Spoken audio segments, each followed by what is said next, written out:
This is the sub-sound.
This is the sub-sound.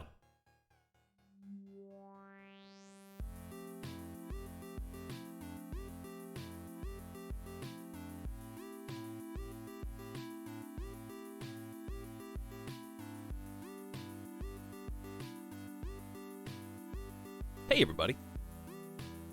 You guys have had some amazingly timed sub-sounds today. That one transitioned to a new song, and the first one was perfect for... I saw one person in chat notice the drop. Who was it? Locked Flopper. They caught it. I was like, yeah. Good timing. Anyways, hey everybody. Oh, people. Hey! Liuda? Iric? Altager? What's up, just some old guy? Dust Lantern? Clive getting down with it? Howdy GS Random and Evanito? What's up, Avic? Thanks for hanging out with us. Kyoko, Sink the Snake, Jason the Time Wizard's here. And now chat's scrolling too fast. I hope you guys are all having a good one. I almost didn't stream today because I've been waking up really late. I can't get off the sleep schedule. I've been going to bed at like after 7 a.m. each day. And it's been not good, but there's also nothing I can do about it. I am powerless to change my own destiny. I have no self-control, basically. This is the sub-sound. So I thought about canceling it. That's why I put a maybe. I was like, nah, you know what? I do feel like playing something. I need something to motivate me. And right now, Hearts of Iron motivates me. Look at my whole Steam library, and this sticks out over the other ones. This is what I want to do.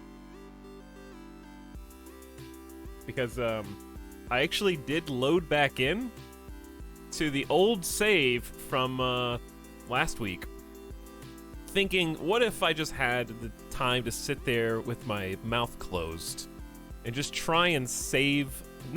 We weren't like losing necessarily, but we weren't winning either. And I was like, maybe I can just sit here and brute force it, and I could not. So I think that kind of stirred me, like, hey, I want to try again. I want to be in control. I want to be in the driver's seat instead of my back against the wall for the entire time. So we're gonna play Australia today. Why? Oh, it seems like it could be cool. I don't know. It's a totally different change of pace, but it's kind of in a similar area. This is the sub-sound. In that, there's at least a common enemy. In the 1940s, Australia, of course, having many run-ins with Japanese troops. So maybe it'll be our opportunity for a little bit of video game revenge with the power of time travel.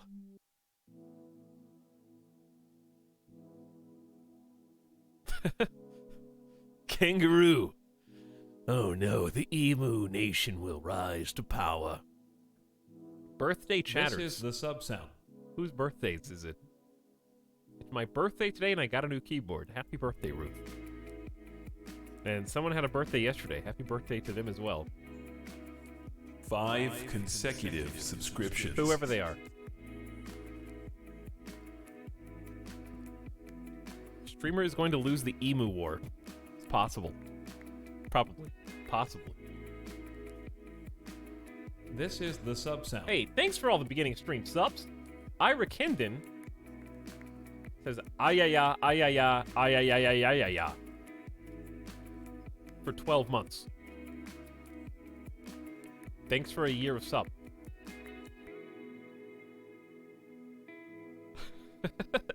Oh no. I think Leo's spider sense just went off.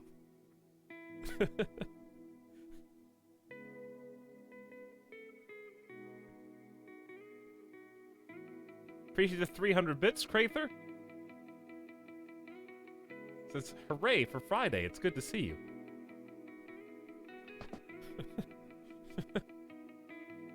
Welcome to the stream, Crather. Thanks for the bits. Tommy P. Here for 2 months. What's up, Tommy P? Welcome back. People arriving on the scene. We Are Warriors jumping in as well. Howdy, Kieran Kylo for 21 months. Thanks for the subs, everybody. C. Cold says, you are my everyday sweetener. Well, that's not true. I wasn't even here yesterday. This is the sub-sound. What about yesterday?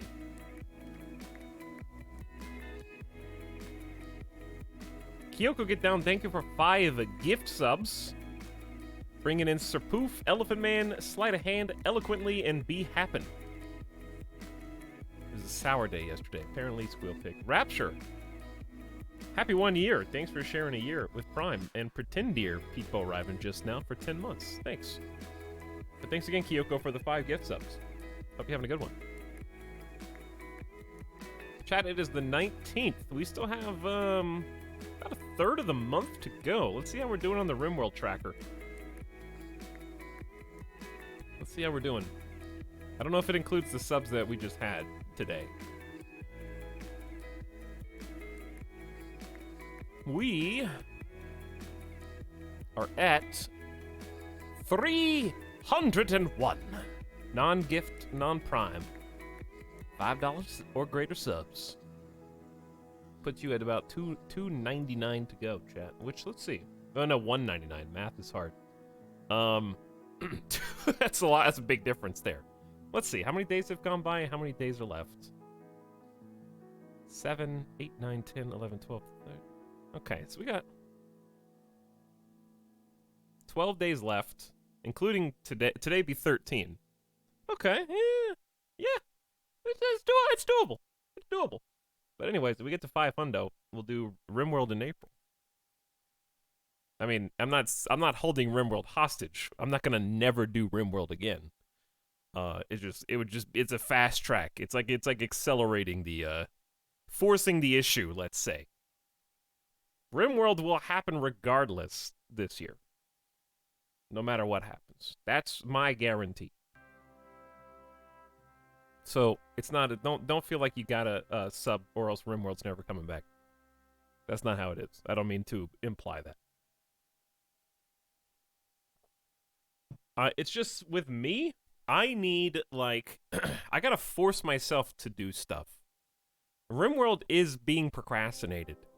For no reason, really. It's a fun game. I've just been holding it off because I know I'm scared of commitments.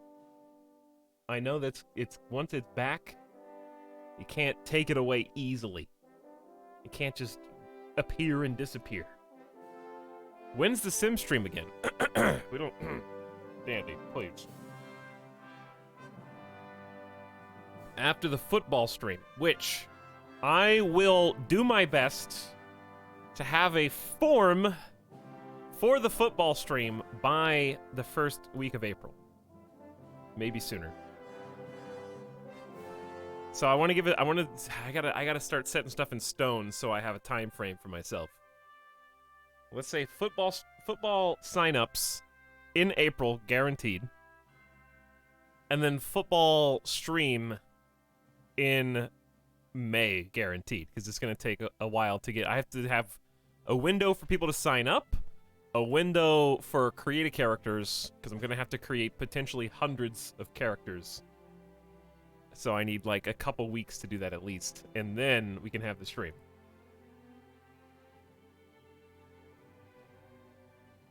I'm the only one who remembers the visual novel stream. You're actually not. That is still, as far as I know, in the works as we speak. Though I can say no more.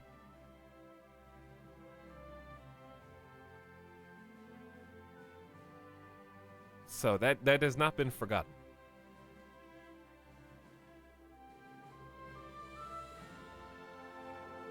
Am I forgetting anything else from the fabled charity stream? Were there any other promises that I need to address? I've got a lot of stream debt. I owe a bunch of different streams.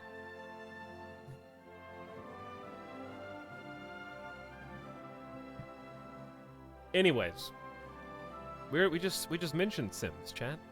How have I forgotten it when we just mentioned it 30 seconds ago? I don't know when that's gonna happen, because it's kind of just a pain in the ass. But listen. It's definitely got to be. We got to focus on one thing at a time. Football stream first. The Sim stream will arguably take almost as much work for what stupid idea I have. This is the sub sound. As creating all of your football characters.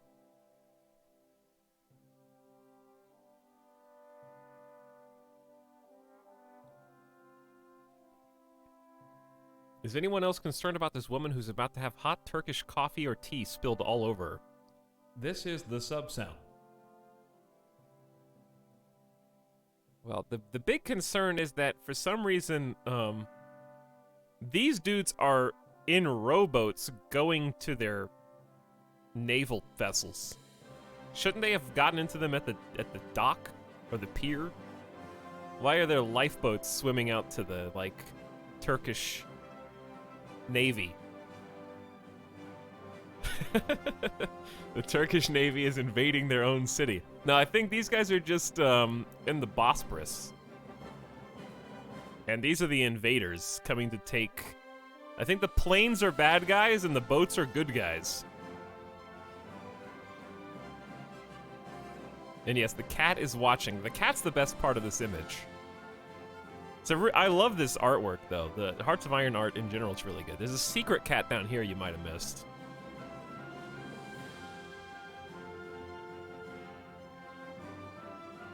Art commentary stream. I'm looking to see if there's any other little details. There probably are.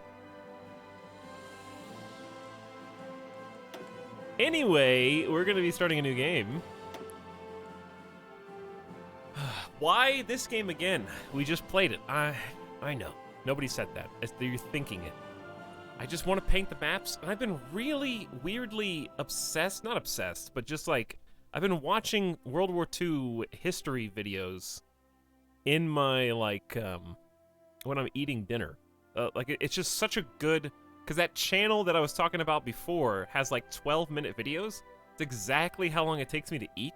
So, first of all, I watch Gordon Ramsay Kitchen Nightmares as I'm preparing the food. It's like a 3-minute clip. That's about how long it takes me to prepare the food. I listen to Gordon chew out the hotel owners. and Hotel Hell or Kitchen Nightmares, depending on which clip happens to get recommended. I am extremely fickle. It doesn't matter what it is. If it's in my recommended feed, I'm clicking it. That's just how it is. And then after that clip is over, usually they'll apparently I still have clips from the operations room, and that comes up, like 12-minute videos. I'll click on one, learn. The last one I watched was the Dam Busters raid. And it's just, I don't know, I love the details that, I've heard of some of these events kind of on a grand scale, but listening to how, first of all, complex many of them are, and secondly, how crazy these dudes were on their operations, and then learning that they're like 21 to 25 years old when they like either risked their lives or gave their lives for the mission. And often very knowingly. It's just like it inspires a weird thought experiment where it's like, man, I can't imagine doing anything like that. So it's just fun to watch, fun to learn about, and fun to think about. Trying to like empathize with the thought process of the people both attacking and defending, because they usually go into details on both. It's good stuff. And so also, I really like the gameplay loop of Hearts of Iron. So I don't know, it's like a perfect storm of exactly what I want to do. What channel? It's called The Operations Room on YouTube. Highly recommended. And the ahistoric stuff is really cool. Yeah, it tells fun stories with a bit more restrictive kind of a bookend where only so many things can happen, but the combination of how the puzzle pieces fit together differently each time makes for a somewhat unique experience.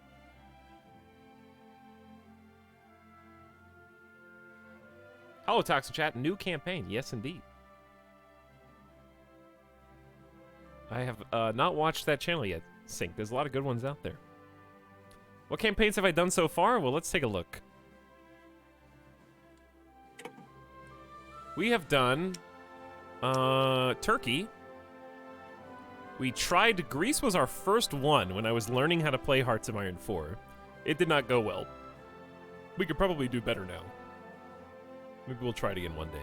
We did Anarchist Spain, which was arguably the most fun.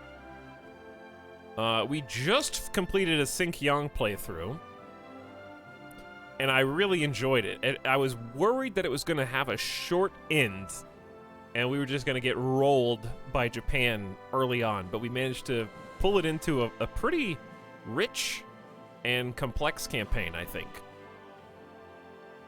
The ending was a little drool coming out of my mouth as we fast-forwarded, but that's how it usually goes. Hearts of Iron usually has one stream where that takes root. We basically became Communist China. Oh, fun story! When I was off-stream trying to rescue the end of this campaign, like just to see, really, we could have won if the United States wasn't warring us. Because we were focused on the German Empire. The United States was not in the German Empire's faction, yet they were still at war with us due to the Soviet Union, by extension, Mexico. And they bombed so much of our infrastructure that we could not start the snowball down the hill. We couldn't get going. Because they kept on destroying every factory, every new infrastructure, everything. So I was like desperate to try to make peace with them, because there's not very many ways to make peace in this game, outside of just losing. But the United States never staged a naval invasion, even when I was off stream. But hilariously, I guess our war support got so low off stream that the people were like, we're tired of this. We've been fighting in this war for 15 years. It's never ending. We're done with communism. And it was like, this'll blow over, or start embracing apparently there was a Democratic majority that was forming and I didn't notice it. I guess the United States was doing some subterfuge, trying to stir up democracy in China. So I actually got the opportunity to embrace the Democratic majority and allow the people to have a referendum and become a democracy. But it still didn't make peace with the United States. We were still at war. I was so desperate. I was like, yes, abandon communism, take democracy, join the US, and we were still war enemies. I was like, what? Why would the US stay at war with us when we convert to a democracy? There should be like some kind of condition there, because that's the one thing that the US will not do. That's all they want. That's what they were trying to do in the first place. So anyways,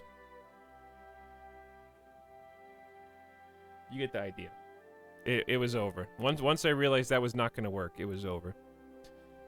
To finish the question, we did Czechoslovakia. Yeah, Czechoslovakia was great.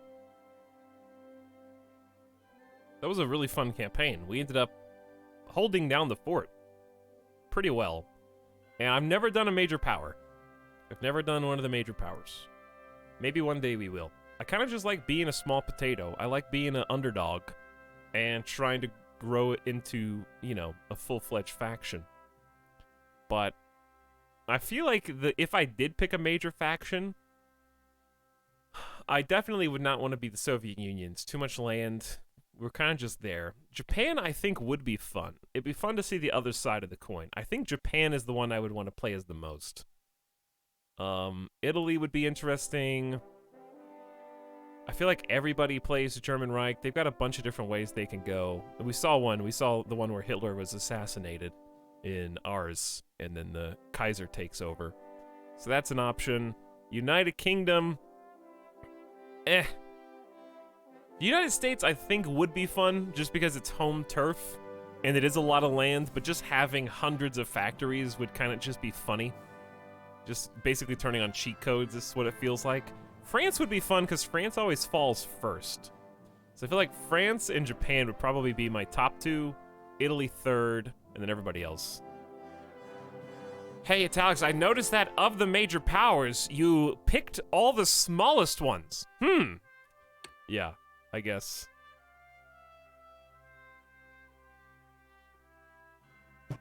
I guess so. Coincidence? Perhaps. Alright, so we are going to be playing as our good friends Australia. I actually looked off-stream at New Zealand. New Zealand does have its own unique focus tree, but I think Australia's is more interesting for stream purposes.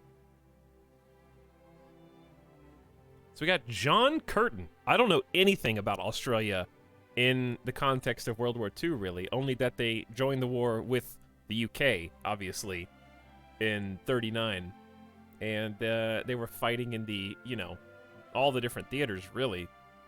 Australians were all over the place in World War II. They were, you know, they were in Africa, obviously in the Pacific.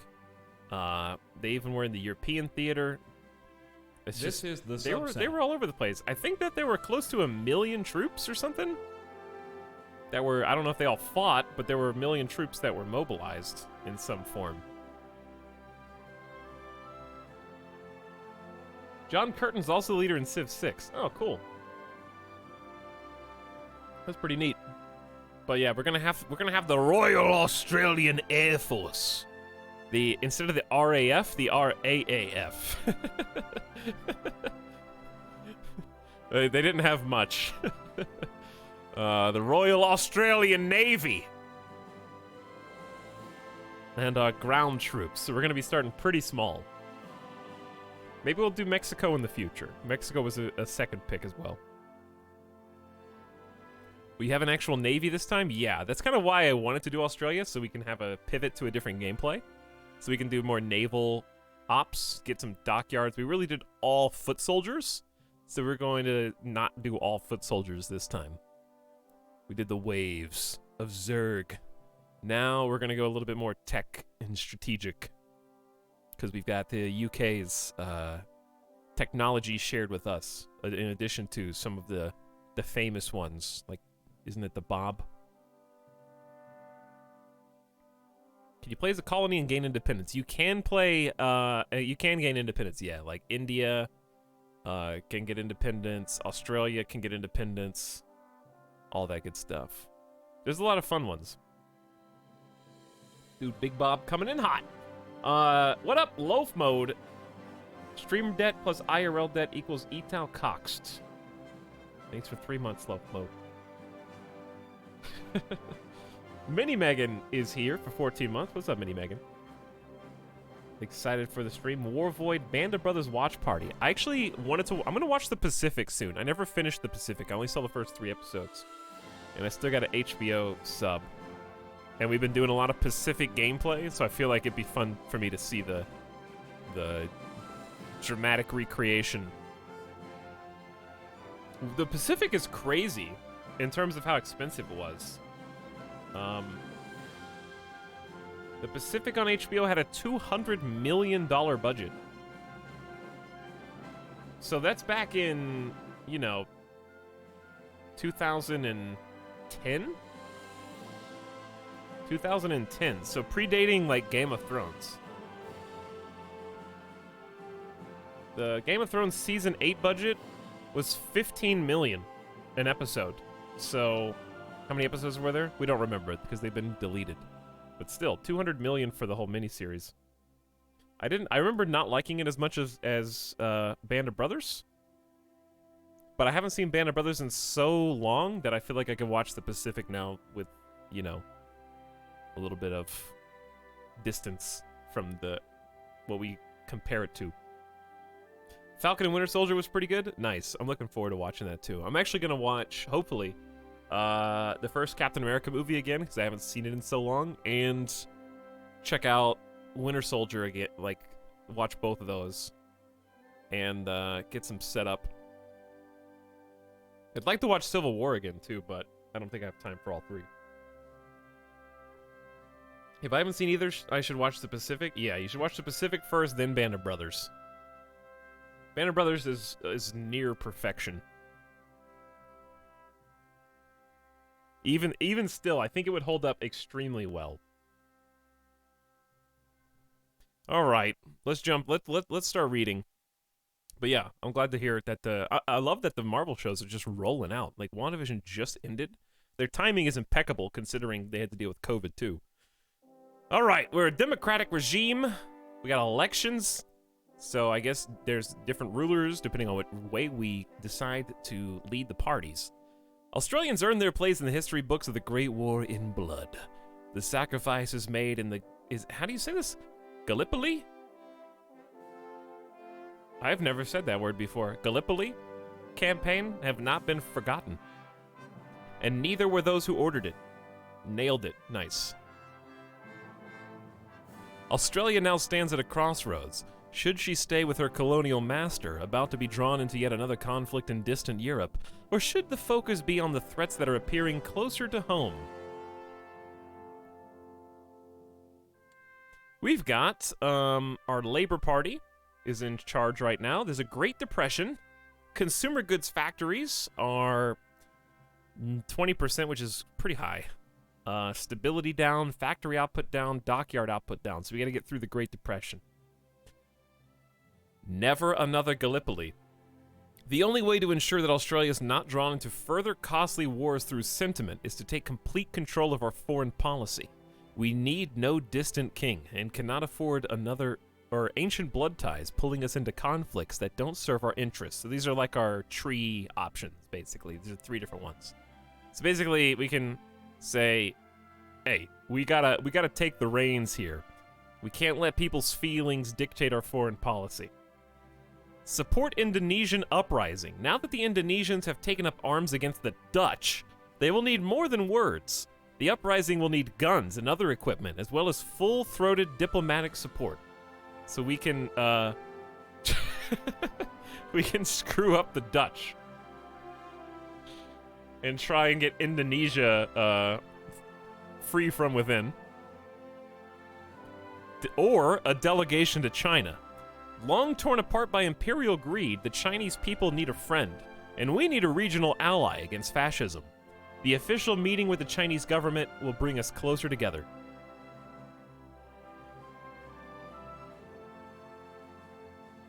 Well, we'll take a look at the trees once we get in. Here we go. Australia. 1936. regular difficulty, which, as you all saw, is plenty difficult. I don't need to be veteran or elite because we're usually fighting uphill anyways. And we've got our work cut out for us without any extra debuffs. No historical focus. I really think regular is the perfect difficulty. There's no buffs for you, no debuffs for you. It's just everybody's on the same footing. If you're playing as somebody who has a meta or you know a meta, then sure, you know, make it harder. But I feel like every time I play a new country, it brings its own challenges, even if I know basically how to play.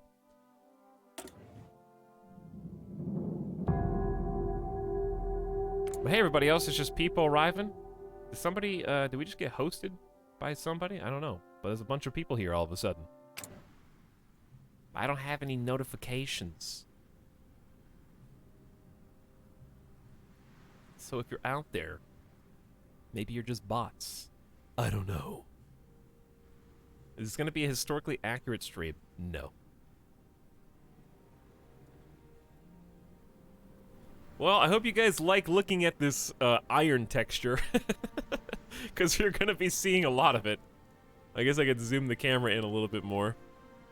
Let's see how our regions are broken up.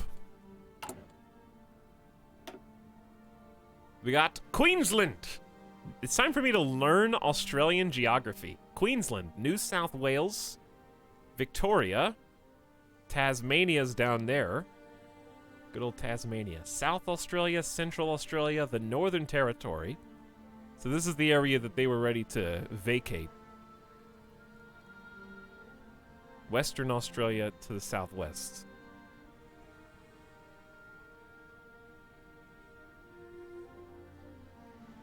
The states are not accurate. It's 1936. Syntax, were you born in 1936? I didn't think so. How do you know? You weren't there. Oh, and of course, we've got Papua. This is the sub-sound. What is this? Bismarck? And the Solomon Islands. Things that I have heard of, but I couldn't put a pin on the map.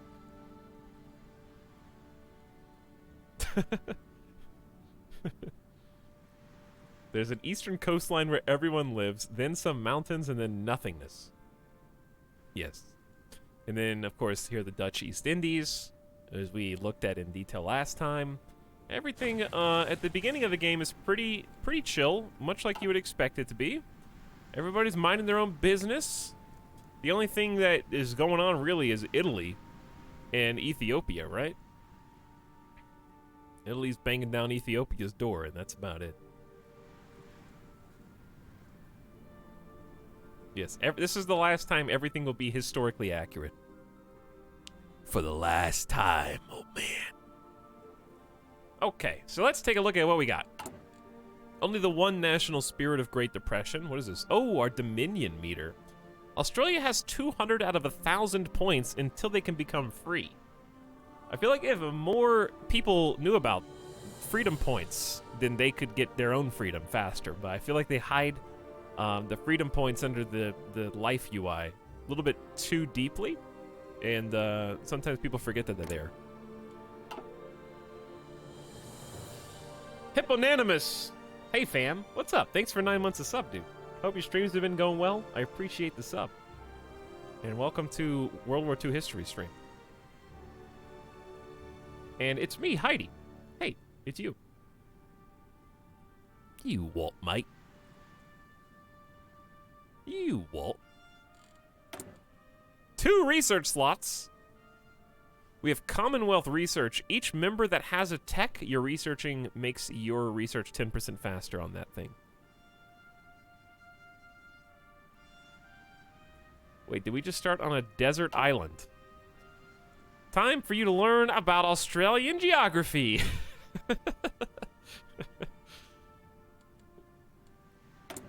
We have 11 factories, and 7 of them are being used for consumer goods, which is highly excessive. That's our punishment for the Great Depression. So the Great Depression is causing many of our factories to not even be usable for military means. So we only have 4 available for just general infrastructure. The rest are making toasters. We have 4 whole military factories. Wowee, Australia. Don't blow the budget. This is small potatoes. I thought it was gonna be a little larger than this, but no. Nope. 34,000 manpower. Also very tiny. We're only at 1.5% of the population. So volunteers are the only people joining the armed forces right now. Let's see what we got for resources. We got some steel, some chromium, so we can do some good with that. A decent amount of tungsten, which I always have too much tungsten. I'm not really sure how to utilize it. Everyone always has too much tungsten. Is that just true of real life? Ooh, we gotta hang on to the Northern Territory. 29 steel up there. That's good stuff. And nothing over here. Nothing over here. Okay, so it's pretty much just Northern Territories and Victoria. Anything else? Oh, Navy. True. How's our Navy tech look? Hang on. What button is it? There we go. We got 1936 cruisers, and that's the best we got. Okay. But we still have some things researched. We know how to make mines, mine-laying subs, transport ships, some default torpedoes, and at least we have, I guess, 1922 ships. We don't have a single battleship. We're going to have to make a navy this time around. So get used to seeing this screen. We already have a bonus? Oh, because the Commonwealth. Yeah, the British already know how to make the 1936 destroyers, so we do too. Actually, it's United Kingdom and Canada. So even Canada has a better navy than us. Imagine that.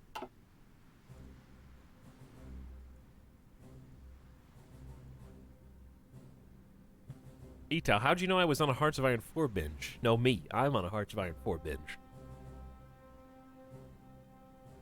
So, let's get started then, shall we? We got, I think, a good grasp of all the basics that Australia is bringing to the table. Should be pretty easy to get this ball rolling. We're going to start with the default basics that I always start with. Industry research. Ooh, we've already got fuel storage. Okay, we get a couple of head starts here. We're going to start with basic machine tools so that we can start getting industry. But first, we need to get electronic mechanical engineering. Just a slight research buff for the rest of the game. And unlocks... Importantly this time, we are going to need these. We skipped all 3 of these before they're boat related. So when we get to these researches, we can add special upgrades to our ships. But we're pretty much just going to follow this down and get research. And then for our second tech...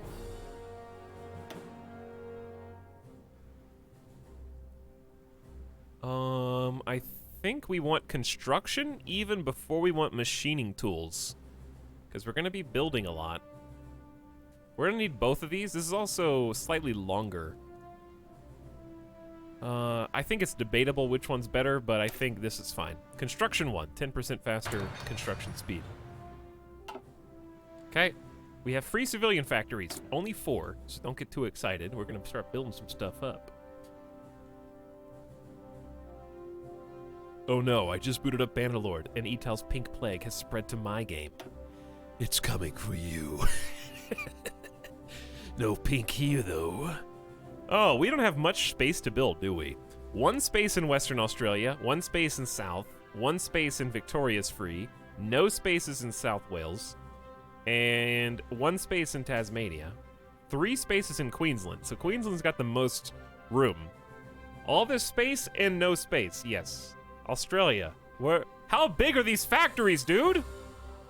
Is each factory the size of the state that it is within? Is it?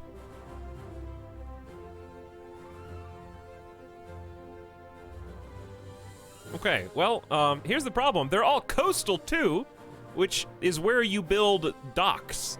So everywhere that we build a regular stinky factory is another spot taken away from potential dock.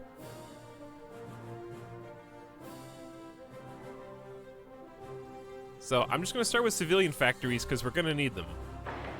And we're not at war yet, so we can always convert them later and make more space later. Let's start with Victoria. And then Queensland. These are both going to take ages. This isn't going to be ready till Feb 1937, so buckle up.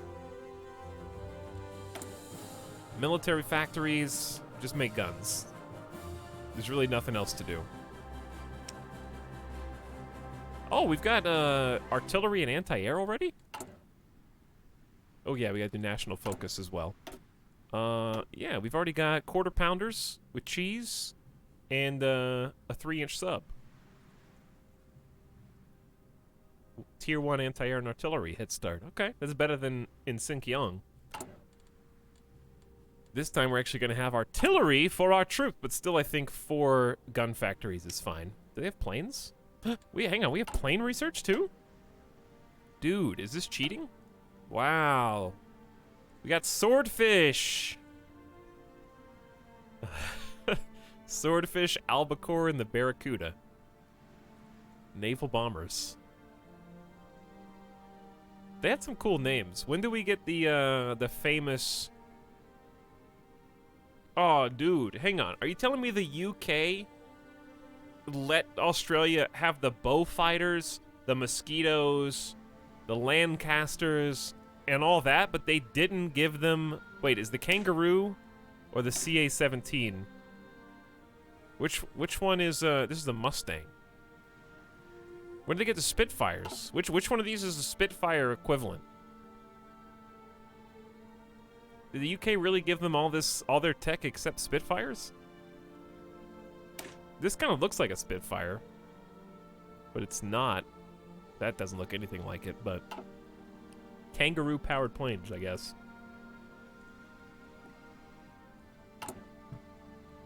Okay, free dockyards. I guess we'll make convoys. We already have 100, but we're gonna need so many, I feel like. How we do it on resources at the beginning? We're fine. Okay, we got 2 dockyards by default. The U.S. supplied hurricanes, we didn't need them. Really? Oh. So if the U.S. supplied them, what do I get in a non-historical setting?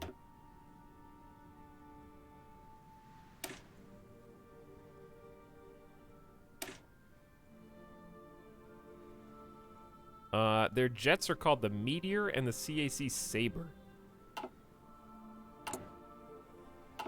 I honestly, I want to watch Dunkirk again.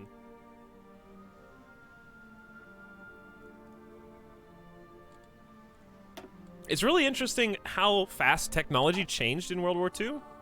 So, like, initially, right, we're going to be encountering Japan a lot again in this playthrough, if not exclusively.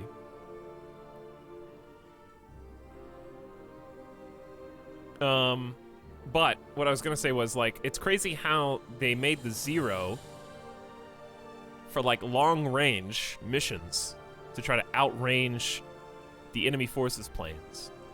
So they made them really, like, light, agile, nimble, and capable of going long range, so that they could fight enemy threats in the ocean before the threats could get there to fight them.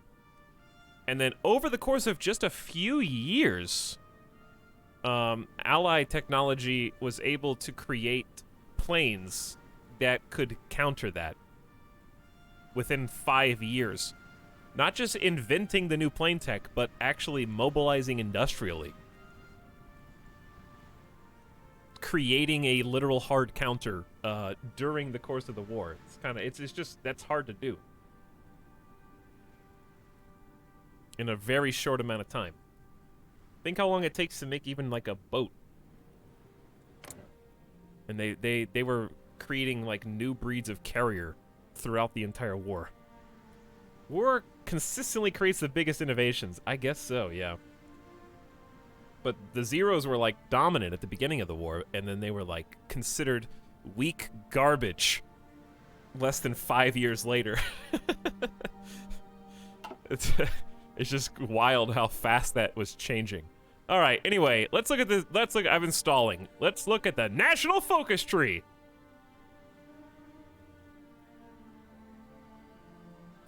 We got quite a bit here in Australia. It's a nice looking tree, actually. Let's start on the left.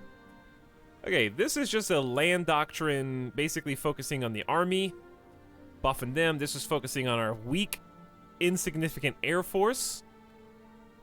This is focusing on our Cockatoo Island shipyards. Dude, they have great names for everything. The CAC Boomerang, the CAC Woomera. These are wonderful names. Cockatoo Islands.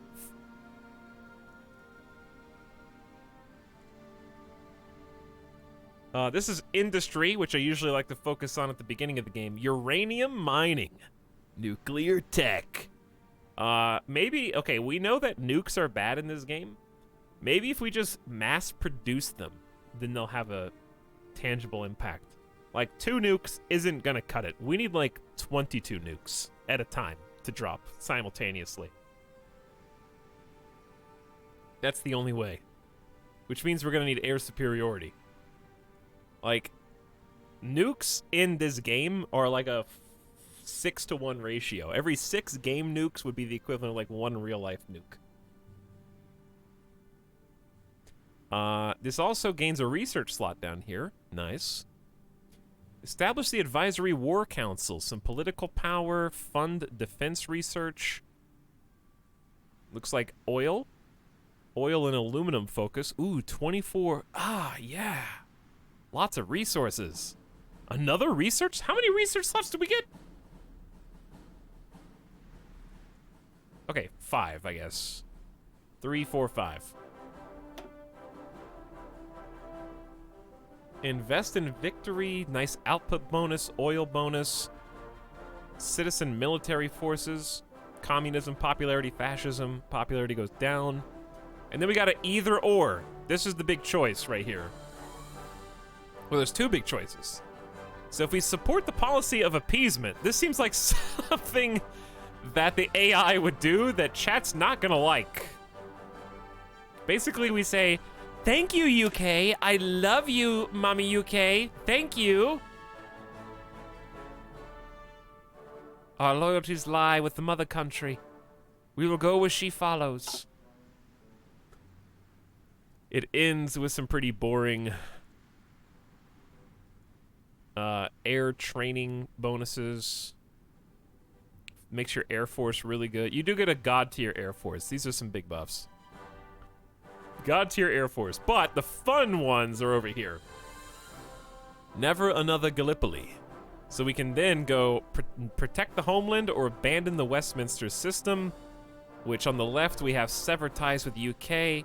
Protect the Dutch colonies. Woo, USA! Our true ally is America. This rich and powerful land is better able to understand our needs. Research cooperation with the US, and we get a preemptive intervention. Gain topple government war goal against Japan. We cannot afford to wait until Japan turns its hungry eyes in our direction. So you'd have to do that first. Because if you, this is like topple the Japanese government before they even declare war? Is that what it's saying? 7, 14, 21, 28, 35, 42, 49. It's take 490 days to get there. So we'd get there by before 1938. Halfway through 37. Also, let's do this. No shuffle, please. Start me at the beginning. Alternatively, if we go abandon the Westminster system, there's another choice. We can basically support communism and the Comintern, which we kind of just did. But that doesn't mean we can't do it again. I mean, there's only so many factions. You can go communism, fascism, democratic, or monarch style. Really, there's mostly 4. And they happen in different ways. And then on this side, we got support the Center Party, which demands New Zealand. So basically fascism. Honestly, fascist Australia sounds pretty fun. And you could demand that New Zealand is annexed. And then you can either create our own empire or forge a deal with Japan. So it'd be like join Japan or leave the Allies and become free and then declare war on Japan. We've never done a fascist playthrough. Never. So why not now? Why not now? Because I think annexing New Zealand sounds really fun. We also get to support the Indonesian uprising, which I believe will give us control somewhat over Indonesia, because we get to protect the Southwest Pacific. We demand the right to control protectorates. Time to use our regional might to bring all the Southwest Pacific into our sphere of influence. Only we can protect the people and resources from outsiders.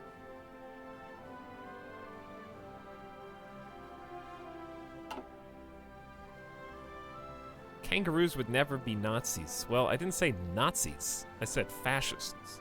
There's many different types.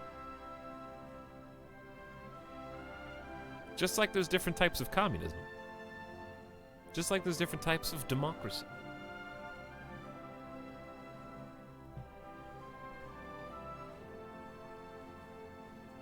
Okay, I think I want to do a ban of the Westminster system. Australia won't get bullied. We're the bullies. Listen, there's a difference. We're just gonna be. New Zealand is like I can throw a rock and hit New Zealand. Okay, it's basically mine. It's basically already mine.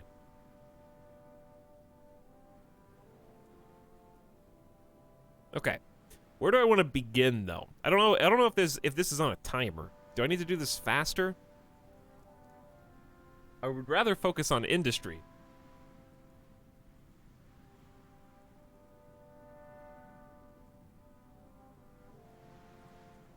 Do I need to do anything? Is there any things that are going to expire?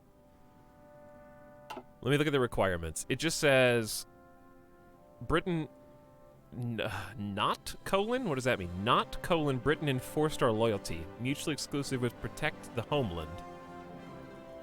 This is autonomy progress over 55%. Okay, so we can't even do this until we're somewhat autonomous. Which I think will just happen.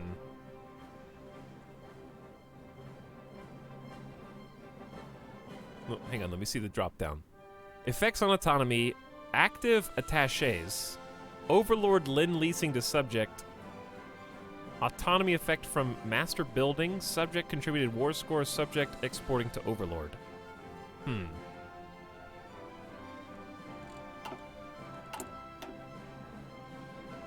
But we can do this, and we get daily autonomy plus 1 daily.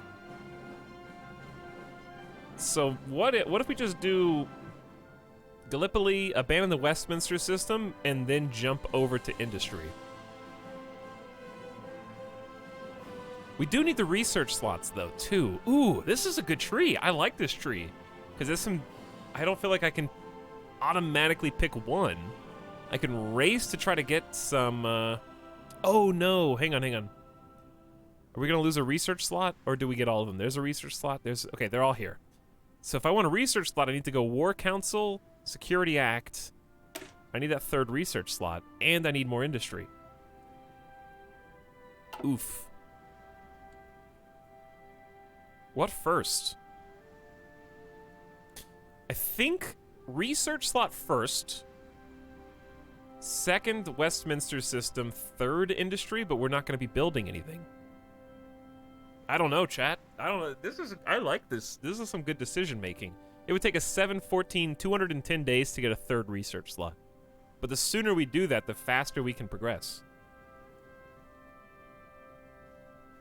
However, if we pump industry, I get free infrastructure, free civilian factories, free military factories, 4 free civilian factories, 2 more military, 2 more infrastructure, and obviously eventually nukes. But we just get free spots.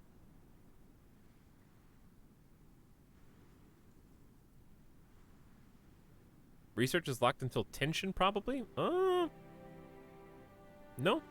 Oh, yeah. Oh, you're right. You're right. You're right. This one. 20% world tension. Okay, you're right. Well, that kind of narrows it down then.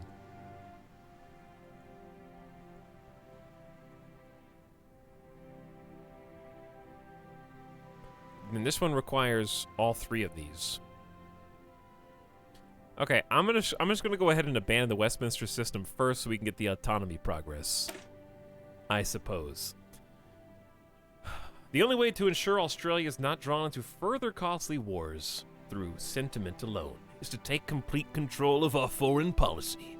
We need no distant king, and cannot afford ancient blood ties pulling us into conflicts that do not serve our interests. Okay, alright, that's a good one. We got some unassigned divisions, but we can go ahead and unpause now, because we did all the important stuff.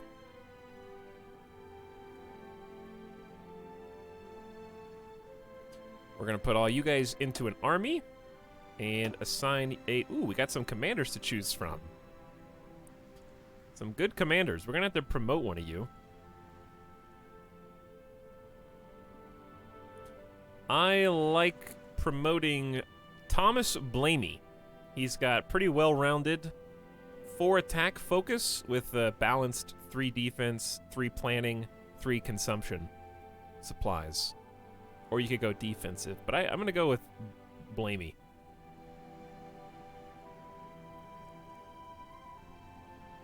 But I can't promote until we get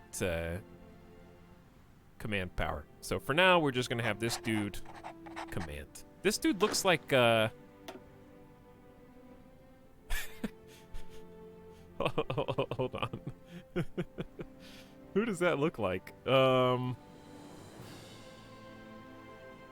Colin Farrell. Looks like Colin Farrell.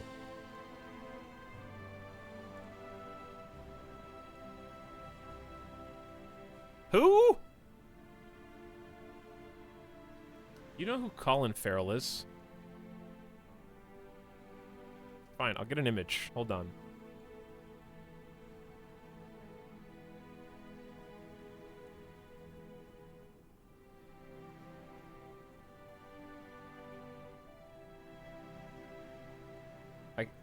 Here.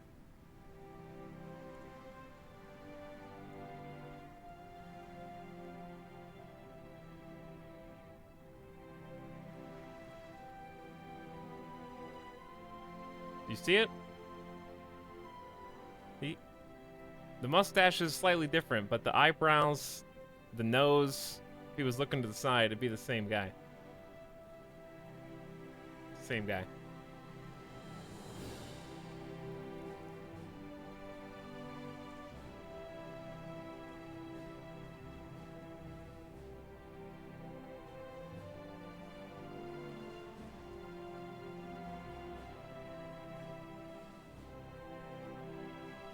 That the guy from Bruges? In Bruges, yes. That's the guy from In Bruges.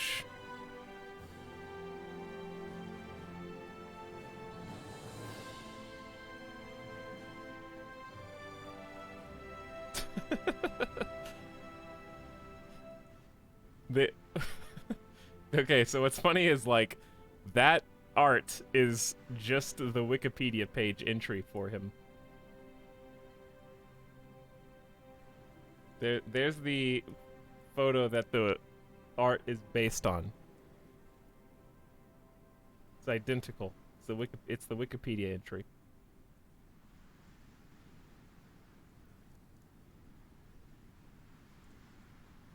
The only photo. It might be the only photo.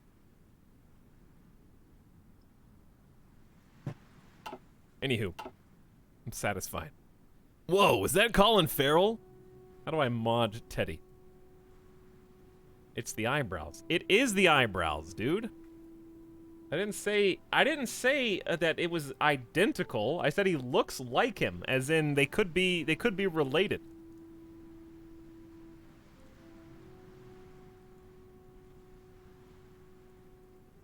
Let me find another image.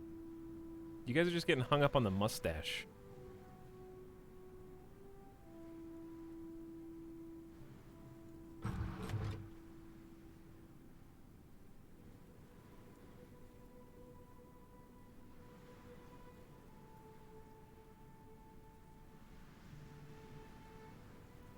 Here.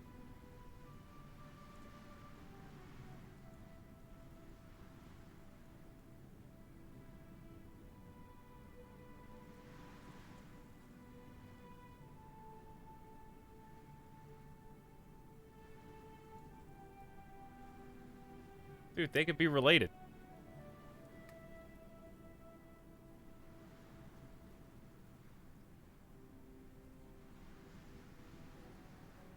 It's the same picture. Put a black and white filter. Hold on. This is now a Colin Farrell appreciation stream. How do you put it? Can I put a black and white filter?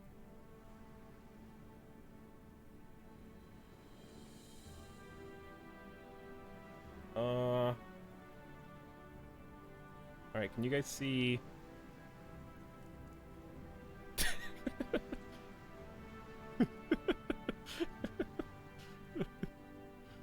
There we go.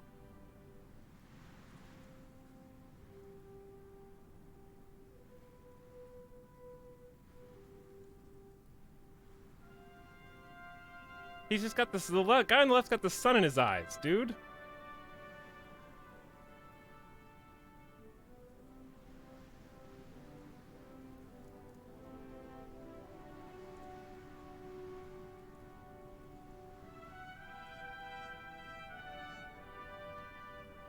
I can see it. Yeah, of course you can, because it's right there.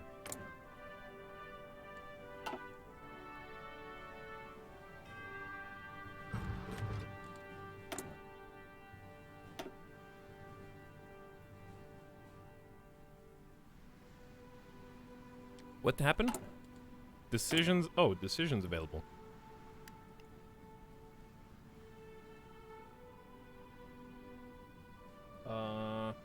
Exploit bauxite deposits in Tasmania.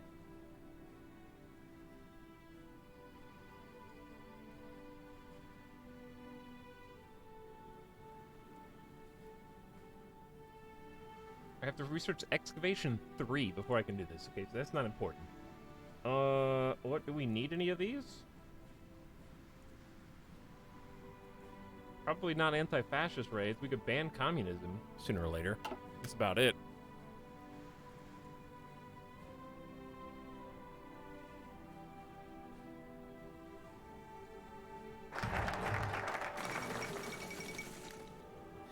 Chat, you guys up here acting all high and mighty like you're the arbiters of objective free thought. You all know that anytime a streamer says anything, you're already 75% prejudiced against it. So don't talk to me, okay? Australia seeks distance from Commonwealth. In a speech this morning, Prime Minister John Curtin announced the Australian government's dedication to growth and stability as an oceanic state. This means looking to new shores than those of Britain's Europe, as the Australian people can no longer bear the weight of foreign conflicts on their shoulders. In a direct reference to the King's speech at the open of the last Parliament, John Curtin hit the point home by stating, "Never another Gallipoli!" The rapturous cheers from the crowds indicate a new era of Australian politics has begun. Where it will end, the world can only begin to speculate.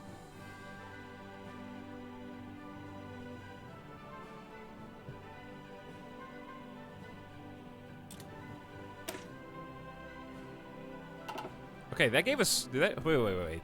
Did that give us... oh, that gave us 200 freedom points. Okay, I didn't realize that the first go-around. So we're locked in. We can't support appeasement anymore, which is no one in chat wanted to do anyways.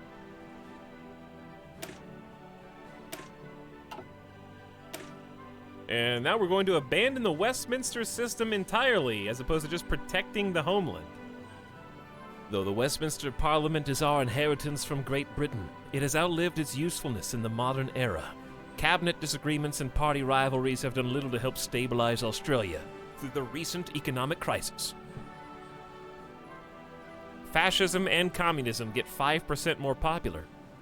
And we abandon the Westminster system, giving us daily autonomy, 1 freedom point a day, for 1,095 days.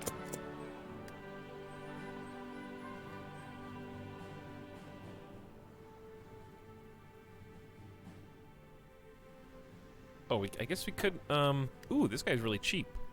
Electronics research speed up 10%. Maybe I should, spend some PP on some of these dudes. We didn't really hire that many theorists or advisors last time. Let's see who's available for Australia's political advisors. We got... Oh, we're gonna have to have a spy agency this time. You usually do political focus before industry. This time I do because we have to start generating... it's gonna be 1 point a day of freedom points, so I need to get the ball rolling so that we can separate from the UK before they drag us into a war.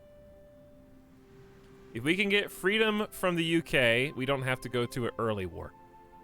So I'm just trying to think about that possibility. But we're gonna pivot to industry as soon as this next research or this next national focus is over. Speaking of research, we are discovering mechanical computers.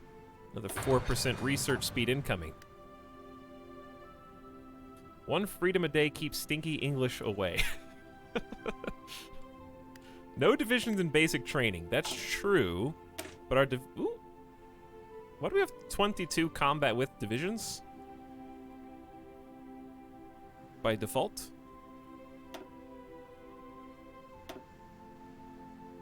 I can't even afford to change it.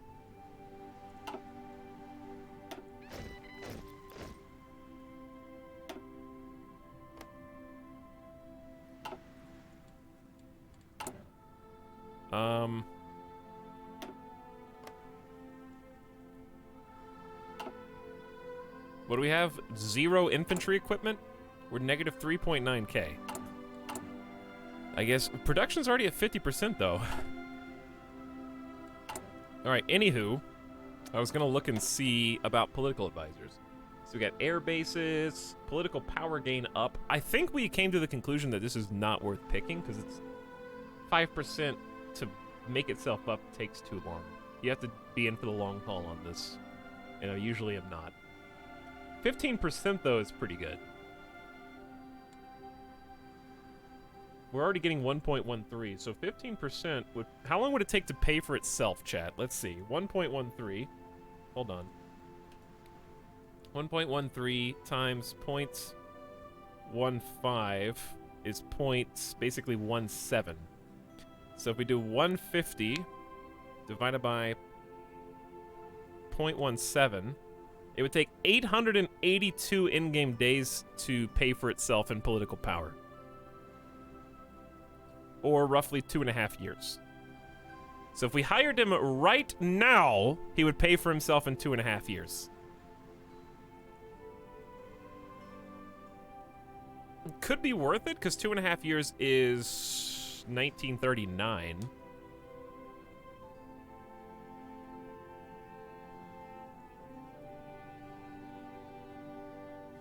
It's an investment whereas we could be getting I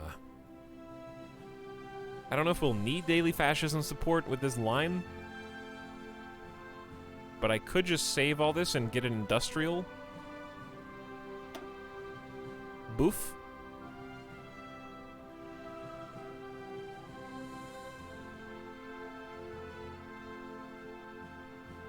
So industrial research speed or electronics. I'm already researching electronics, so it feels like I'm not getting the value out of that.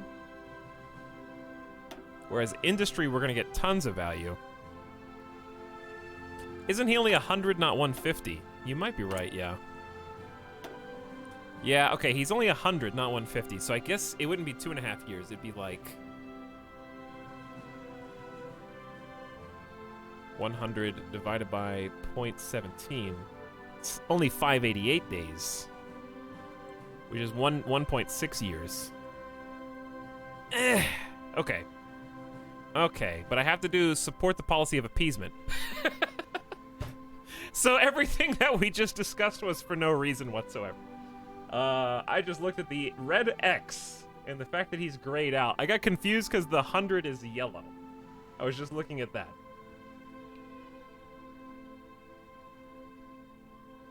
So never mind. We will just save up and go for the industrial research speed guy first. if not change. We have 35% war support. We could just go early mobilization and get those consumer goods factories back. Wow, 35% war support at the beginning of the game?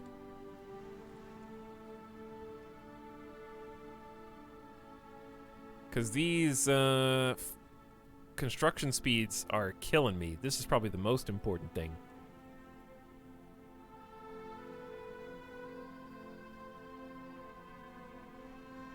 I think the 15% is added to the total PP gain, not just the surplus. Oh, so if we're getting base value of 2, it'd be 15% of 2? Interesting. Turkey and the Soviet Union have come to an agreement on revising the Treaty of Lausanne, which is signed and implemented after the nascent Republic of Turkey repulsed the Entente in the Turkish War of Independence. The treaty has long been decried an assault on Turkish sovereignty, but today the treaty has finally amended in favor of the newly legalized Montreux Convention. Turkey now has complete control over traffic that passes in and out of the Turkish Straits, and the states around the straits have been remilitarized by Turkey. British observers who were part of the process are merely satisfied that conflict in the region has been avoided. So that's already different from the last time. Turkey has remilitarized their straits, and that means that Soviet Union does not have any naval access out of Sevastopol into the Bosporus and the Mediterranean. So that means they can't trade that way either. They can't trade, they can't send any naval ships. Turkey has complete control. Maybe Turkey will get a little bit more involved this time and not just on at the end of the game.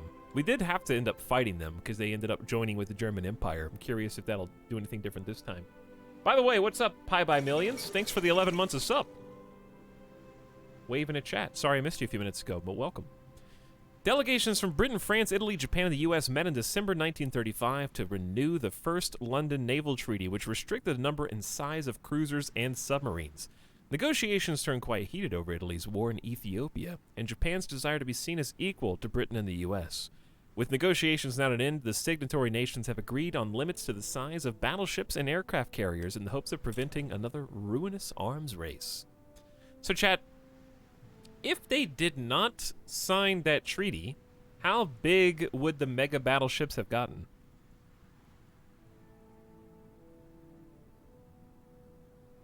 What were like the secret plans back then? Dude, I'm not used to gaining 1.13 political power a day. We were only getting 0.6 per day as Sin Kyung.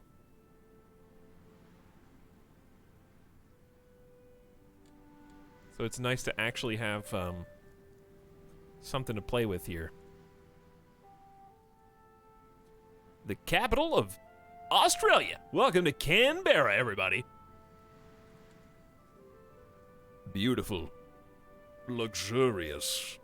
Canberra. Let's see what does Canberra look like today. Canberra is not a place I never hear about it. Compared to the other Australian cities. It's a cool looking place, dude. Appreciate the city's skylines. Esque circular design. Please don't say our capital like that.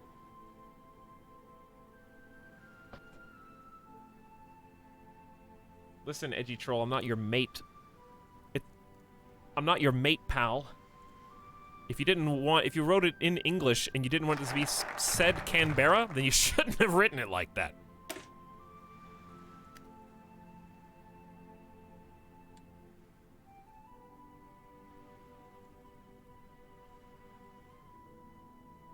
Change in popularity of fascism. Are you telling me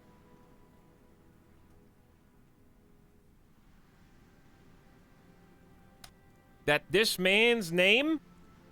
Are you telling me that this man... Are you going to disparage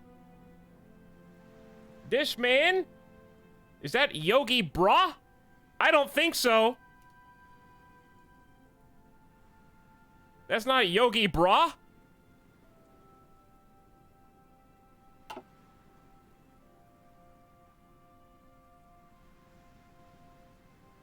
Give me 1 freedom point per day.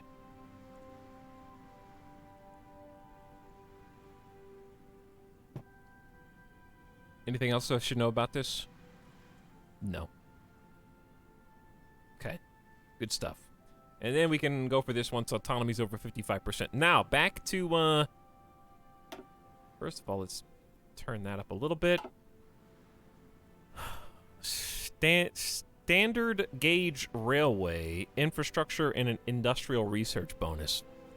Both of these are good, but let's do the research bonus first. I don't know if we have enough time for it.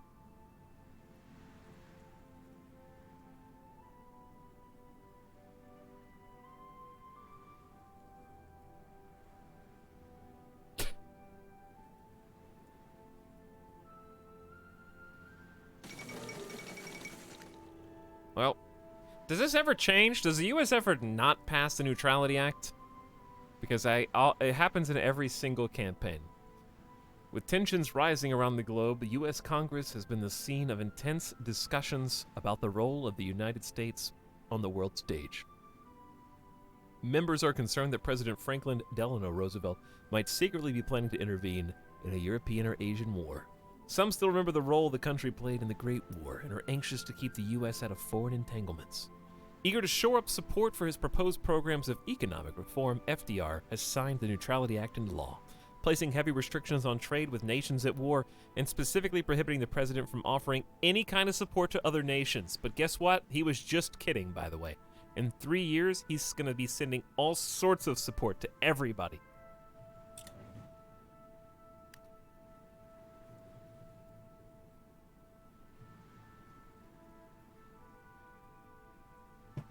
All over the place. He's not even gonna hide it. Like, okay, what was the Neutrality Act? Was it just a show for foreign powers? I just don't understand why you tie your own hands behind your back. Because your laws don't affect anybody else, so like, I don't know. I don't know the history of the Neutrality Act. Because I don't see how it impacts anything domestically. It's just like it's like a promise with extra steps.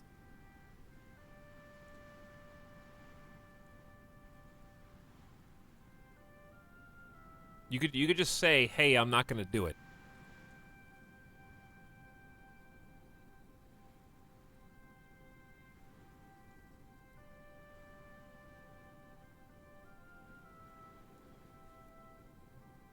But so yeah, I mean, obviously, chat, I know he did it to assure people he wasn't gonna go to war, but that's what I'm saying. It's just like, it just creates a situation of unknowns. Now you look like a dumbass when 3 years from now, you end up, literally just doing the opposite of that.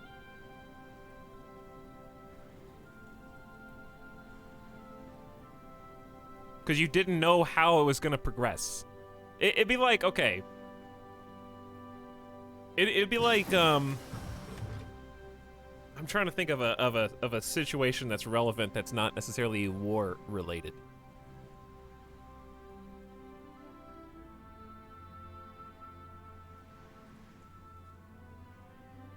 It's just like out of nowhere, it feels like.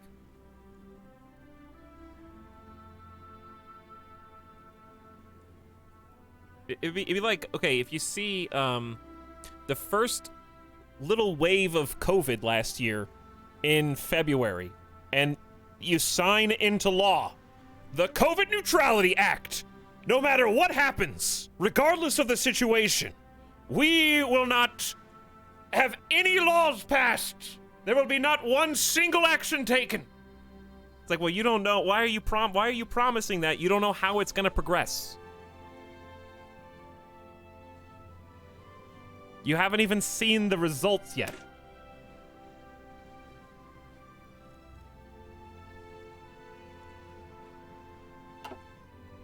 You're jumping the gun.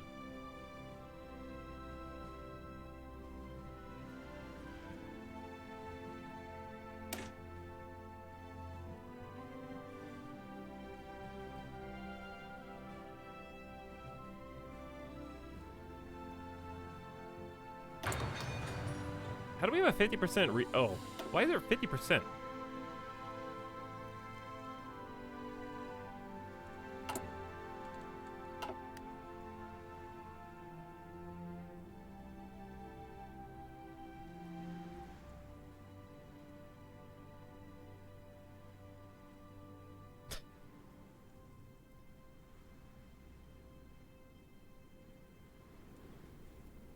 I'm going to look this up.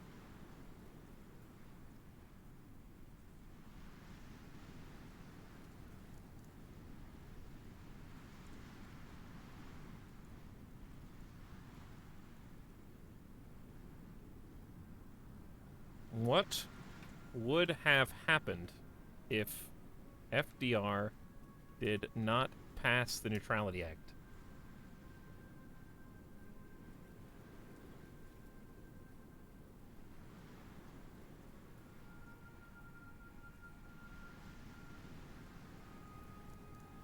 FDR warned Congress that Europe was on the verge of descending into a second global conflict. During the address, Roosevelt described how countries such as Germany built up, quote, vast armies and navies and storehouses of war with growing speed and intensity, while the U.S. had tried to remain neutral, doing, quote, all in its power to encourage peaceful settlements.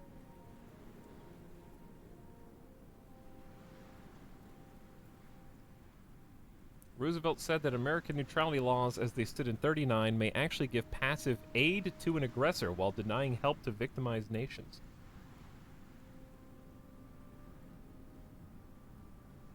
Congress finally agreed to the proposed changes on November 4th, 1939.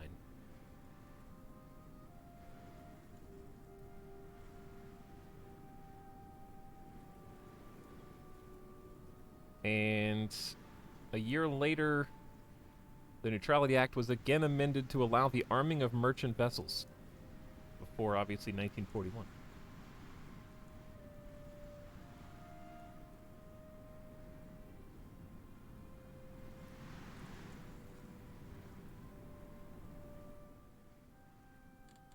P.S. The game has been unpaused this entire time, so we're just chilling. How many guns? We're only making 20 guns a day?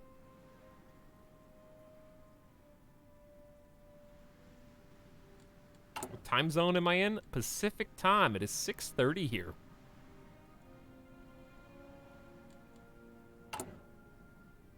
$6:36.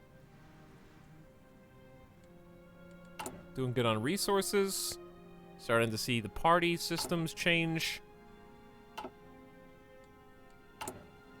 Oh, I forgot to add the guy, but that's okay. He'll work for me now.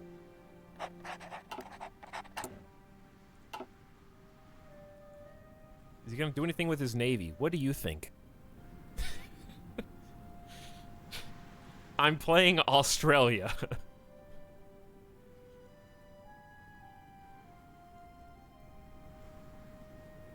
It'd be like playing Japan. Hey, are you gonna do anything with your navy in Japan?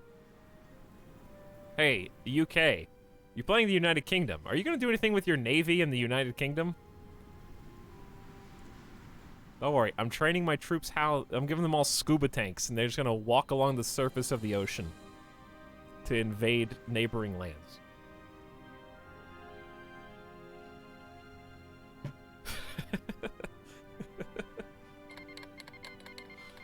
Oh, here comes the Spanish Civil War.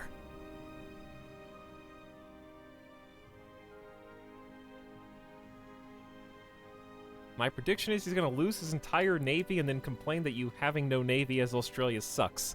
Well, I don't have a navy. I don't even have one boat. So right now they're just going to sink my convoys that I'm not using.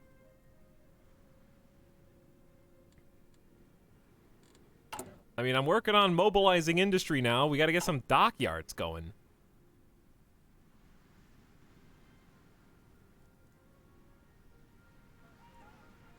We have the potential to do it. We've got like these big states, and we're gonna have a little bit more to chew on, if you catch my drift. Sorry, Etalyx. It's not. We don't pronounce it Wellington. We pronounce it Wellington. Ethiopia has capitulated. Their main forces have gone into exile, and Italy is coming in hot.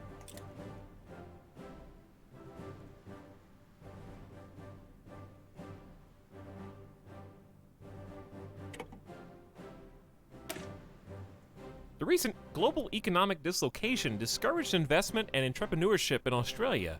The Industries Assistance Corporation will advise and finance small business around the country to get the economy moving again.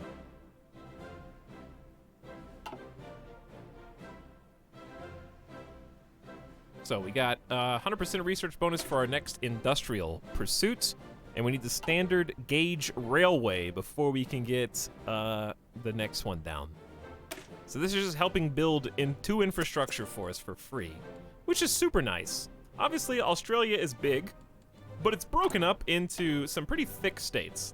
So if we can get max infrastructure, we'll be able to move to any coast with great ease. We'll also pump up our natural resources, and it will cause our construction efforts to be built faster in those lands. So it has a lot of tangible effects. Whoa, whoa, whoa, whoa. Bulgarian leader Boris III issues an official statement showing his rejection toward the Internal Macedonian Revolutionary Organization and publicly condemning their activities. Bulgarian Minister of Interior has announced the implementation of a package of extraordinary measures that allows the government to allocate more resources to take action against the IMRO and root out this terrorist organization once and for all. With this pronouncement, it seems that finally the Bulgarian government seeks to end one of the greatest sources of conflict and tensions in the Balkans. And leadership purges in the Soviet Union. Stalin is taking out some top officials and ministers, amongst other dissenters. Whew, I almost sneezed. Luckily, I'm not allergic to leadership purges in the Soviet Union, so you don't have to write that one in the books. Whatever has been happening, the structure of Soviet high command is changing irrevocably.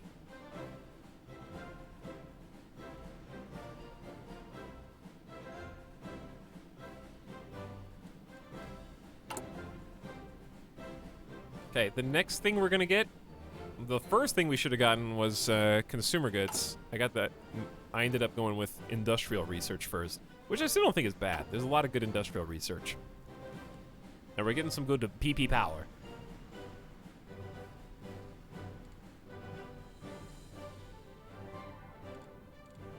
But military factories are kind of hard to come by right now. PP power. Kaiser Wilhelm, you just missed him in the last campaign. I don't think it'll happen twice.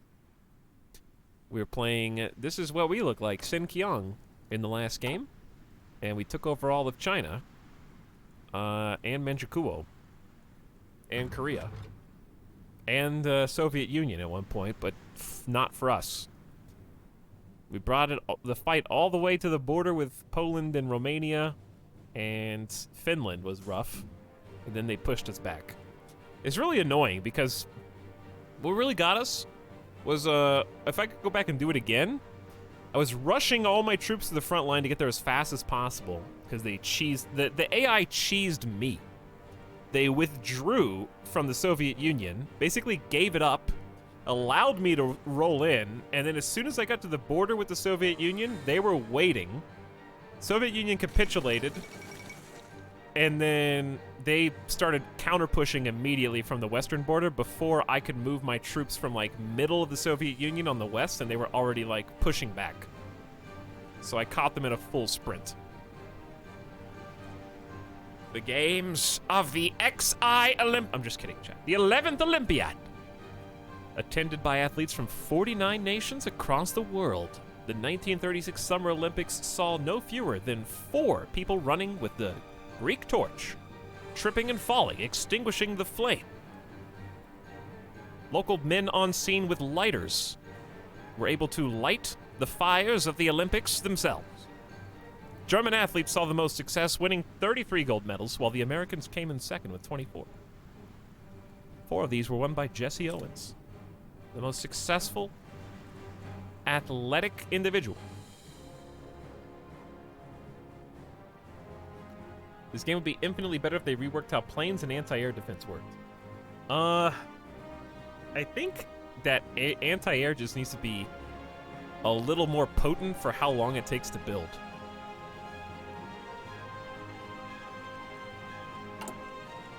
It takes ages to, like, you can fill an entire state with anti-air, and it's just not good enough. No amount of flak will stop enemy bombers, it seems like. From just casually bombing all your infrastructure.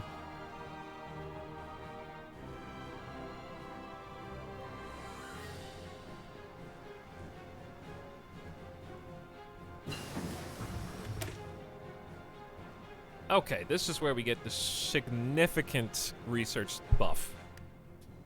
Basic machine tools, giving us a higher production efficiency cap, which we desperately need. We had already hit our 50% cap, now we have 60%, so we can start producing some more guns with the factories that we already have. And then we can go ahead and use that 100% buff. I think I want to do concentrated industry this time. We did disperse last time. I think disperse is good. Concentrated is better for kind of long-term build-up.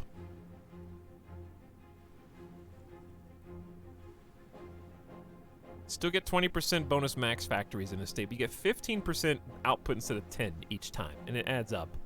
Dockyard output is the same. Factory... Dude, we had just... Think about how we actually did have factory bomb vulnerability maxed in China, and we were still getting shredded. Think about that. I picked dispersed as Xinjiang. Chat told me to go concentrated, and we still got bombed to hell to the point where we could not recover with dispersed. So I did everything in my power. I loaded anti-air, I loaded dispersed industry, max tier, and we still couldn't stop the just domino effect. I'll do concentrated this time, but we gotta be careful not to get bombed. So we lose out on the bomb vulnerability and the conversion speed. But what we lose out there, we gain in just overall factory output.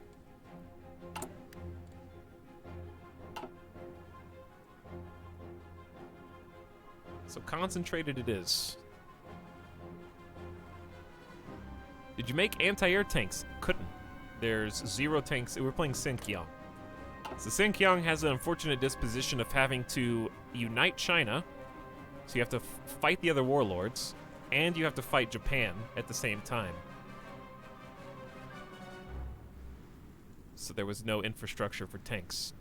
You start with 0 tank tech, and 0 tanks, and 0 airplanes. It's just a tough start. But it was fun. I really enjoyed it. Alright, wait until we get 150 political power, and then... This is the sub-sound. And then we're going to change our economy so that we can get more of our civilian factories freed up. We're just going to jump straight to partial mobilization. It's a big jump. So we get 10% more of our factories back, and we get construction speed up 30%. Or we lose the 30% debuff, rather.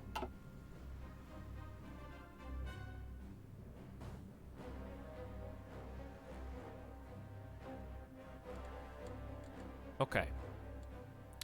Let's go ahead and go to 4x.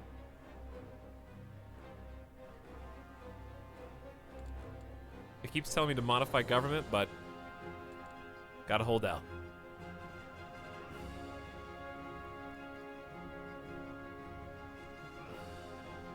Chargoth, welcome back for 53 months, dude. Pump It 53. Welcome, Mod Squad. How's it going? Thanks for sharing. Hope you're having a good one. Now we're talking.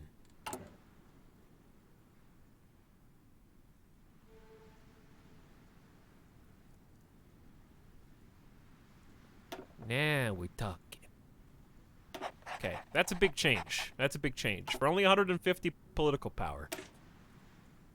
Research speed's up to plus 7% now, and it's 1936, so we're going to change our attention off of engineering back to industry. It's already September, so I'm going to go ahead and get ahead of the curve. And we're only 0.27 years ahead of time. I'm going to go for construction speed. I think that's ideal.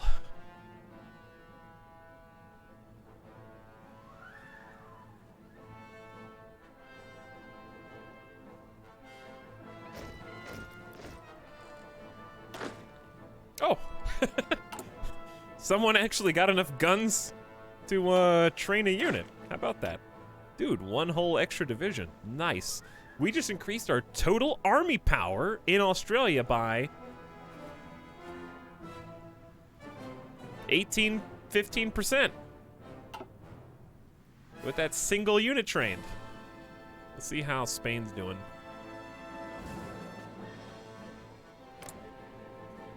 Fascist Spain versus democratic leaning communist Spain.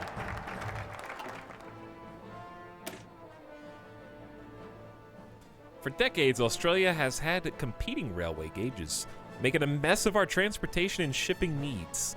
The time has come to finally standardize railway gauges around the country.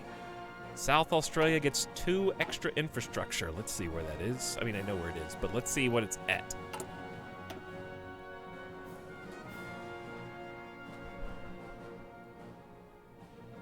So, it was at 2 out of 10, now it's at 4 out of 10.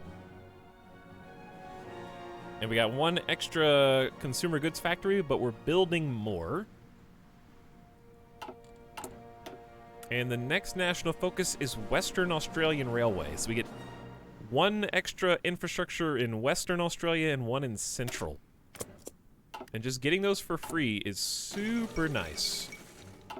The Poles and Romanians have announced a renewed commitment to each other's defense. Although good relations have existed between the two nations for well over a decade now, today's announcement indicates that a policy of mutual defense is increasingly dominating military planning both in Poland and in Romania.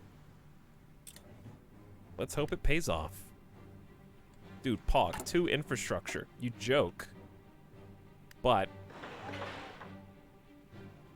that actually saves us October, November, December, January. That saves us 3 months. Actually saves us 6 months total.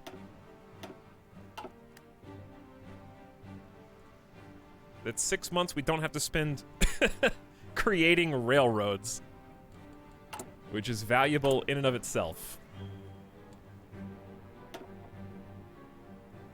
I think limited exports is good for a while until we start running out of resources. And volunteer only is only going to take us so far. But we need citizen military forces before we can recruit anything more than that. And citizen military forces are...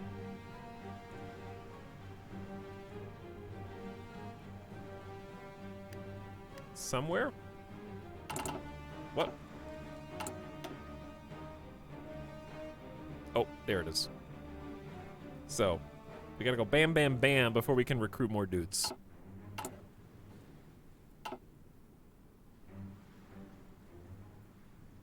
How are you supposed to pronounce Miedzimodza? Don't ask chat how to pronounce anything, okay? Because 60% of the time they're wrong, 30% of the time they're just being anal about it, and 10% of the time they just made up words.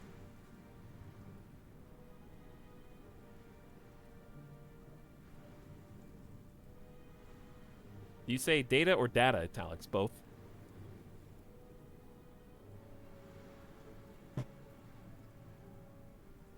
I say it interchangeably.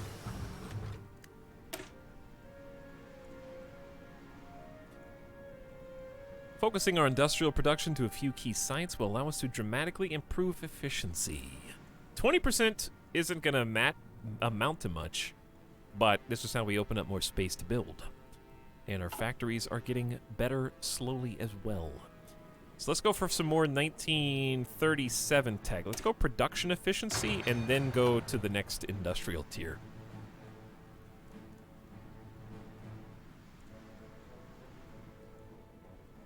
Let's see what Google says.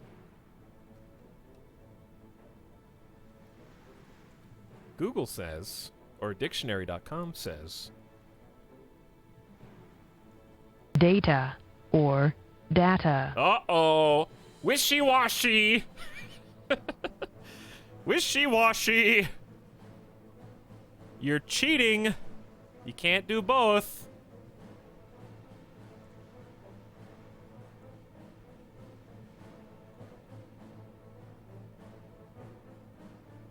Canberra.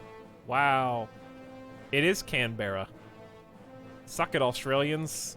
Even the dictionary. This is how you say it in America. Canberra. That's dictionary.com. I'm always right. Have you noticed that? Because I always, have I ever gone to dictionary.com and it disagreed with what I said? Have I ever? Maybe once. You're arguing with the dictionary.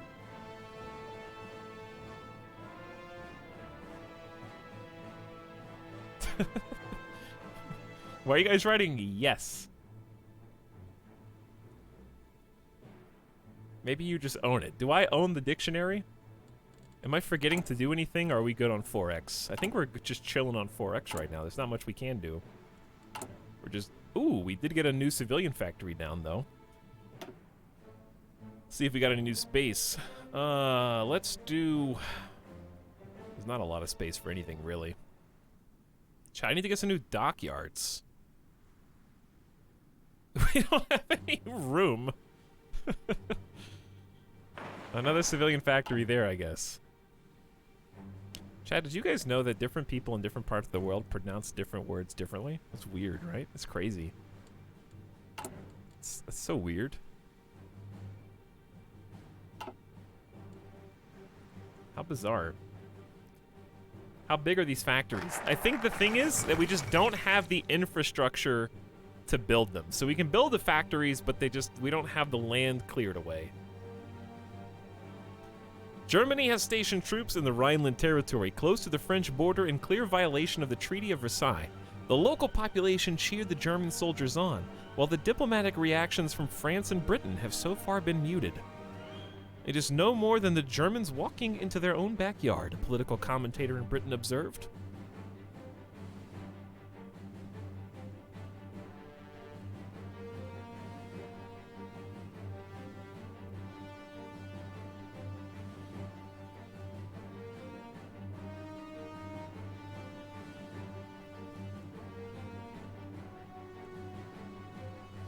That'd be like, chat, basically, the Canberra dissenters in the chat, it'd be like if I was like, hey, do you guys want to play as a Mexico? And chat was like, excuse me, Etalyx, it's not pronounced Mexico. It's pronounced Mexico. Get it right. That's not how I say it.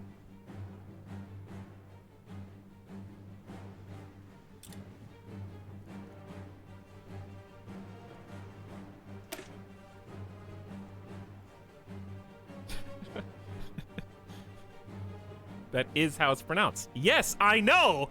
By different people in different parts of the world! That'd be like if every time I said Germany in this stream, you'd be like, it's not Germany, it's Deutschland.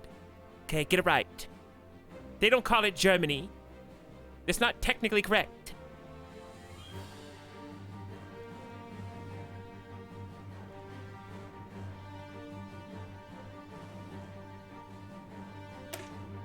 You're just disagreeing for no reason. They're both correct. You're the only one who's wrong.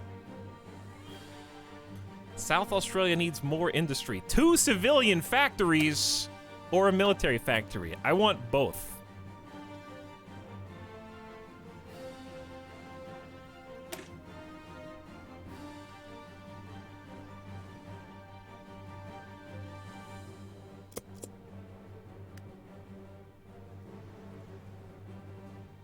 Alex, how do you pronounce Nevada? It's Nevada. If you said Nevada, I don't care. I wasn't born here. But I'll say it like, because I live here. I don't want it to be attacked at the grocery store.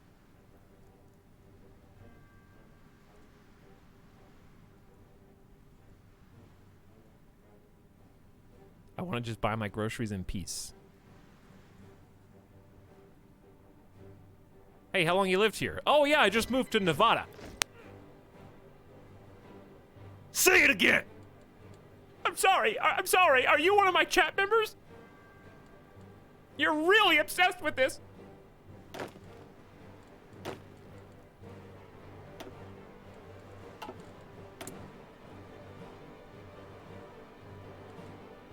How do we want to modify government next?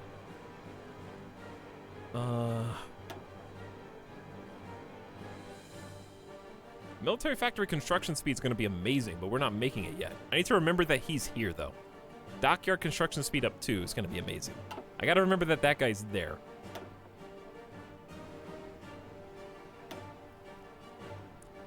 Airplane, naval, tank theory. We could ban communism, I guess? I don't know if that would really help us, because we need the fascism to rise faster.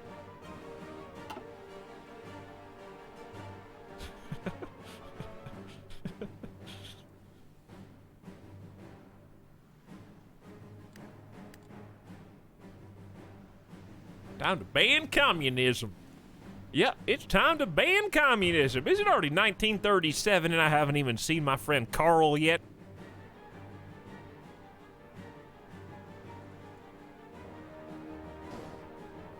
Where is he? Come on out. You're gonna need a little more than just Poland and Romania if you guys want to stop this. Chat, who decided that this was a good idea in history? Who decided that it was a good idea to allow this? Like, this is so clearly a bad idea. England and France, Prussia. I think anybody could have seen that this was a bad idea. Hey, if you put Poland in between Germany, they are gonna be unhappy. Yes. Yes. Very much so. They did it on purpose. I know. That's why I'm saying. Game ignores the free city of Danzig.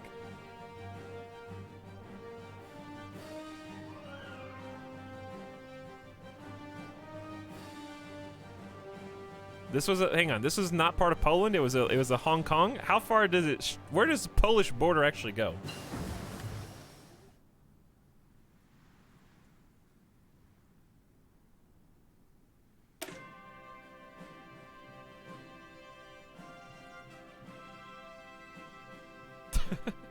Production efficiency cap up another 10%. I feel like we're flying through this tree. Okay. All right. Let's see how we're keeping up. We are at 60% already. I feel like this is raising so much faster than our last playthrough.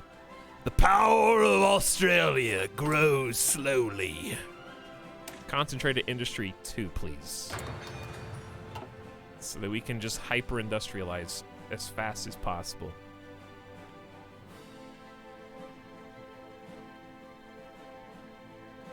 The game assumes Poland will be crushed anyway. They usually are, yes. Because literally all it takes is they have 2 sides that really want that land. We should do a Poland playthrough at some point. That would be interesting.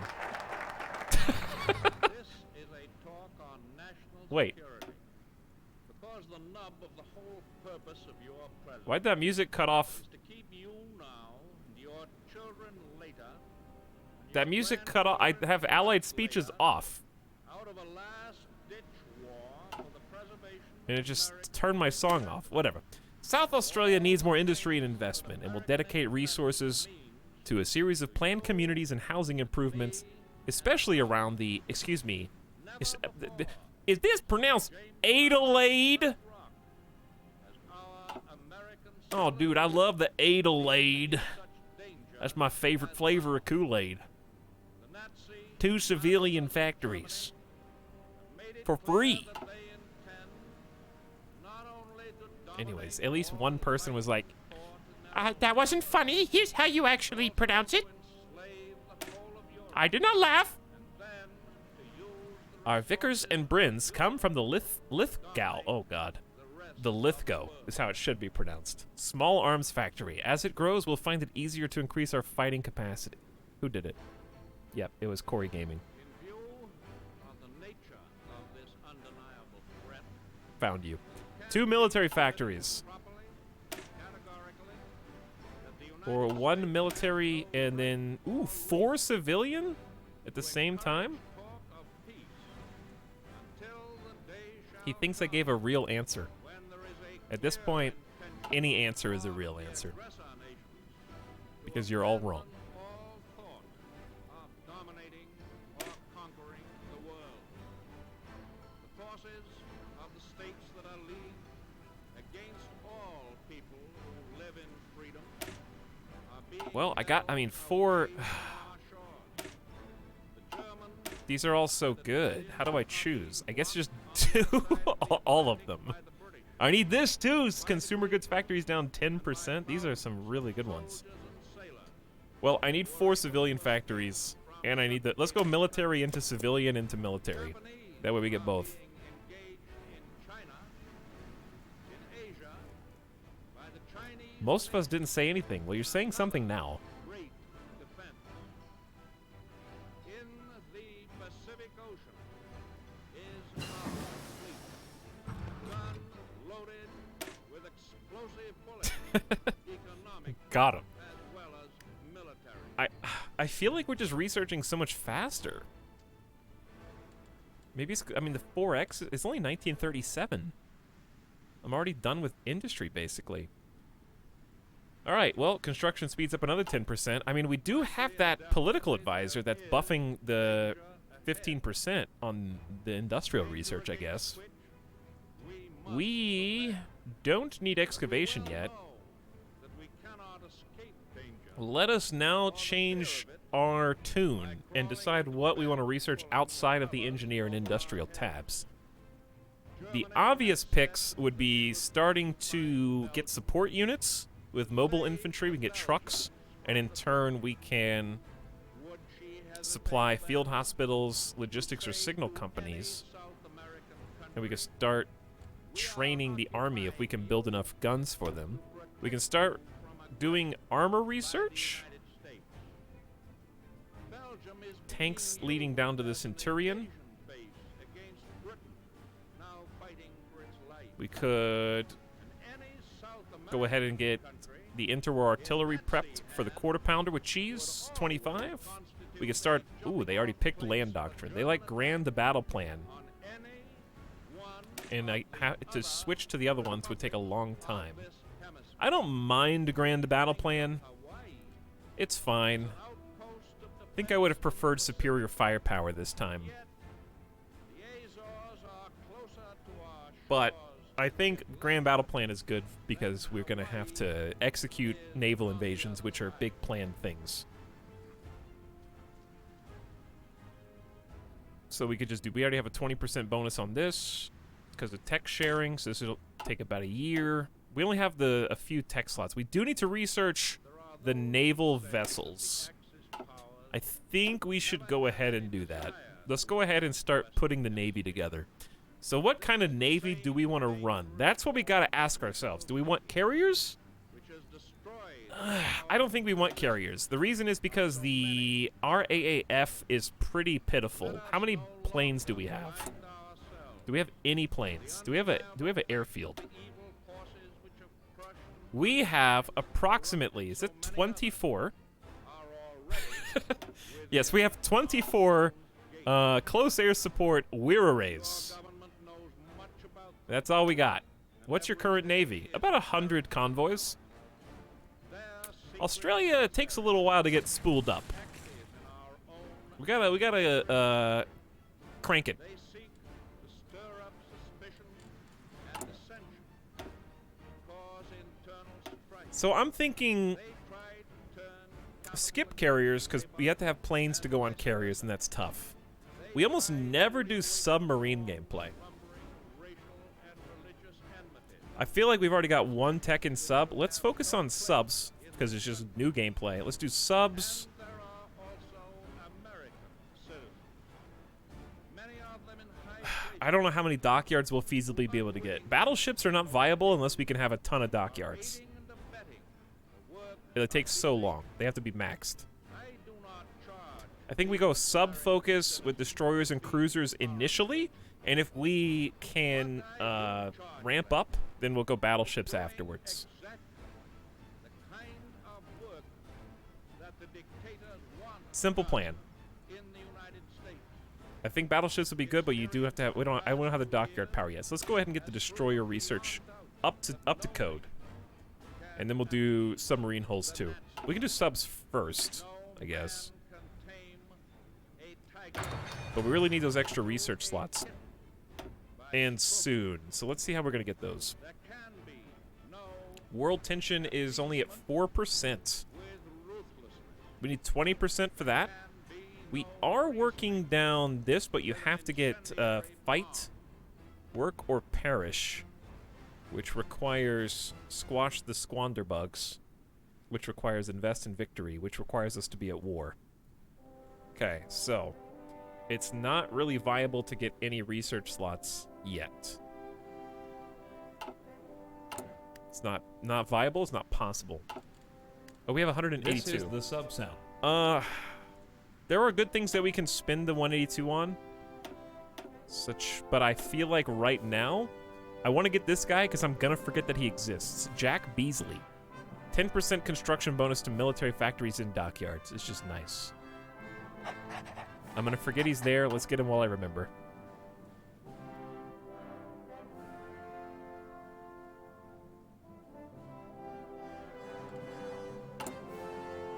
Just doing one division at a time because we're basically out of manpower. So we only want one. We need to start recruiting people.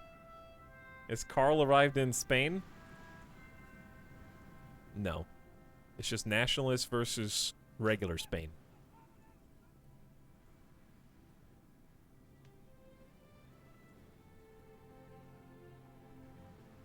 I just remembered I have this. Thanks for the prime sub. Banan-eurism. And for hanging out on the street.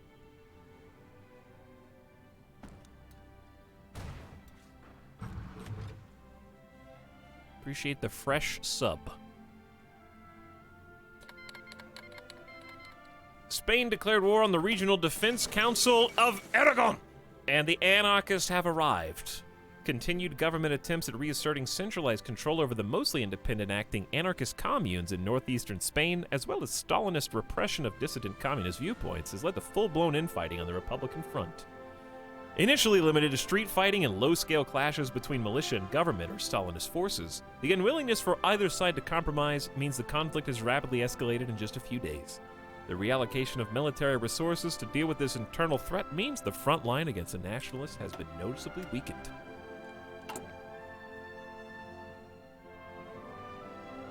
So this is why we pumped freedom points first, because This is the sub sound. now we're already at 708.9 out of 1,000 on the path to freedom. And then, once that is good to go, we actually are good to support the center party now if we want. But I don't know if we need to do that yet. We have to get the ruling party to fascist in order to demand New Zealand. Australia leaves the Allies, becomes free, and gets the event Australia demands our annexation in New Zealand.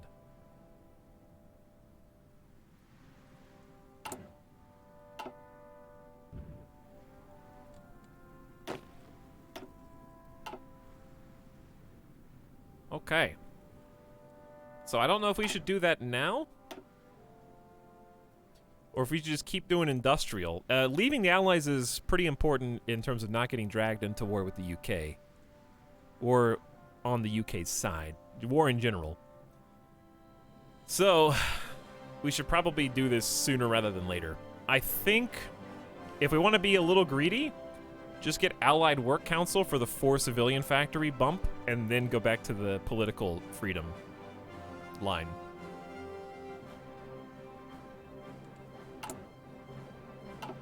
I think that's what we should do. Because there's 4 civilian factories. It's a lot at this rate. We're just struggling to build 1 civilian factory at a time with our limited land. We're getting more land with concentrated industry, but it's taking some time. Mr. McDurp, for 10 months. Anarchy! Or, for Mexico, they're cheering for fascism. The Mexican junta has created civil war very early in 1937.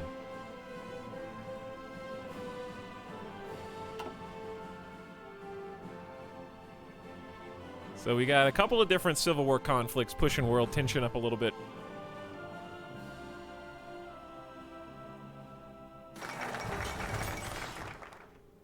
Renewal of the Rome Protocols. At Hungarian instigation, Italy, Austria, and Hungary have renewed the Rome Protocols originally signed in 1934. The agreements pertain to economic development and rapprochement. Essentially a declaration of friendship, there are signs it may lead to an official alliance aimed at counteracting the growing revisionist and expansionist tendencies of Germany. Interesting. Meanwhile, we finished our industrial focus. In wartime, we need a special department to handle logistical and supply matters, ammunition, fuel, and everything necessary to keep the army on the move. 1 extra military factory. I'll take it. Oh, we actually can't get this until we get Civil Construction Corps. So, perhaps I will just jump back to this now. Support the Centre Party. In New South Wales, a vigorous anti-communist movement has arisen. Assisted by its New Guard allies, the Centre Party might hold the key to strengthening Australia. Daily fascism support up. And we get Fergus Foster Munro, who is a fascist demagogue granting daily fascism support if you want to put him in, plug him in. For now, however, we should start producing support equipment.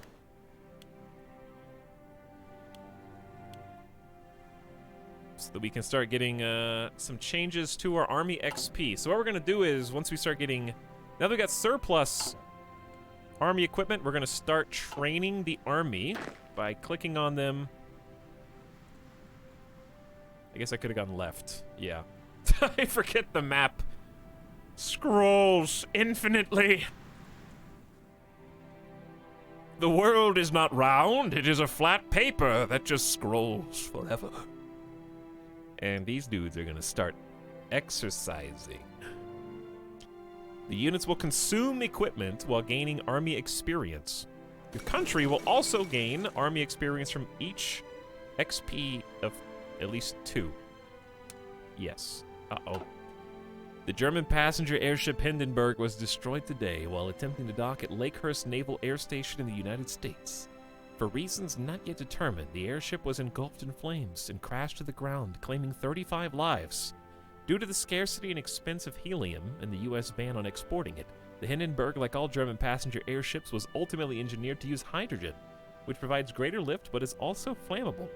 With public faith shaken by this disaster and the rise of much faster passenger craft, this could spell the end of an era. The humanity. That'd be so scary. Like, I don't know, the whole thing catching on fire around you, is that scarier than crashing in an airplane that is nosediving? What's scarier? Why are you scaring chat? I don't know. Yes. Yes.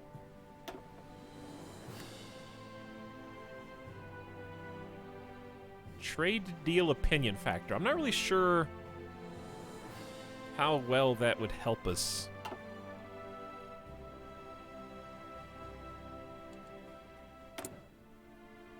I know, we don't have a template. I know we have low manpower. We are -1 aluminum, no reason to trade for that. We're good. These notifications can relax. Hey, there's my boy Carl. There he is. Wary of being increasingly sidelined and having influence over the nationalist front more and more curtailed, the Carlist forces under Manuel Falconde have announced their affiliation with the nationalist cause. declaring their own independent insurrection. Carlos Riquetes, predominantly in the north of the country, have turned on their erstwhile allies, while at the same time continuing the fight against the Republican enemies. The effects on their military position in the Civil War are being downplayed by national leadership, but it's evident the current chaos presents ample opportunities to the Republicans.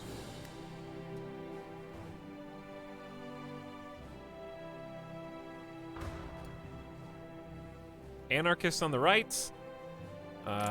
Old-fashioned democracy is getting crushed. Nationalist fascist Spain. And now, I guess, monarchist Carl. Tug of war.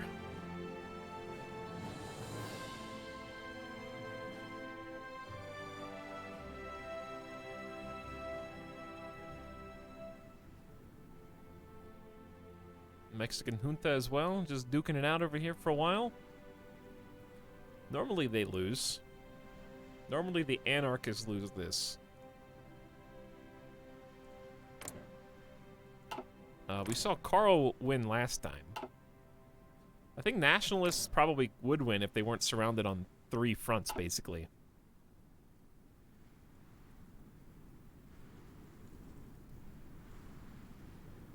And I think that's pretty much all that's going on in the world. Why do they have 3 separate war categories?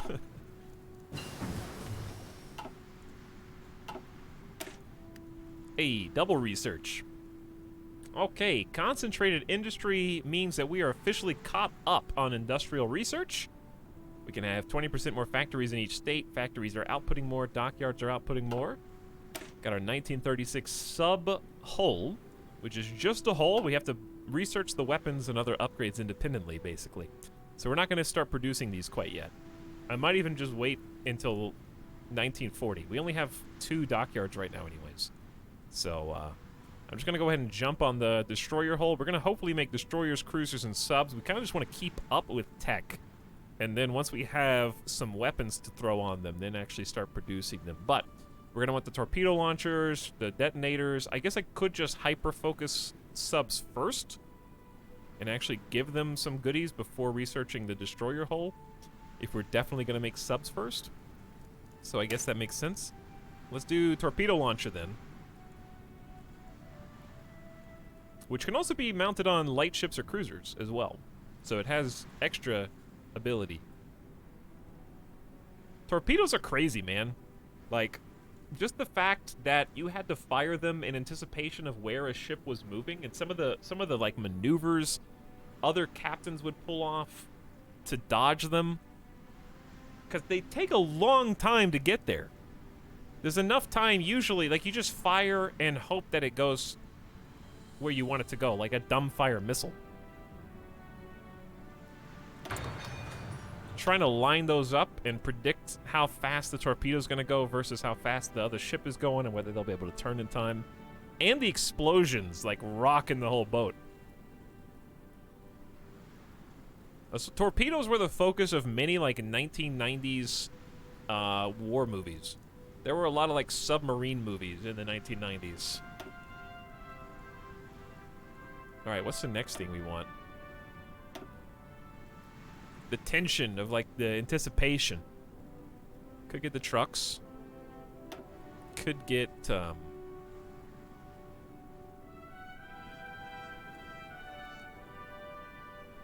yeah, I could get the trucks.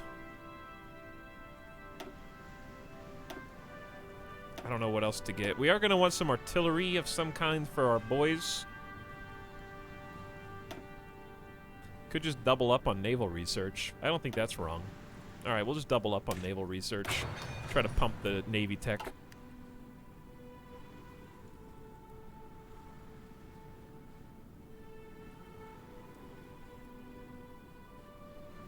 Aren't all weapons fired in anticipation of where the enemy is moving? Yes. However, now we have guidance systems. And it's not just a guy pointing a tube that way and being like, go.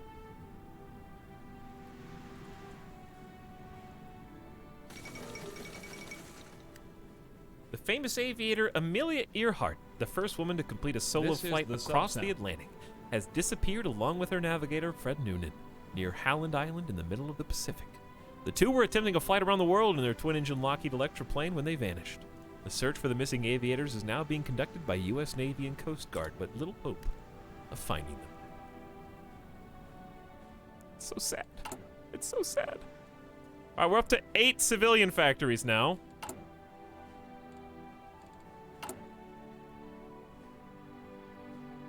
What's up, Karatobi? The Solaris update? Yeah, I hope it's fun. The Nemesis.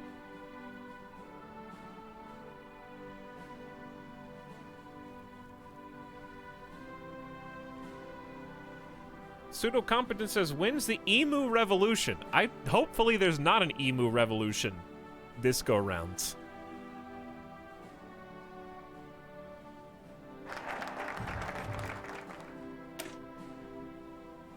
Hopefully we can take matters into our own hands. Okay, well, daily fascism support is going to go up automatically because we abandoned the Westminster system earlier and chose to support the Center Party. We have this dude who we could hire with PP. We probably will, I guess. I don't know who else to hire with PP.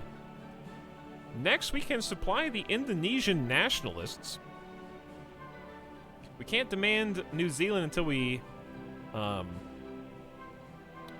fully a fascist faction.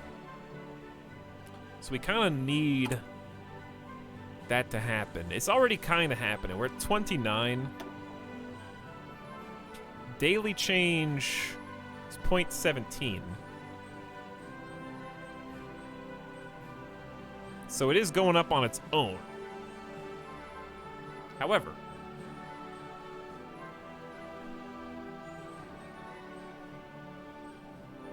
I think it makes sense to go ahead and do it. We're bringing in Fergus Foster Monroe. And then our options are go back to industrial stuff or start supplying the Dutch East Indies With guns! They have to be a subject of another country. Check. More than 15% support for the Center Party. Check. We have to have 200 infantry equipment in a stockpile. Check. Britain not enforcing our loyalty. Check.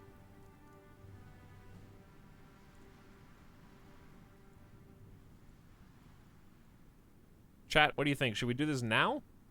Or should we go back to industrial focus now and get the military factories and the infrastructure? What say you?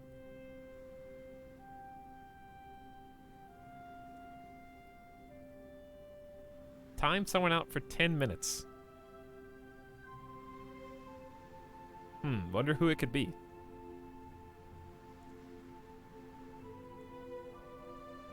Bully chat online.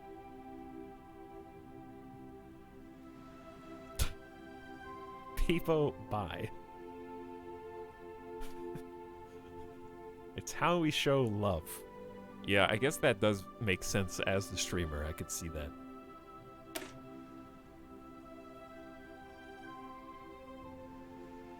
I feel like the sooner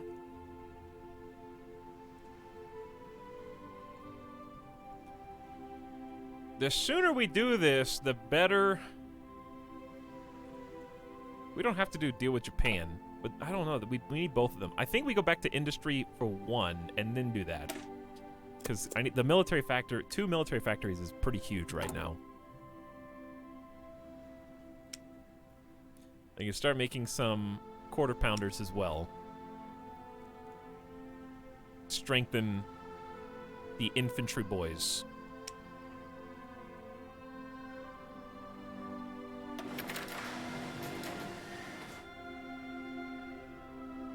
Even if it is only one factory. But we're getting there. We're getting there. We went from 3 civilian factories to 8 in just a year and a half. We can't recruit any more manpower because we need to pursue... That's the other problem. I need more people. But I have to go through... We have to wait till 20% world tension. So we really have to wait quite a while on that.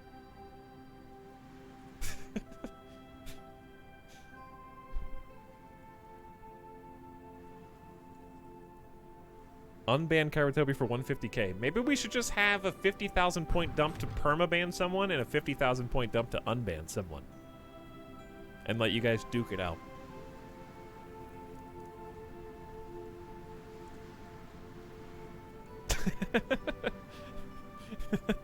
No, I can't trust you with a permaban.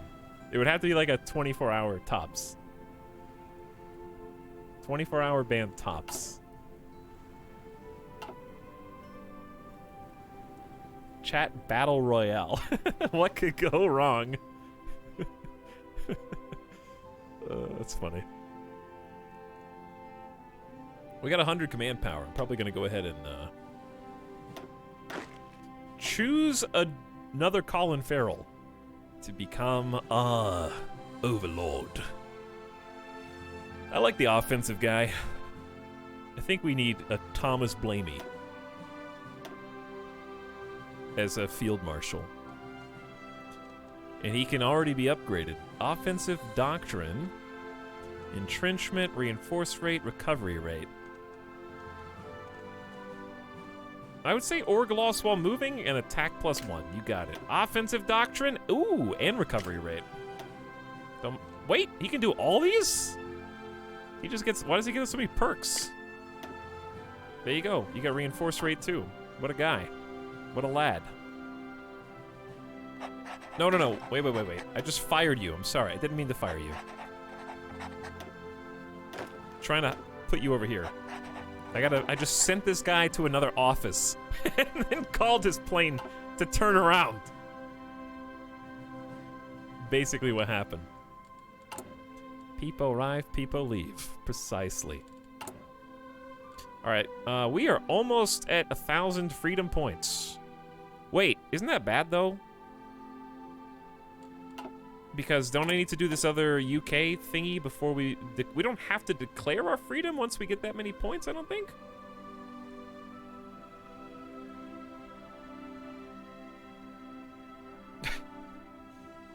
How much longer is on this? 12 days left. Alright, yeah, we're gonna go straight back to the Indonesian thing before we get to 1,000 freedom points.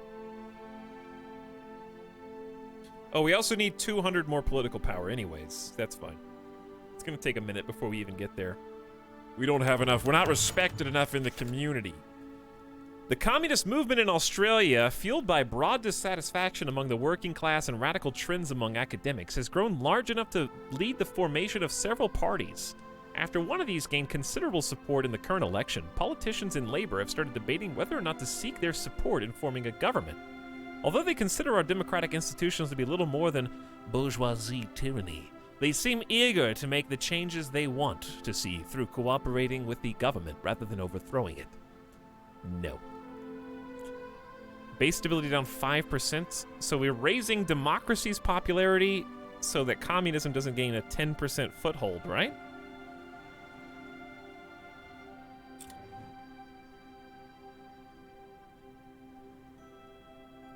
You picked the wrong one. How's it? That's the minority party. 23%? We're at 41% for the center party right now.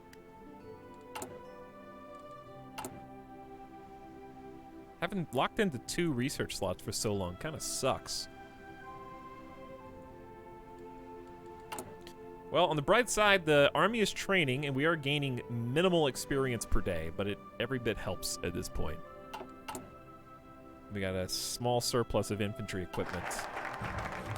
Hey, there you go. 2 free military factories.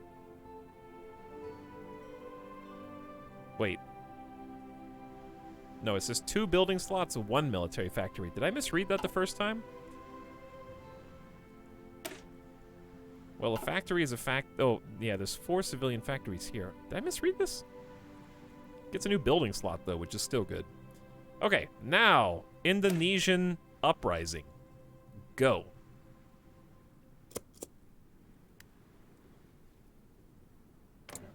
And then our boys over here in the Dutch East Indies are gonna have a little crisis on their hands. We should make I haven't made a save. Like the entire game. Australian centrists. Omega lol.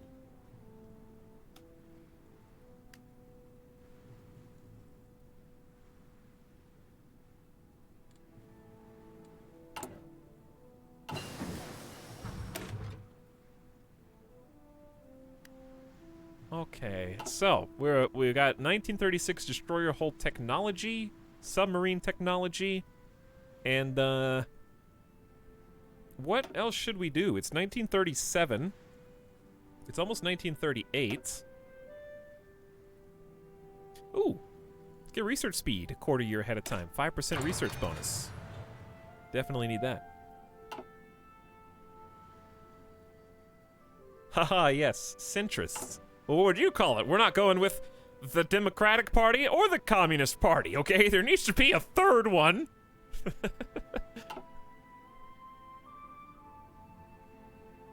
How well did democracy work for us at Gallipoli?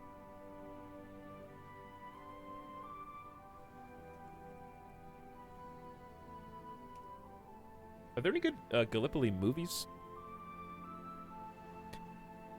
Wait. Yeah. Let's see. Gallipoli in movies. I mean, there's a 1981 film just called Gallipoli. What region was 1917 covering?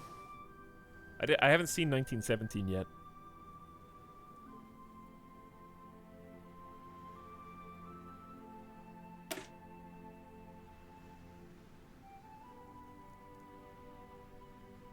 The Western Front.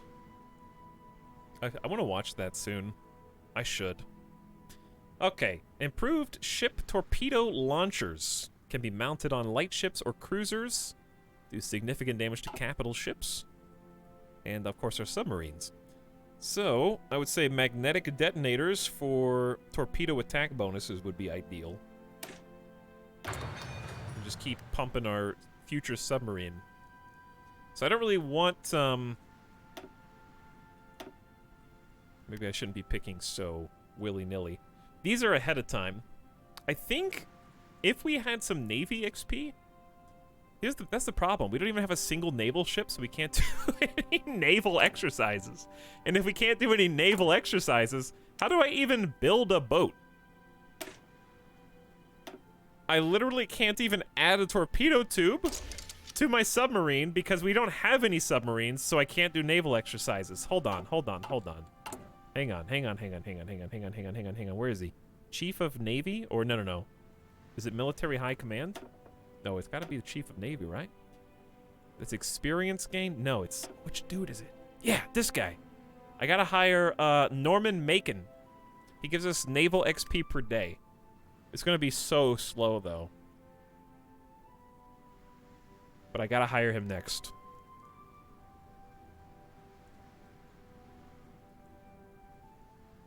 Norman Macon. So 10 days and we can hire him. Oh, free. Ooh, easy. Free civilian factories. Pay attention. We got 10. No. Yeah. We have 7 available for construction. 10 are being used in consumer goods. Okay, here's what I need to do. I need to figure out how to get rid of the Great Depression. Scientists have been wondering the same. We have to establish the Advisory War Council first, which needs 20% world tension. Okay, so we're only at 4% world tension, so we can't do anything about that.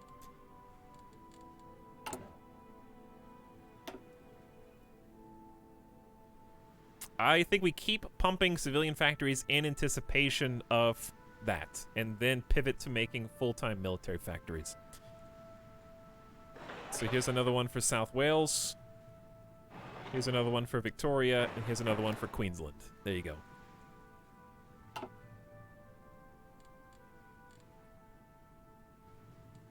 It is a toaster crisis right now. How to get rid of the Great Depression? All you have to do is just build more armies.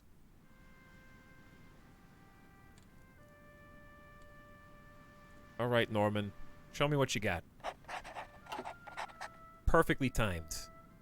So, 0.05 per day ain't much, but we only need 5 points to modify our submarines, so it's not too bad. And then we can start training the submarines, and that will compound our naval experience gain. Let's see how the Civil Wars are going. It appears that regular Spain has been all but eliminated.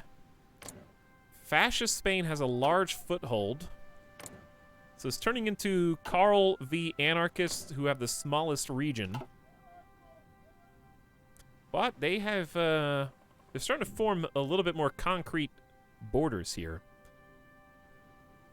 And then the Mexican junta is, I think, slowly receding towards Monterrey. Hey, there you go. Nationalist Spain took 6 states and annexed regular Spain. 1 down, 2 to go.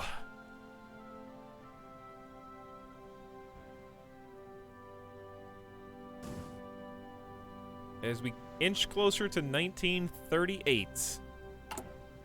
I could probably go 5x for a little bit. I don't think we have anything coming up. Neum. I don't think there's anything happening right now that we need to do. Except this. We should support the people of Indonesia in their fight against Dutch oppressors. They will need education and training, but with their numerical superiority, victory in this fight for justice is inevitable, as will be their gratitude towards us. Dutch East Indies gain Indonesian nationalists, which gives daily autonomy progress for them. They lose democracy support and gain fascism support for 730 days. That is an investment. We are planting a seed. I have to support the Indonesian uprising, which I cannot meet the requirements until they have 30% support for New Order, which is their fascist party, I guess. So we need to kind of keep an eye on that. We push it as far as it'll go for now. Can't do this yet. This is the sub-sound. Maybe it's time to go ahead and invest in the Cockatoo Island shipyards before we add the infrastructure. I think that's a good idea. Cockatoo Island shipyards! 3 naval dockyards coming at you. Ooh, that's tasty. We only have 2. So that'll increase by 250%.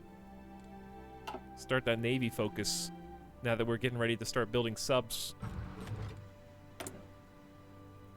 Prepare for civil war. We have no time to wait for the slow changes in the minds of the people. I really don't want to do civil war unless I have to, because that's just so annoying. And I can lose.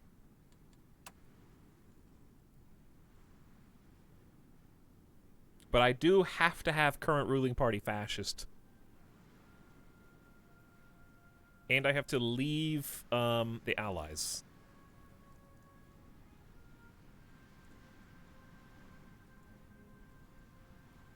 Wait, I'm confused.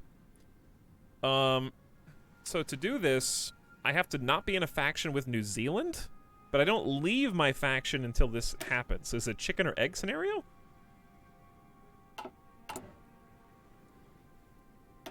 Because we're both in the Allies, but I don't leave the Allies until I research that. I can't research it until I leave the Allies, so how do you actually do it?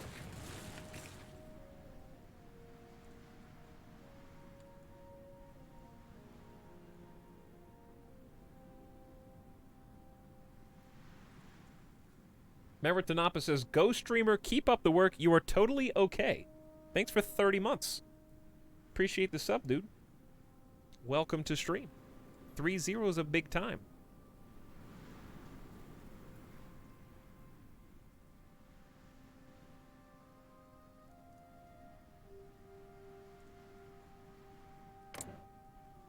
Well, I think the Mexican fascists are losing.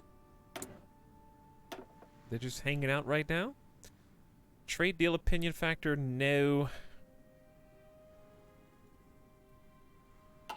Yeah, I think we're doing fine. Let's just hang tight. The next thing I would like is what? Maybe a ship designer? Yeah, that would be good. If we're like, so this will affect our next researches. Obviously the 15% research speed, but it will improve all of our future vessels. This is for carriers. This is for just screening in general. Screen, max range 30%, sub detection 10%, and max speed plus 10%. So, my question is, when it says screen, what specifically is it referring to? Like, I know normally destroyers screen for the other ships. Is that what it's talking about? Is it destroyers?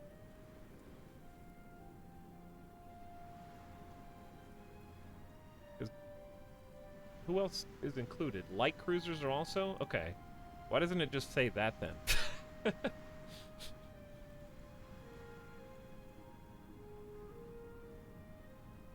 Okay, so I figured destroyers. I still think that's exactly what we want to do, so that's what we'll do.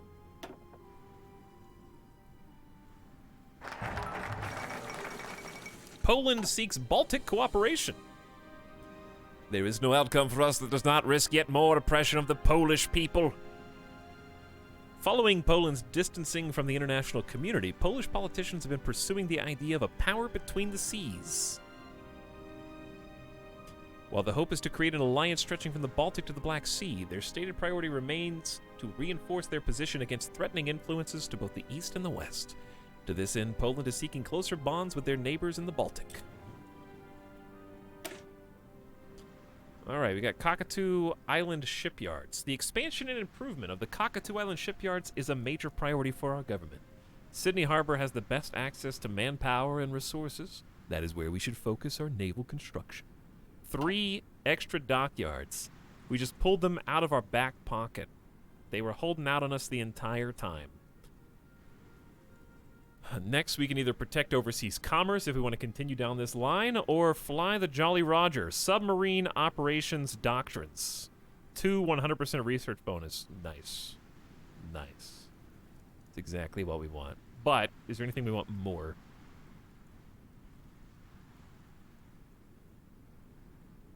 Could just get the 2 Northern Territory infrastructure, and then we'll be that much closer to uranium mining. And also, this requires both of these, but we can't get either yet.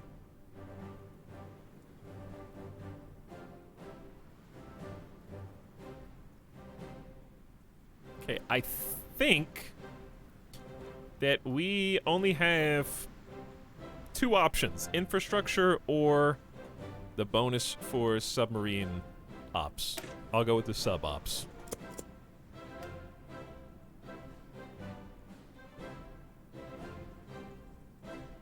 Squid, thanks for the 1,000 bits. Sup, Etalyx. I've been playing a lot of Hearts of Iron myself, but I'm addicted to Equestria War Mod. I don't know what that is, but I'm glad you're having fun. Hearts of Iron is a fun game. I've been enjoying my vanilla campaigns quite a lot.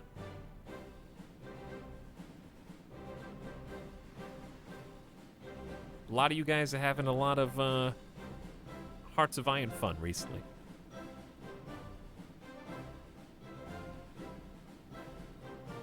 Good to hear.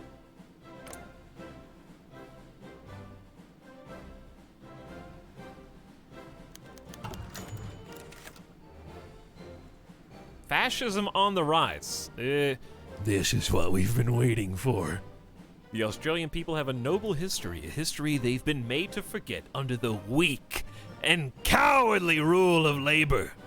They claim to represent the people, but can so feeble a state enforce the will of the people? Only by spilling the blood of these traitors can we fulfill our destiny. The fascist speakers in Australia have made no secret of what they think of our current rulership and political system. Speeches like these have tapped into a public dissent that is particularly pronounced in the more conservative sections of the military. We need a referendum. Lose 100 political power. Politics will change. Center Party becomes the ruling party. Public elections will not be held. Well, so much for hiring the boat guy.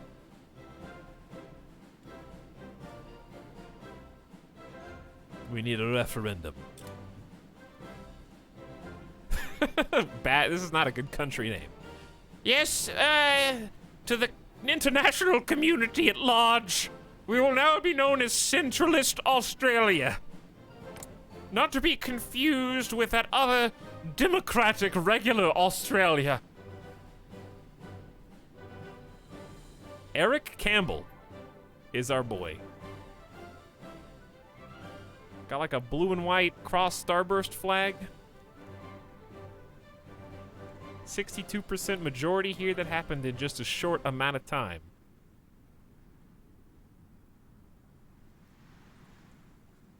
This is a fancy-hatted gentleman.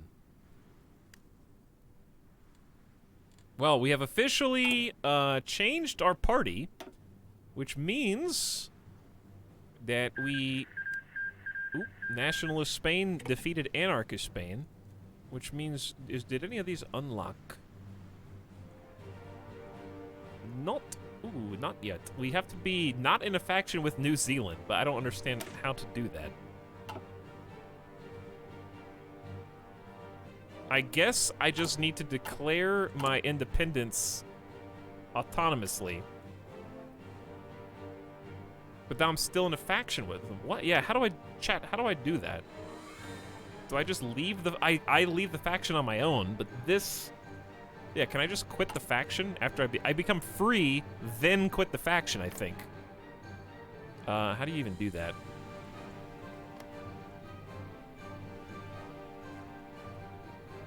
Not allowed to leave because you are a subject of the UK. Okay, so I need to spend my freedom points.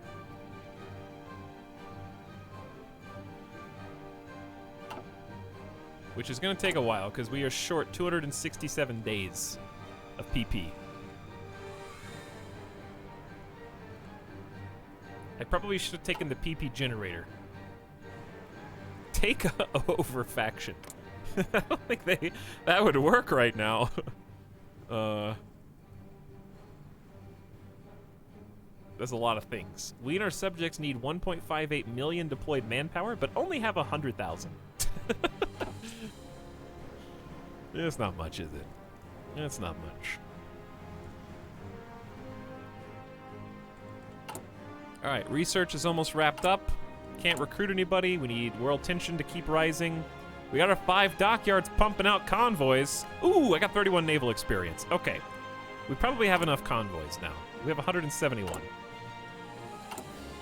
Let's convert 4 of these to subs.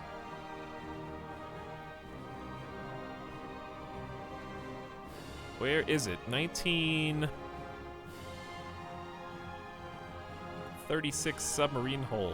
Design lacks required modules. Yeah, you gotta be able to shoot. Gotta be able to shoot good. Put some torpedoes on there, and I know that the Hearts of Iron community hates mine laying. A larger torpedo room allows more torpedo tubes to be mounted. It can also provide slightly more living space for the crew. So that's double torpedo attack. That's probably what we want to do.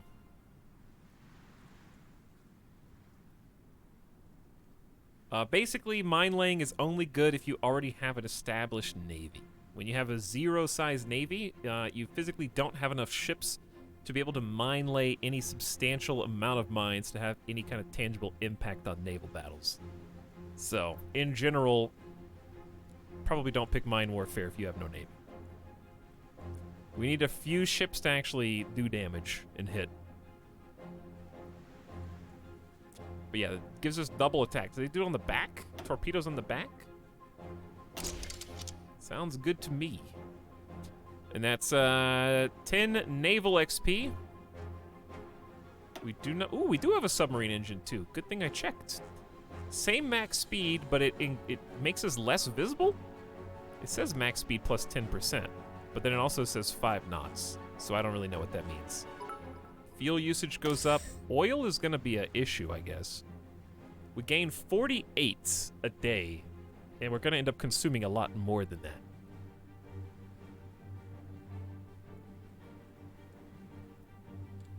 So, let's make this the 1936 tuber. The 1936 tuber. 2 tubes. And we require steel. Only 2. So it's not that short. We got enough convoys. I'm not going to worry about trading.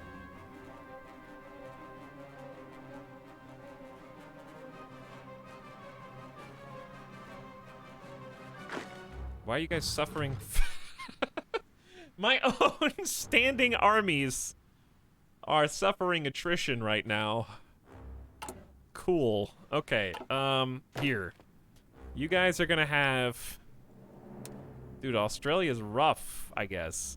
We're gonna have an area defense of primarily just naval bases. I don't think you can guard the coastline. Forts, yes. Naval bases, yes. Victory points, yes.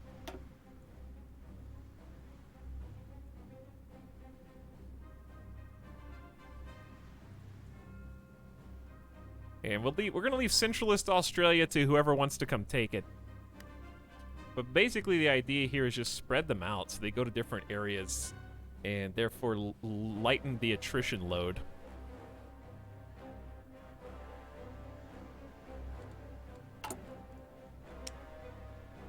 Okay. We actually have submarine production, and we're making one submarine every, what, 2 months?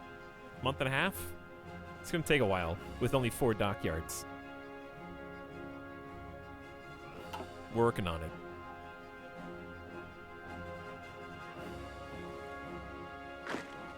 Going to peace out in Darwin. Mexican junta was annexed, and the fascists have lost their civil war. Meanwhile, in Spain, Carl is falling before the might of the CEDA. This is the sub-sound.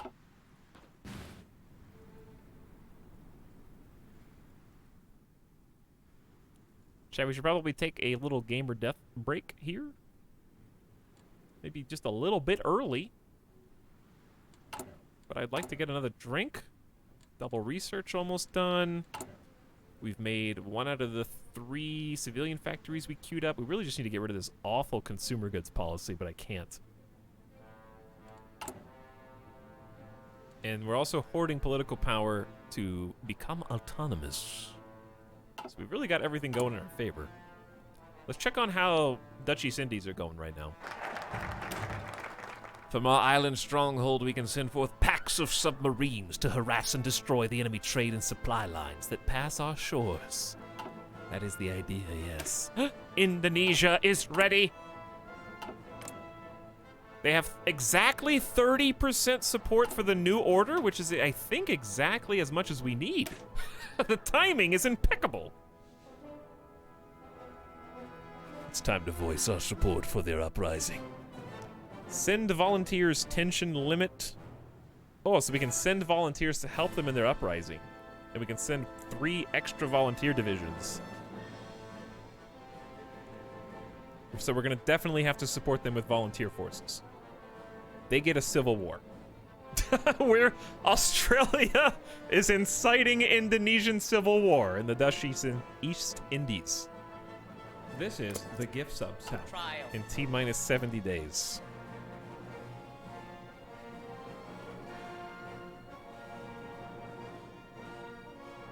Hello chat, hello talks, random topics, Justice League. I'll probably watch it sooner or later, yes. Falcon and Winter Soldier. I'll watch it after I rewatch the 2 Captain America movies. Evil Genius 2. Mildly interested, but it's very, very neutral. There you go. Rapid fire. But I like that there's a lot of new stuff coming out. Alright, chat, let's take a quick save. Take a quick GDB. Indonesian Civil War incitement. And excitement.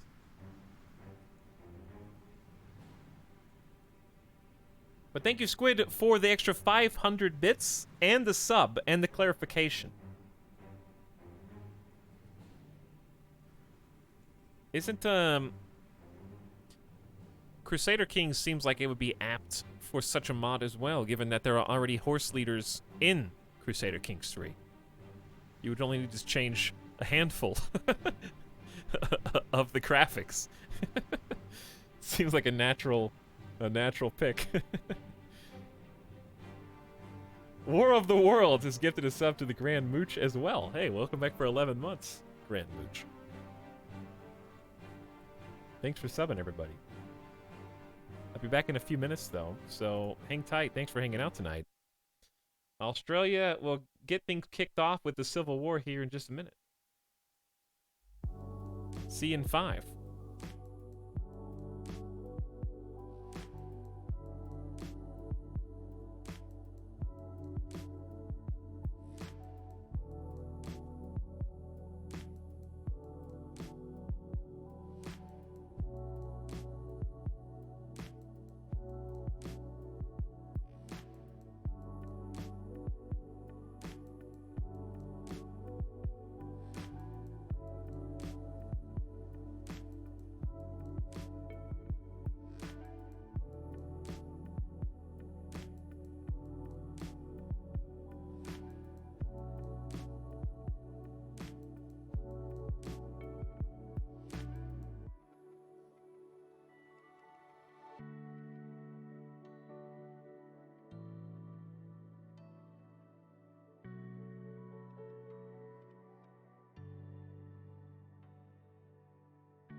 Hey. I have grave news. This is the last Coca-Cola. And the last Pop-Tart.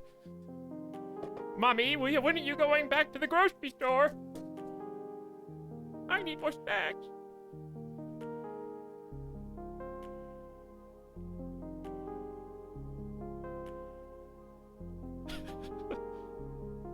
Hi, Etal, just tuning in. Can you give a brief summary on your campaign? Yes. We're playing Australia. And we're gonna be mean.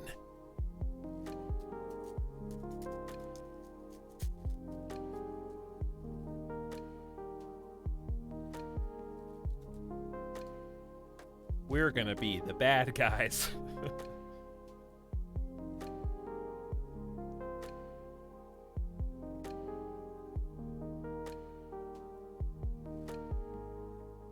Specifically, we're currently inciting an uprising in Indonesia against the Dutch.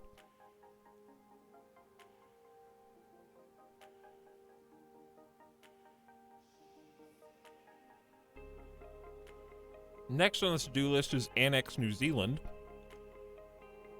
and split from the UK. Pretty much that.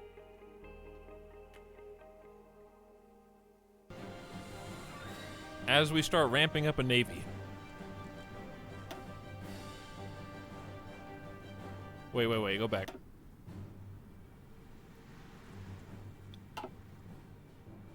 We missed a couple songs. Say that again, please.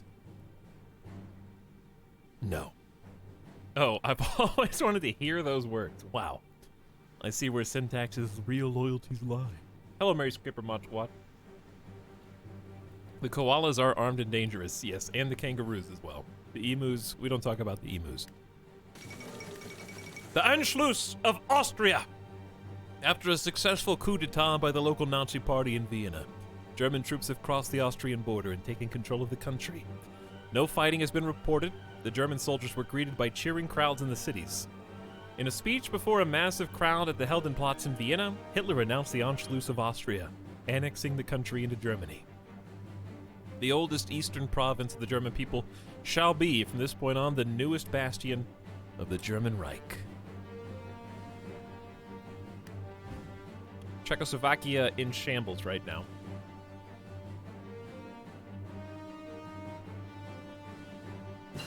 In the maw of a giant.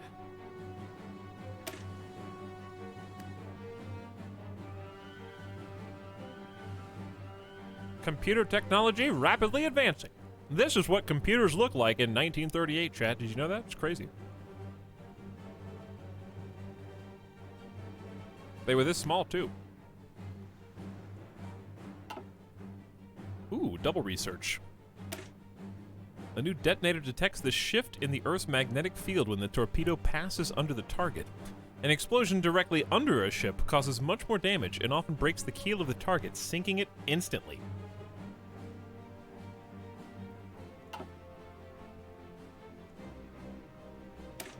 That is a 20% bonus to torpedo damage, which will greatly help our subs. Now it's halfway through 1938. We have some options.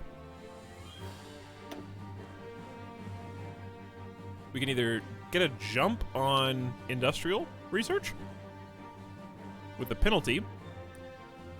We can start researching stuff like fire control systems for our ships. We can start getting basics like radio and radar, which are going to be good infrastructural additions.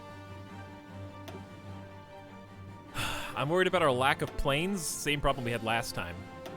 Also, we can start powering up our infantry. We are a little bit falling behind. I think we should. It's going to take 100 days to research improved infantry equipment, and by that time, it's time to go to the Owen gun, which is a fancy way of saying military tier 3? Because this is tier, well, this is kind of like tier 0. Well, tier 0, 1, 2, 3, I guess. We gotta have the foot soldiers have to be armed. I think it's time to do that and maybe a naval doctrine boost. The problem is the AI chose fleet in being, which is not good. That's like a carrier focus and battleship focus. No, I think it's just a big battleship focus. We want to do like interdiction with submarines. Well, I guess this does have submarine buffs.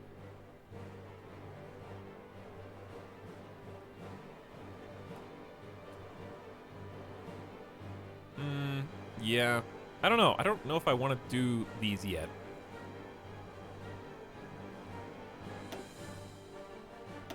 I don't know what to focus on right now. There's a lot of options. Well,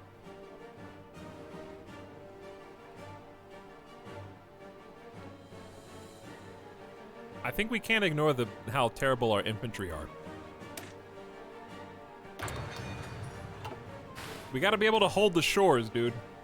So I'm just gonna pump the infantry real quick. I have never played Hearts of Iron 3. Superfly. But I have heard good things.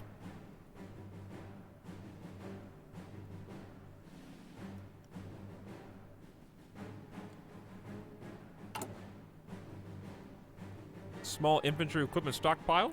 12,000 is pretty decent, considering how few troops we have. We're gonna need more support. But I got 2 factories on it. That's about as much as I can spare.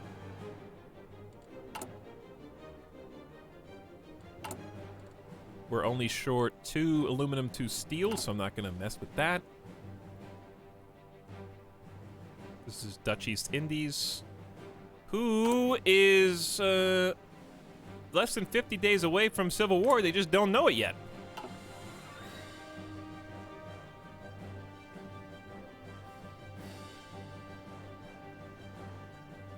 I just noticed it's 32C and it says extremely hot. Well, it's 47C there. Oh, the weather. Yeah, it's raining. Very hot, 31. Extremely hot is in the 40s, apparently.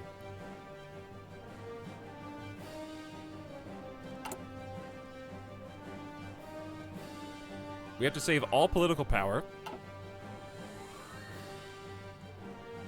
And we're about to spare some volunteer forces.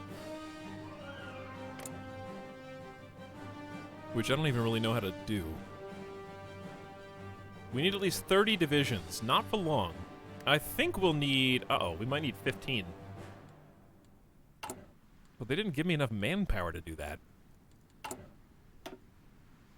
Uh-oh. Yeah, I think I have to have 15... It's lowered by minus... Oh, it's lowered by minus 100%. So we can send however many we want. Okay, I thought I was lowering it by 50%. We're good. It's just removing the restriction.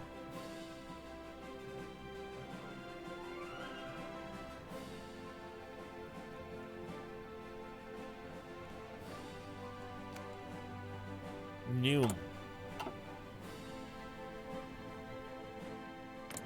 And the Spanish Civil War is done! After a long and grueling civil war, nationalists under Emilio Mola have finally defeated Carlist and Republican enemies and secured full control over Spain. Though isolated pockets of Republican troops continue to wage guerrilla war that may well hamper the exertion of local nationalist-controlled and previously Republican areas, it is unlikely further coordinated resistance of any significance will materialize. As the nation rebuilds its war-torn cities and industry, preparations are being made for transition back to civilian government under José Antonio Primo de Rivera. It remains to be seen what Spanish imperialist ambitions may manifest in the current world crisis. Rest in peace, Carl. Almost 20% world tension. We need that.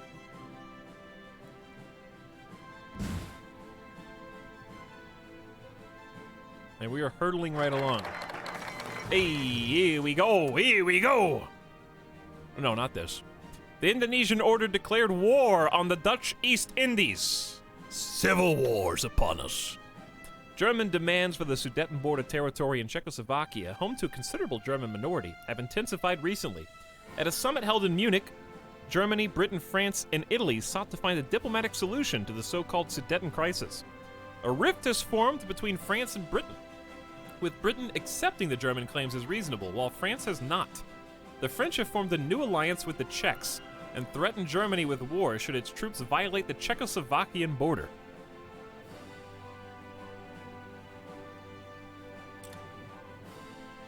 Wow, how you gonna do them like that, Britain? Yo, Britain, how you gonna do them like that?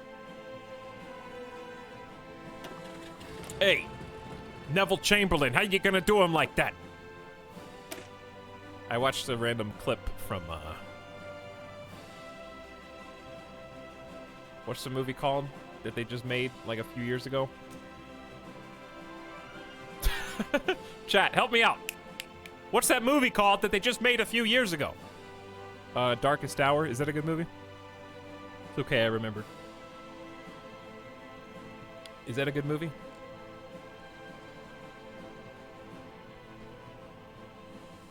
The uprising needs guns and other equipment, as well as our full-throated diplomatic support. I don't remember. Awesome movie. I liked it. It was okay. Avengers. Yes, exactly. It is time to use our regional might to bring all the Southwest Pacific to our sphere of influence. Only we can protect the people and resources from outsiders who wish to pillage our heritage. British Malaya is a puppet of the United Kingdom. If I become fully independent, this will bypass the focus.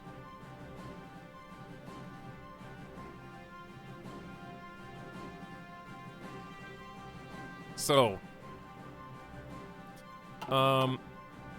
do we even have a protectorate yet until... Who are our protectorates? Or who are their... Who are we demanding to control? Exactly.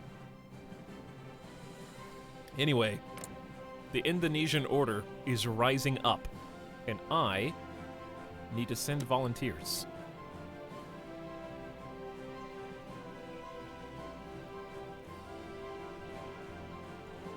You need to select either one or more armies or select air volunteers. You have a maximum total limit of 4. It will generate 0 threat. You've selected more than you're allowed to send. Okay, so what you're saying is I have to offload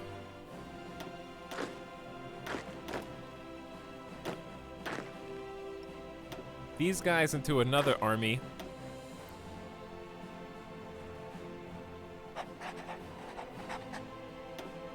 Then I can send this 4 squad. Bam. It'll generate 0.1% threat. Oh no. And then they go over. The Indonesian order will allow a volunteer force from our country to fight in their wars. I love how they're volunteers. Yes, sir. Which of the 4 divisions would you like to volunteer? And which general in particular would you like to volunteer to send over?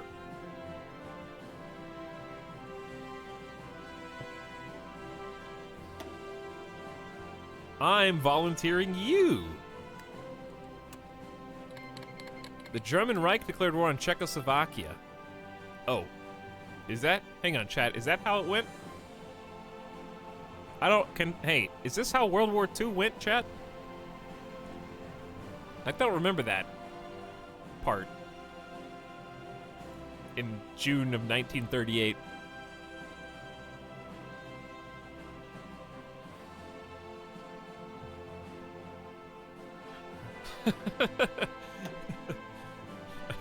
Modczech, Poland? That was it's a joke, chat. It's a joke. Let me check the Wikipedia. So that means the German Reich is now at war with Czechoslovakia and France. Okay. Sudetenland denied. I don't think I've seen this before. This is new. Volunteer forces in transfer. I need a new national focus. Yeah, I've never seen this particular outcome. Should I protect the Southwest Pacific do this? I feel like yes, because 70 days, it's going to take us 140 days before we can even declare freedom. Oh, it's 26% world crisis. I can establish the War Council, which would boost us.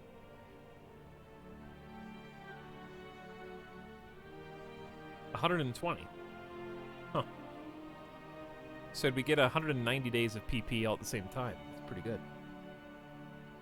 Okay, should I... Here's my question, I guess. If I bypass this, is that bad? If I bypass this. Like, do I lose out on the benefits?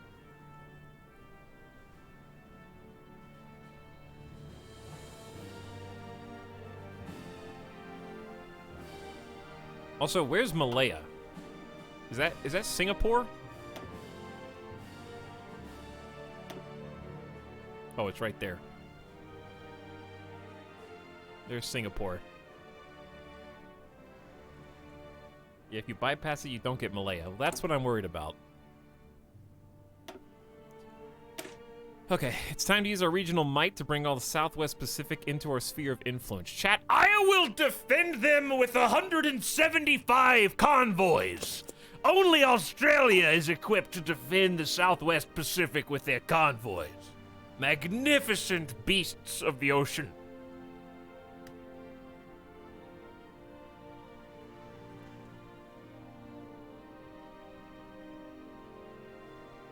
so we'll do that first. Let's see how this civil war is going. They got our reinforcements.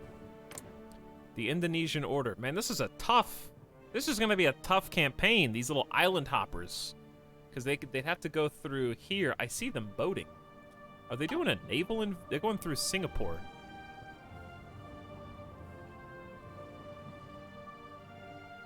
Where did they go?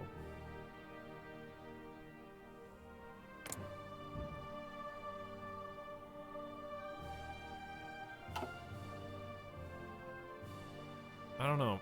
Maybe they just maybe they're just reinforcing. They just came from Australia, and they're gonna group up. Ask for docking rights. Request from the German Reich.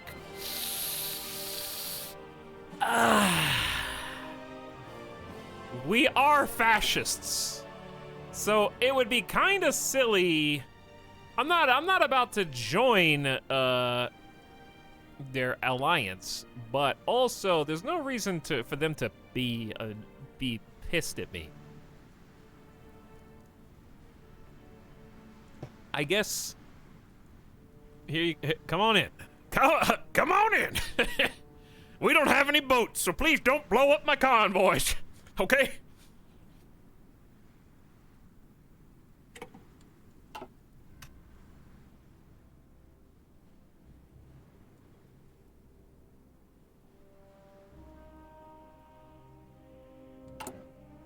Eight more days until we get some bonus power for our feeble infantry. Don't worry, we're gonna work on that. I just got so many things to do.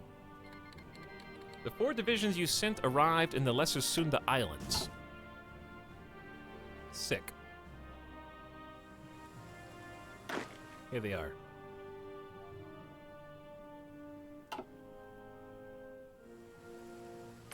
How you guys doing?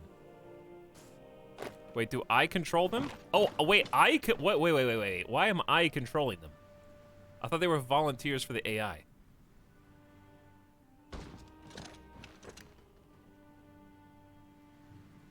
I made it. You did make it. I'm Toonsis. You did make it.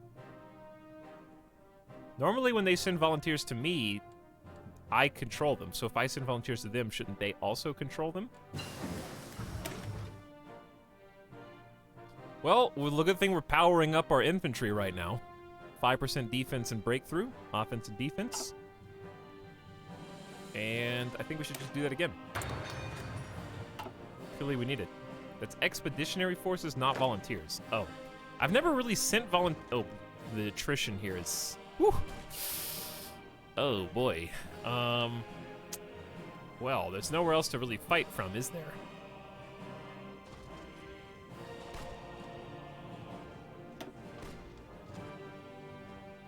Is infrastructure 6 here, and we're still all dying?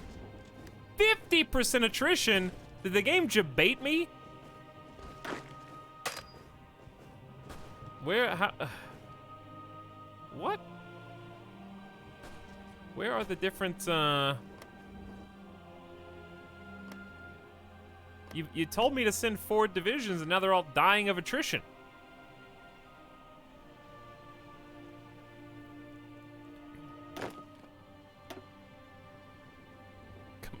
Komodo dragons eating the troops. Where does one state end and the other one begins for the purposes of supply? Hang on.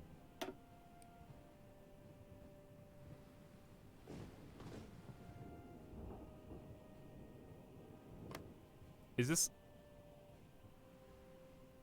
Are these the same? Hang on. What I'm thinking is if I just keep one dude here, and let the other 2 go up, will that be enough of a spread?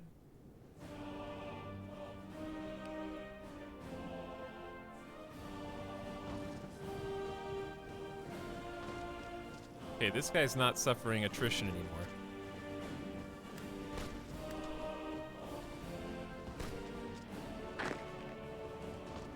Takes forever. Just to walk across these islands. Why didn't we did... Alright, you guys having fun up here? Because I'm bringing my attrition with me. Actually, there's no attrition right here. Okay. In that case, I'm going to move you 2 up to there. I don't even know how many soldiers are here? Alright, new front line orders. Bam. New offensive line orders. Bam.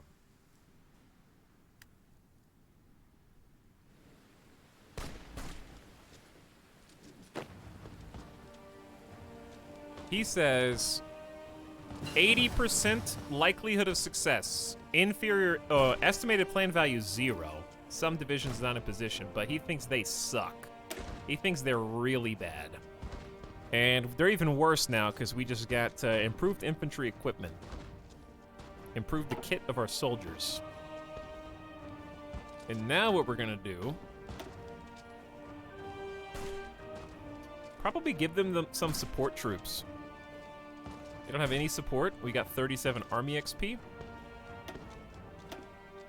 And I'm gonna go ahead and research artillery so we can start building some artillery for them.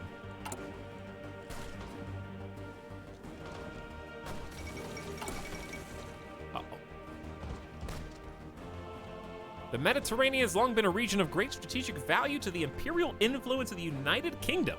Now the British government is looking for further support from countries in the region. To that end, they've appointed a special consul to the Hellenic state. More than a century after Lord Byron's participation in the Greek War for Independence, whether the United Kingdom is successful remains to be seen. Who do the British think they are?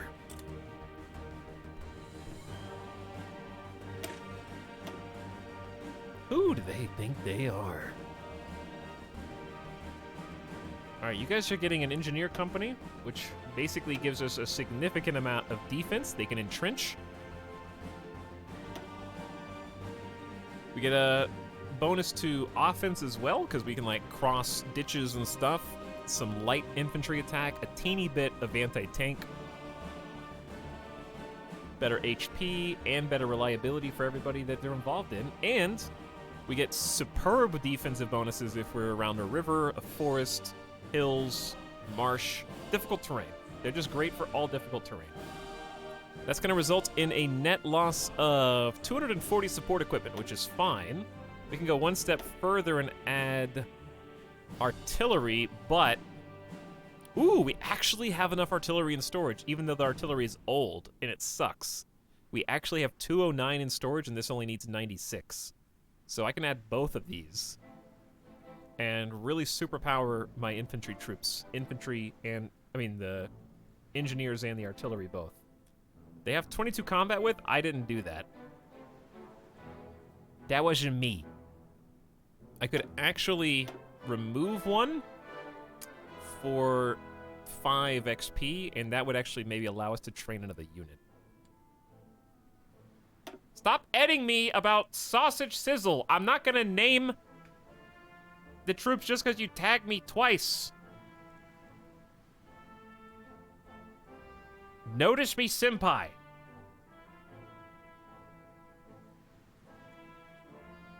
Maybe third time's a charm.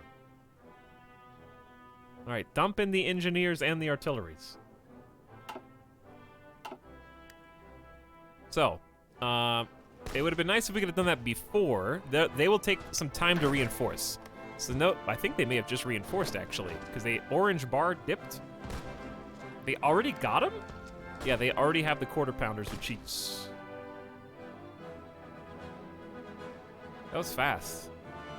We don't even have radio yet. All right, he's ready to go. 50% in our favor. He says, let's do it. Let's see if he's right. I also notice we don't have a field marshal here. So let's move the field marshal on over. That'll give us another little perk.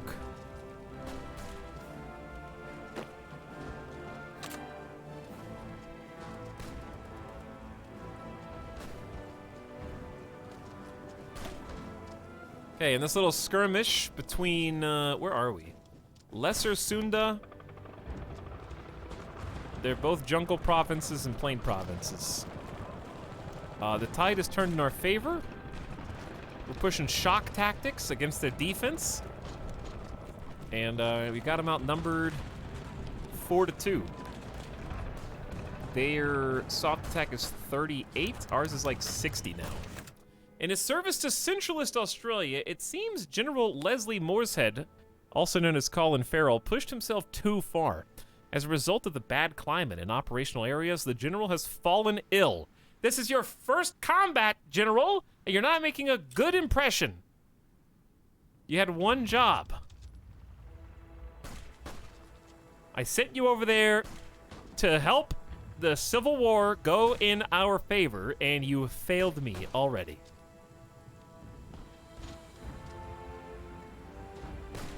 We estimate the battle will last for another 6 days. I kind of never seen this before, but also it seems like a uh-oh.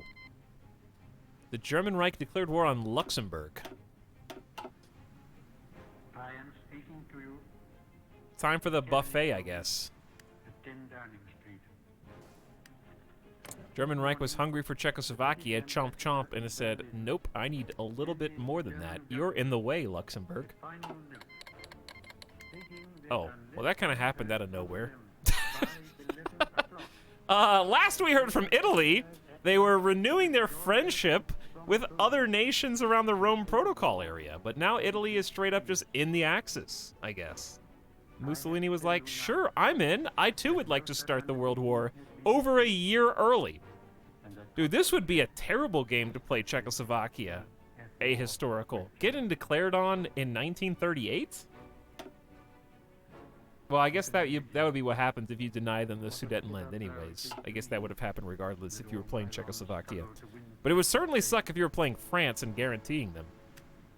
Yet I cannot believe that there is anything more or anything different that I could have done and that would have been more successful. France versus the combined German Reich and Italy ain't gonna last very long. To have arranged The United Kingdom wants our help in their war. This is why I've been trying to break free for so long. I can say no, though. We are at whatever happens. 76 political power away. Forward reasonable proposals Wait, the UK is jumping in? by the Poles. That is Already? not a true statement. The Who proposals are they that guaranteeing? propose Did they invite France to the Allies? Nope, they're in different groups. So what's happening here? On Thursday night, Hitler did not wait to hear a comment from him, nor did his troops to cross the Polish frontier. Was it Luxembourg? But why is UK in the war? Action shows convincingly that there is no chance of expecting that this man will ever give up his practice of using force Who got them in? against his will. I'm honestly not sure. Can you play as Poland? Yes, you can. And we in France are today, in fulfillment of our obligations, going to the aid of Poland, who is so bravely resisting this wicked and unprovoked attack upon her. They had a guarantee on Luxembourg.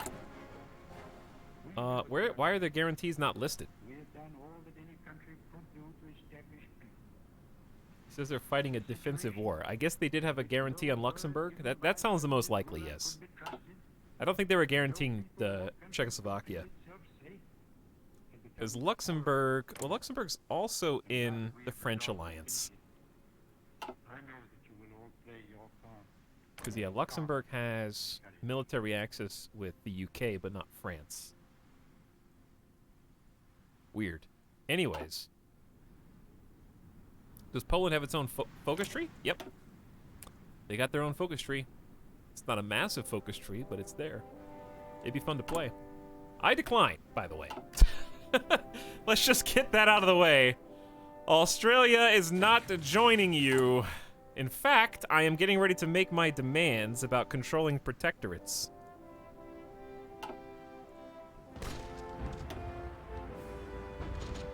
Good luck, Europe. Wait, what song is this? How do we get back to the main theme? We didn't go all the way down this.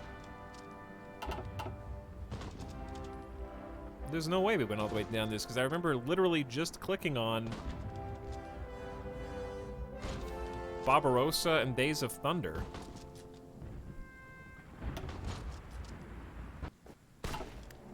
Hey, we made the push. How did they get there faster than me? We made the push. Italy wants to resupply their ships in our ports. Dude, think of how pissed the UK is right now. Diplomatically speaking, Australia is in a bit of a pickle. We've refused to join Mother United Kingdom in their war, and we're allowing both German and Italian ships to resupply in our ports. Oh my, that is spicy meatball. If that happened actually in real life, I don't think it would go well for Australia. I honestly think that the UK would just send a small detachment of their navy, roll up into ports and be like, hey, these guns are pointed at you. You have no planes, you have no boats, you have no tanks. Put your men on these boats right now. We're leaving.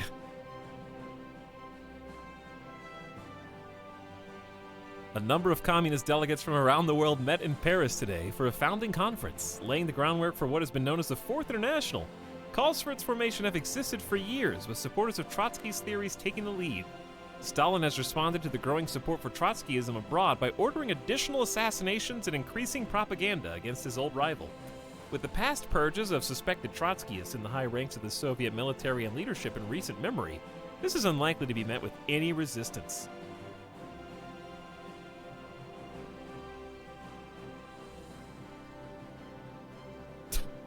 With growing support for one political movement, the opponent has decided more people must die. That will surely result in a higher popularity for your particular set of beliefs.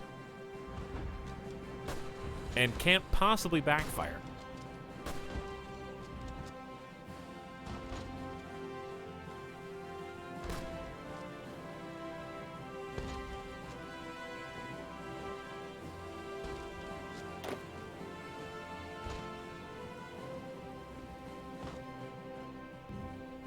All right, we gotta kick the Dutch troops out. How much territory do they own? Following overtures from the Australian Military Command, the United Kingdom has decided to give us intermediate control of all British colonial holdings in Southeast Asia. With old forces of the Pacific none the wiser, our attempts to ensure centralist Australia dominance over the region continues. We'll make the old country proud. I don't think we will.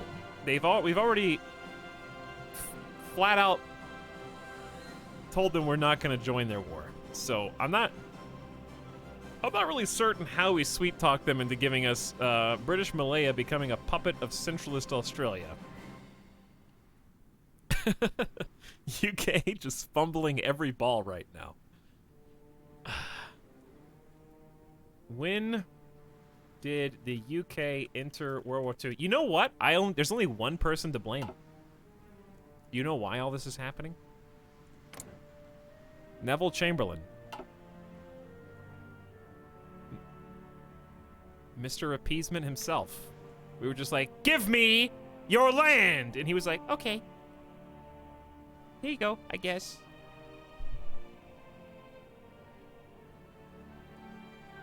British Malaya becomes a puppet of centralist Australia, and we assume control of Southeast Asian colonies. And soon, Dutch East Indies as well. Australian Malaya.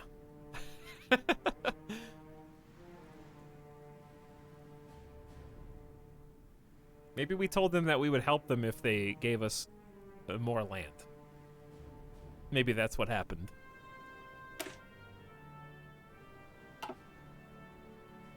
So, now we have an interesting option. Basically, we need to leave the faction with New Zealand. And then we demand New Zealand from the UK. I can't do this until... Wait, Japan's not current... They're not fascist? What is Japan doing right now? They didn't declare war on China.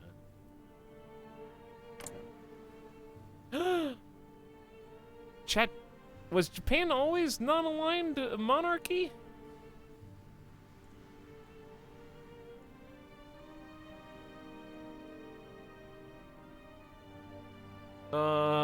They're not even at war. Is this the one playthrough that Japan's not going fascist China invasion?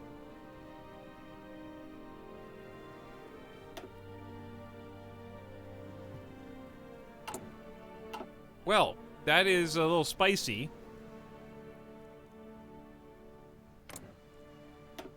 We do have some options there, where actually a war on Japan is now a possibility. I can annex Japan. But I can't make a deal with them anyways. And when I say I can annex Japan, I mean like 6 in-game years from now, when I have time to build up my navy and army. Truly, Australia is the Japan of this timeline.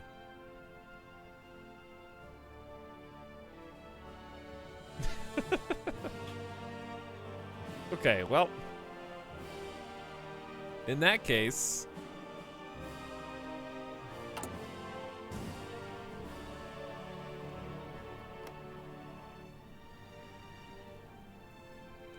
how much do we need?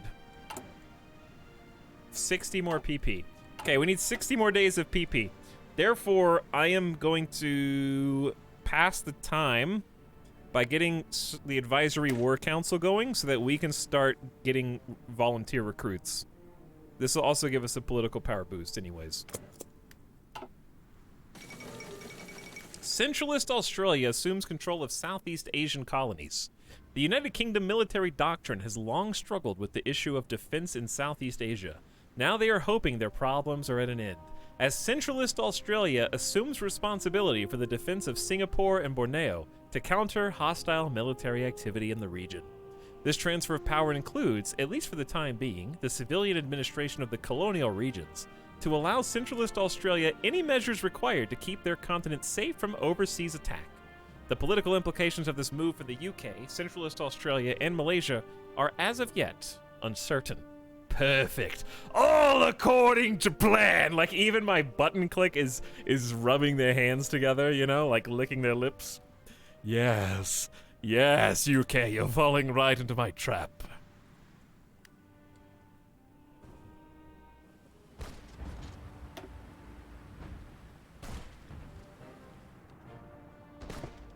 So let's see, all... Wait a second. Yeah. How do I see my puppets? It's just Australian Malaya right now. Okay.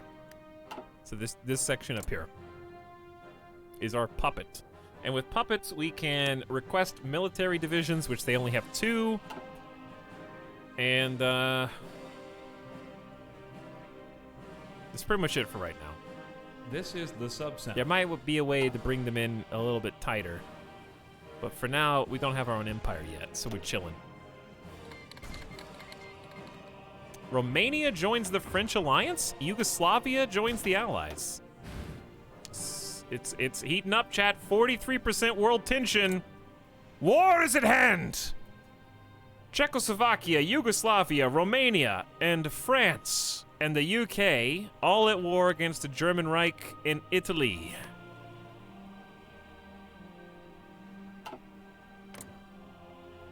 Interestingly, Yugoslavia declared war without being in an alliance.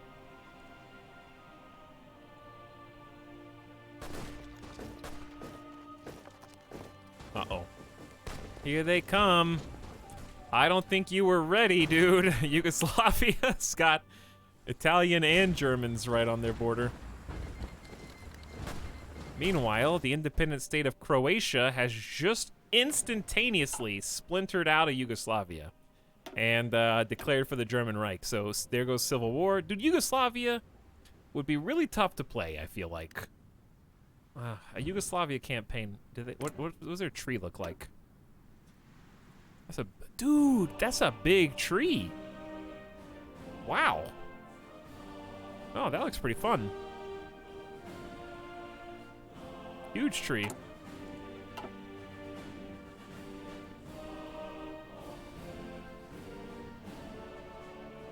Oh, meanwhile, our own little volunteer force is making another push, and hopefully we'll get him on the run. And then once we have him on the run, we just kind of roll on in.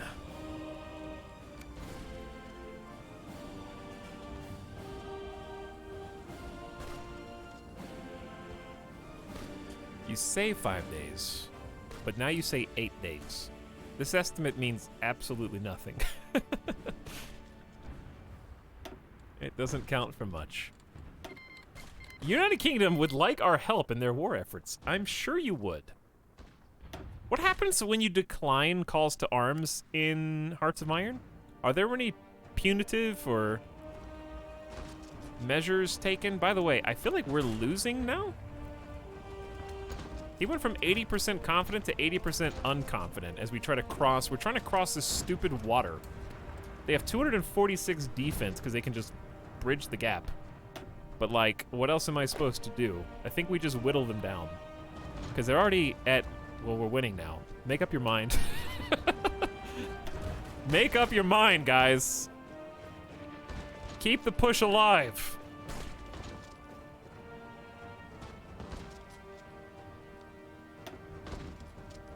I think we just have them on the ropes, and then they fight tooth and nail with their superior water defense. 227 is incredible for defense. What are these AI maneuvers? Did you see them like enter, leave, people right, people leave like 6 times flashing in here? There you go. Combined firepower. I'm letting the AI handle it. I think they got it.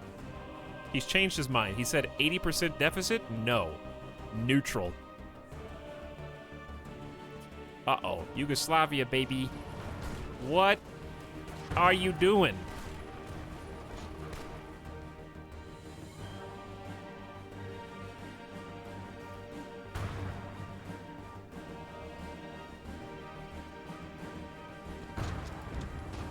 We can't see what France is up to.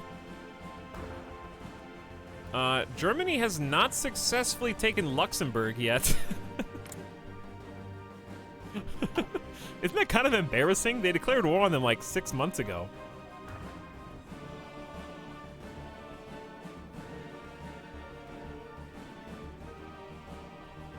Czechoslovakia so far is holding the mountains, but only just.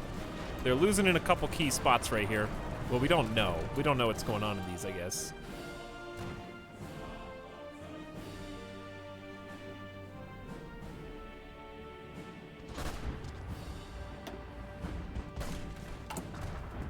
So the Advisory War Council is going to give us a burst of political power. We have all we need. The time is at hand. As the United Kingdom begs for our help in this early world war. As a time traveler, the dominoes have fallen too far. We had a year less than we thought to prepare. But it makes no matter.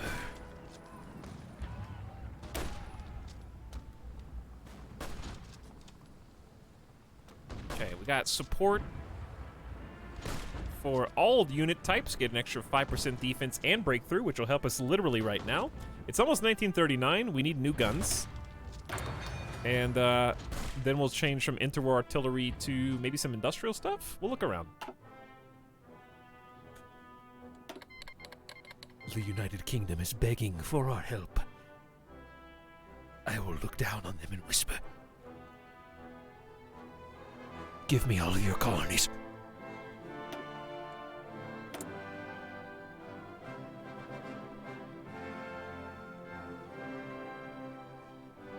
Change autonomy level to free.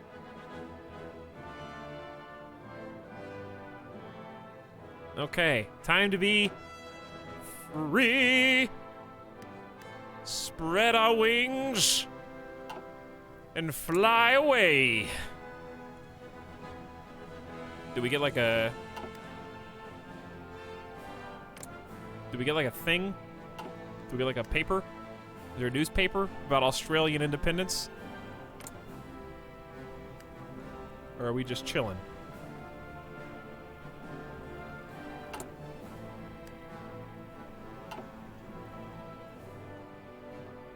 No one cares. Aw. No one care. I care. Normally, every time a colony declares independence, there's a newspaper clipping. I see it all the time in other campaigns. But we are no longer, listen, we'll be the newspaper.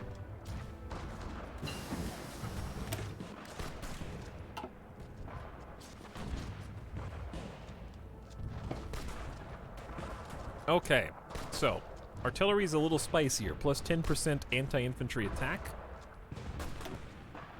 As it is almost 1939, I think can just focus on pump the industry. Construction, another 10%. Let's get it 30% total. It didn't even show up in Australian newspapers. So it would seem.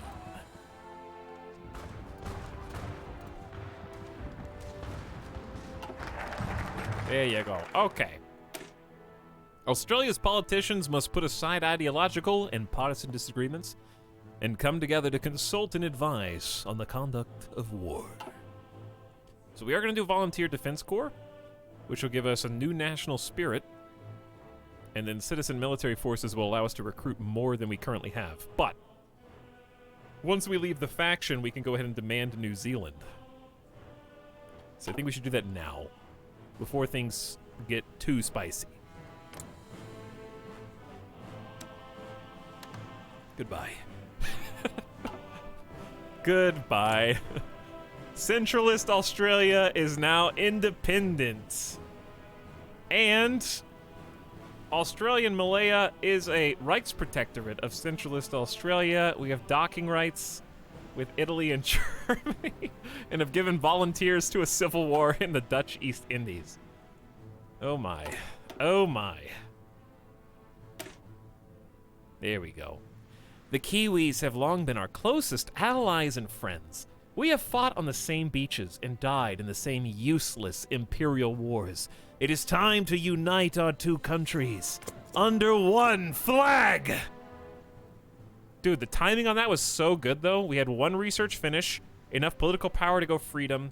It was all like snap, snap, snap, right on time.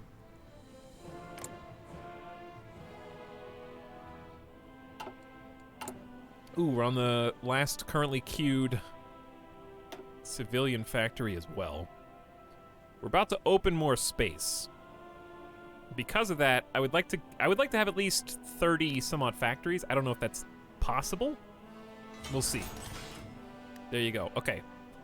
Let's go bam, bam. Queue up 2 more. And just start snapping this along. Because the more civilian factories we build, once we do fix our Great Depression, which again is the National Security Act, is 1 modifier at least.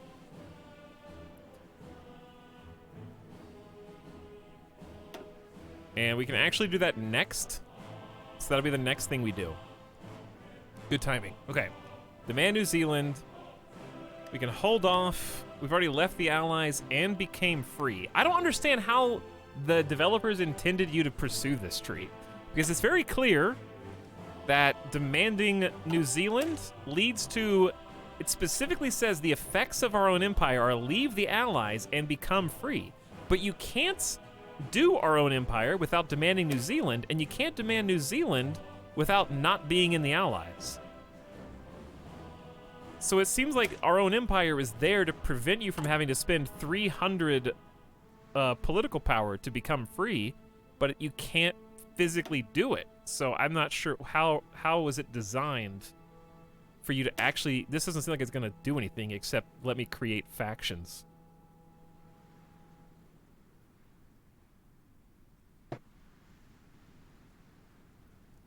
Maybe it's to leave a faction you're in. I guess that's the only way it makes sense is if you join another faction in between these. But the becomes free is still there.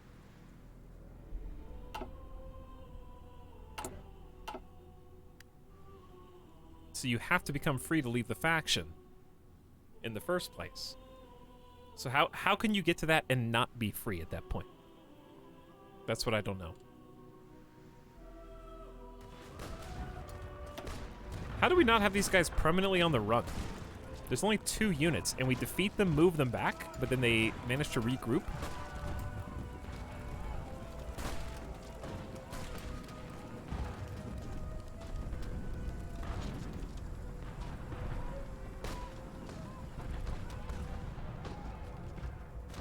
Am I missing something? Are we good? Every military factory is being used. Dockyards are being used. How many subs do we have? Oh, the subs. The subs. Where's my navy? My navy currently... We have 2 heavy cruisers. 2 light... Wait. How old are these? How stinky are these? Oh, dude, these are Canberra classes. Oh my... Wow, that's crazy. That's a good class.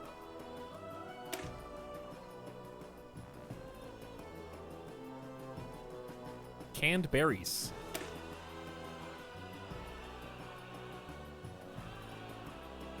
So these are all early stinky cruisers. We have 1 1936. So we actually did have a navy that we could have done exercises with the whole time. Oopsie whoopsie. Oh well, okay, hang on. Just start it now, I guess. Could have been doing this the whole time. We have plenty of experience points. And then I got 5 subs. That's decent. It's a good start. We need more, but it's a good start. We'll have our best naval commander in charge of this group. And then our other leftover guy.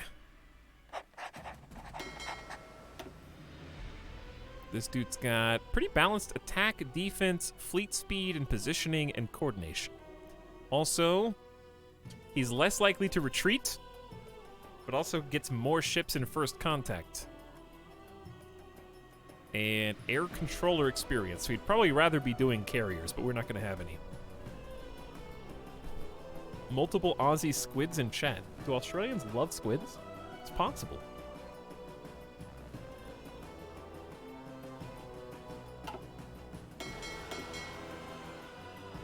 All right, we're going to leave the submarines in port. And keep building that naval XP.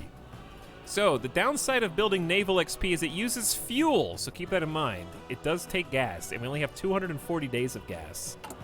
Which is exactly why if we want a navy, we're gonna need synthetic refineries, and also we can dig up oil through industry and infrastructure. We got quite a few choices now. The United Kingdom is not alone in seeing the threat rising in Central Europe. With their status as an independent nation guaranteed by the now challenged Treaty of Versailles, or with fascist powers and their aggressive rhetoric claiming right to their territory, several states have seen the need to lead a pro-British policy.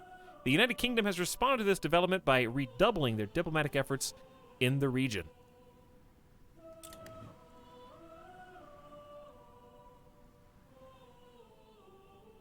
Okay, Yugoslavia has capitulated and gone into exile. Where are we? Good night, sweet Yugoslavia. The German Reich has won. Their attention now turns back to France and Czechoslovakia. And the United Kingdom.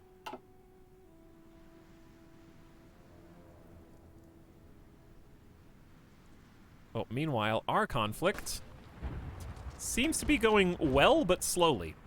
Our problem is we're running out of manpower just with 4 volunteer divisions. So it's kind of in our best interest.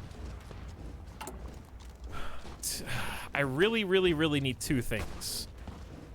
I need both the National Security Act so we can get more factories, and I need the Citizen Military Forces, which gives me more... Wait, which one is it? Gains National Spirit Volunteer Defense Corps.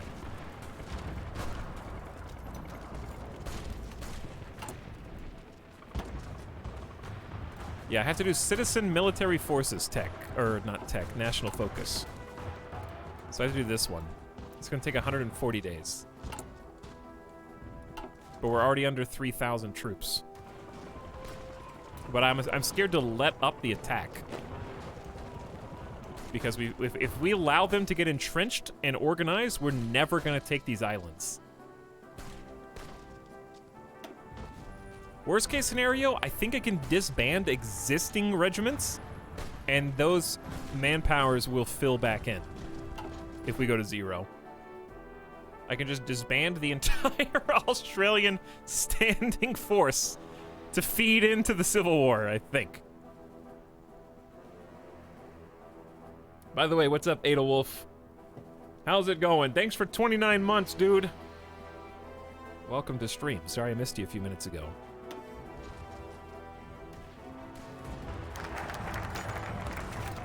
New Zealand refuses our offer of unity, failing to acknowledge their precarious position in the geopolitical landscape of the Pacific. New Zealand government has refused our offer to make New Zealand one of the foremost provinces of centralist Australia. Not realizing they are merely Britain's lapdog, New Zealand Premier Michael Joseph Savage cited principles of New Zealand as freedom and independence. It seems we have to remind New Zealand exactly what we mean by describing their position as geopolitically precarious. Gain the Annex War goal against New Zealand. Germany proposes we sign a pact to address the Comintern's goal of spreading communism worldwide through the use of subversion and violence. By signing this pact, we agree to share intelligence on the communist threat and act in close cooperation against this menace. Their opinion of us goes up by 25. The Soviet Union thinks we're smelly. Or say no, and the German Reich thinks we suck and maybe goes to war with us, and that would suck. Okay, I'm joining the Anti-Comintern Pact. We're going the polar opposite of last campaign.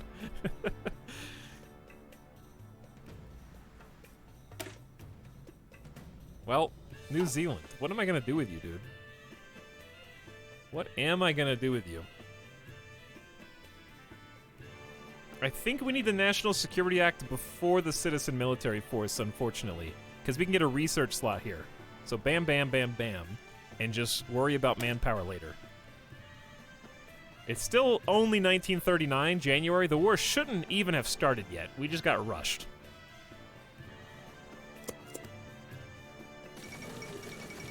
Indian National Congress triumphs in provincial elections. In recent local elections, Indian National Congress has achieved an overwhelming majority for their platform of slow and ordered transition to local government and dominion status in the future. It appears that Indians have rejected the more radical policies advocated by Gandhi, who argued for a total break with Britain and absolute home rule as soon as possible. Do votes really change anything? So they voted to stay under the wing of the UK. Apparently. Available war goal. How many soldiers do they have? We don't even know. They'll be over there soon. Hello, New Zealand. As soon as we get our experience fighting here in British Malaya. Well, no, the Dutch East Indies. From Australian Malaya. It's mine now. I own this.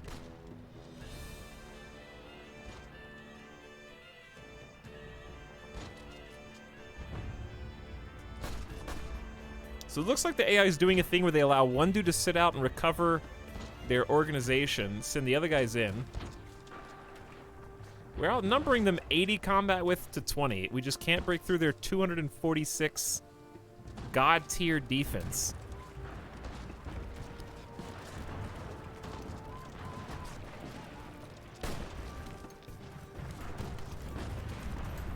So if I do an annex war goal against New Zealand, I basically declare war on the UK, right? Uh-oh. That's a bit spicy. Let's see how they do up here first.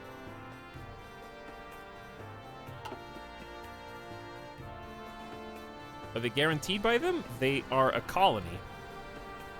So, therefore, yes. But we actually have no way. Do they have any boats? They have between 1 and 3 boats. Okay, so we could establish probably a naval invasion if we had enough forces. I would say it's probably in our interest. If I was going to launch a naval invasion, I would probably try maybe South Island. It's nice plains province. We don't have to fight in the hills and the mountains right off the bat. That being said, we're surrounded on 3 sides. Probably go bam, bam, bam. Forest, hills, plains, and we'll get at least one of them, and then just fight up the mountains from the south.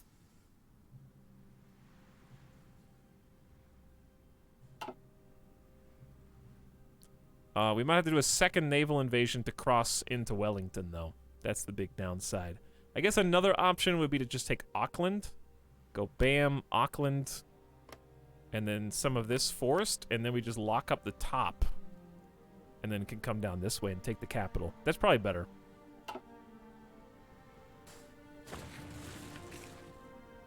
Hey, we're moving up. We've pushed across the water, which should hopefully give us a little advantage. Chat, we're at 0 manpower. All right, we got to do the unthinkable. Got to start. I'm going to disband these stinky cav divisions. Feed that 12,000 manpower back into the pool, and allow those new volunteers to go to the front lines over here.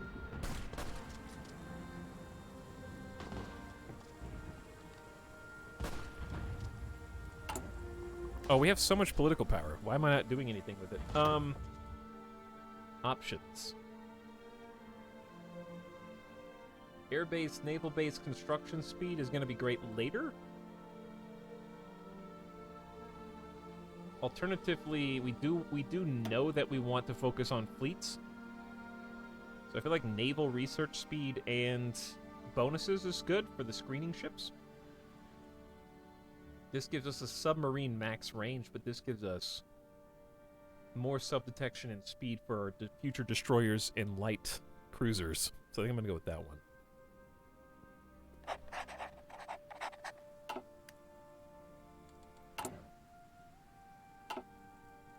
New Zealand also has its own tree, yes. Of course, they're much smaller. Still a unique tree. You can definitely play as New Zealand. and they have a unique path. Technology sharing with Britain, Japan, Soviet Union, Maori volunteers, boats, big research, and nuclear tech. There's the Big Bob. Huge research. I feel like this is how it is every single time. We're always currently winning, but pushing them out seems to be where we struggle. I think I'm just gonna tell you to be more aggressive. See if that matters. All right, modern vehicles are helping us build faster. We're at plus 30% now, and it's 1939, so we really need these other 39 techs, i.e. Dockyard output and factory output. More factories in each state, and then we're going to go from Owen guns. We're going to start producing the new types of guns. We have 21,000 extra, so we can go ahead and full convert over to the new stuff. Submachine guns now exist. It's a pretty sizable upgrade. Over 20% more defense, 33% more offensive breakthrough. Can stay on the offense longer.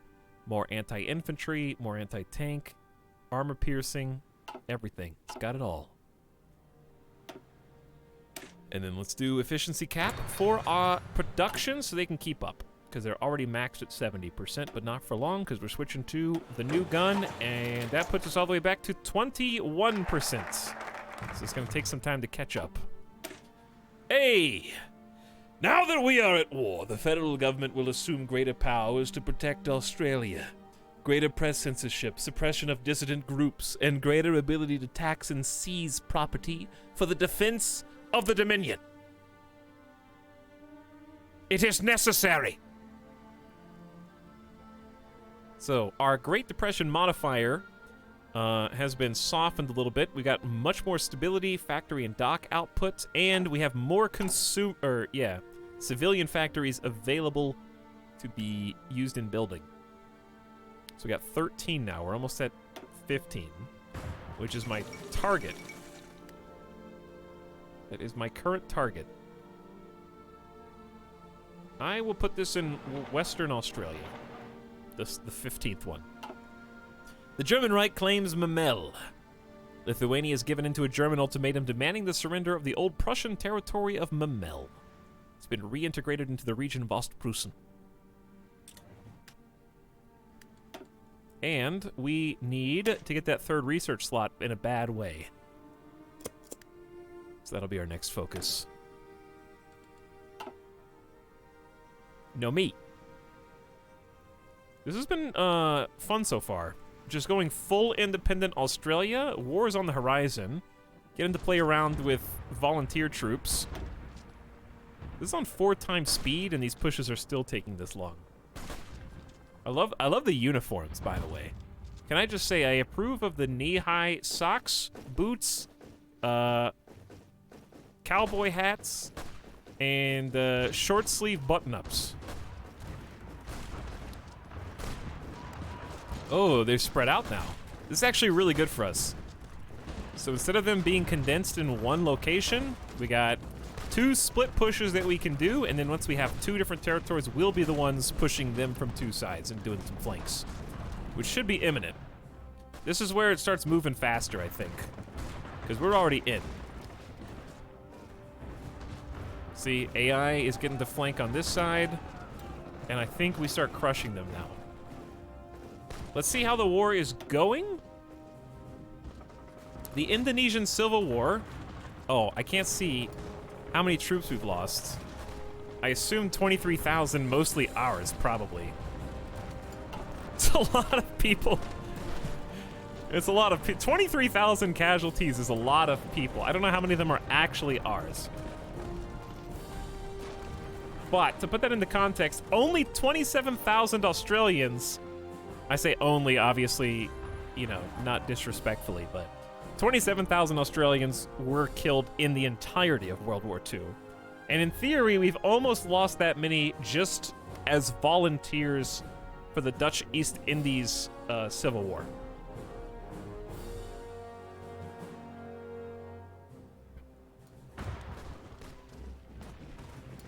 Look at this. The AI did their own encirclement. Gamers everywhere, developers everywhere are so proud. And we win now. Because we pocketed those two enemy forces, and they don't get to retreat anymore. They're surrounded, and we capture or kill them, depending on how you want to RP that. And now we just get to walk on in.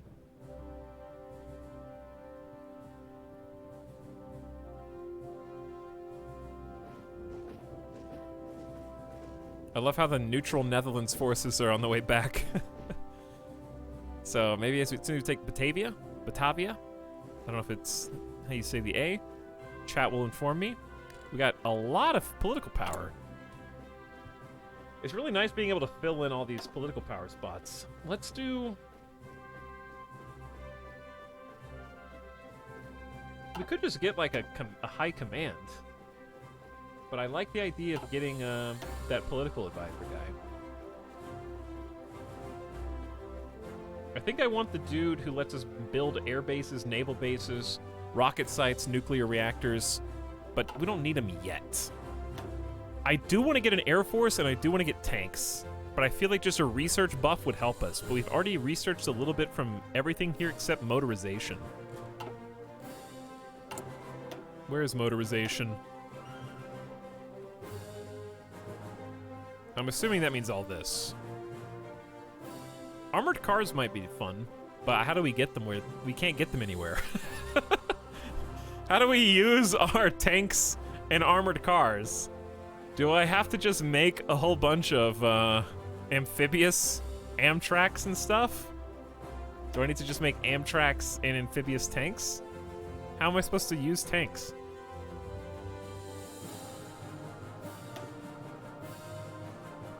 I mean, we could just do artillery. Yeah, I guess we just send them in on boats after we've already taken some land? I guess we have to wait until the naval invasion is successful and then leave from one dock to the other. I mean, I guess they can be part of a naval invasion force, but I don't think that they win.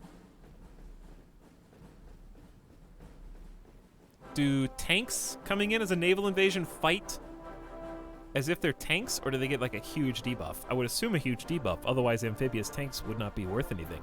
Anywho, I think we're always gonna do artillery. So I might just pick the artillery guy. Because we have we have like 1, 2, 3, 4, 5. If we pick the infantry guy, we have 2, 4, 6, 7 though.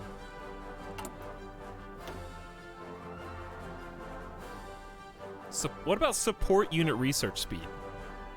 They only give you a 10% on that, but we are gonna need a ton of support units.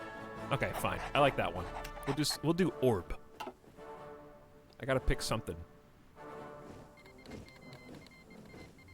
We no longer get the effects from Abandon the Westminster System. That's fine. I think we're right on time here.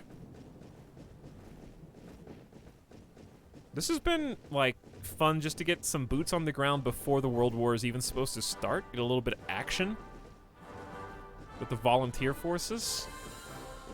Okay, we've taken the capital, and now we're moving to the new capital, Man of Medan.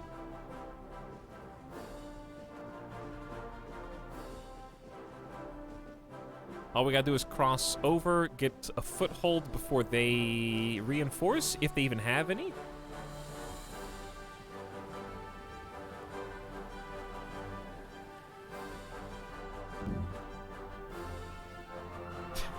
Mad because Brad. I love how there's so many. You guys remember so much from Man of Medan, but do you remember anything from the sequel?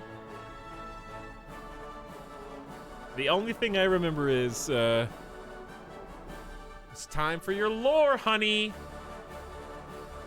That's all I remember.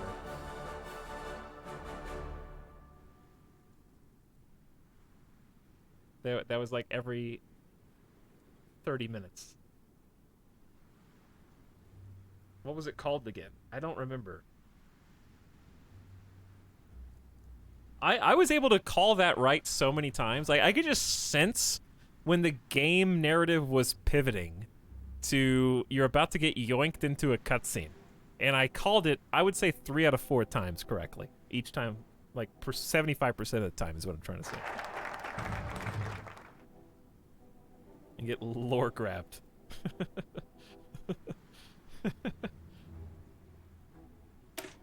Oh, I can't wait for the next game.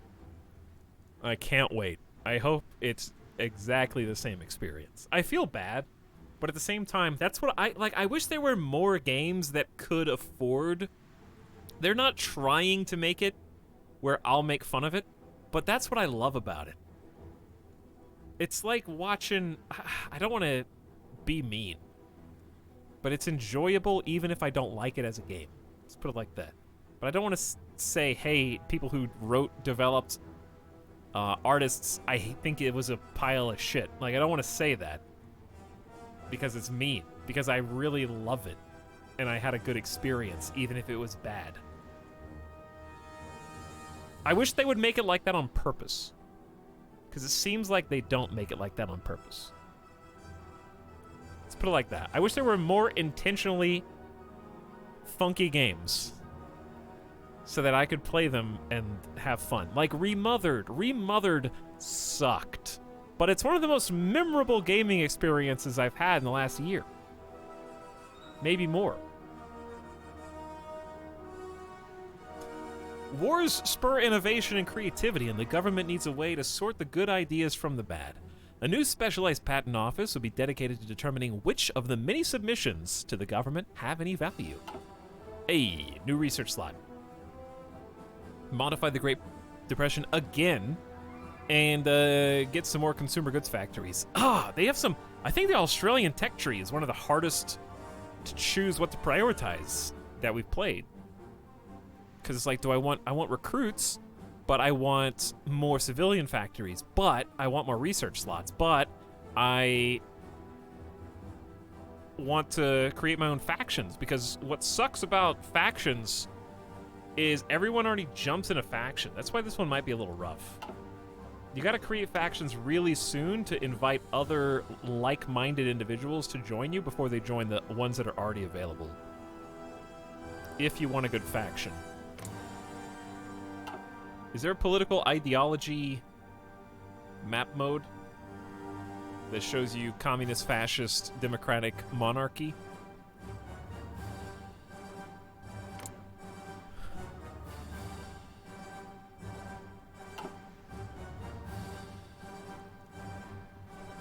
Maybe down here? Countries or allegiance toggles. Yes. Okay, well, where is it then?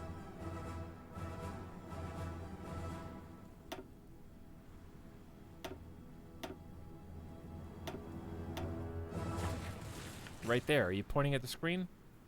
There is a drop-down list, but no map mode to my knowledge.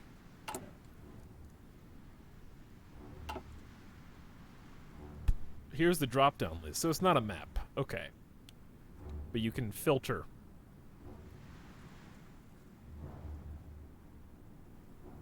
There's not a lot of options, dude.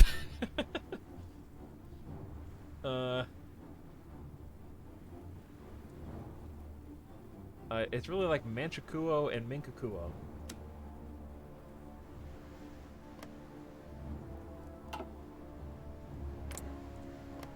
Hang on. Imagine joining a faction with Manchukuo and Minkukuo against Japan. Huh. Is it possible to... Okay, I guess you need to use spies. I could use spies and try to influence Japan into a faction if I didn't want to conquer them.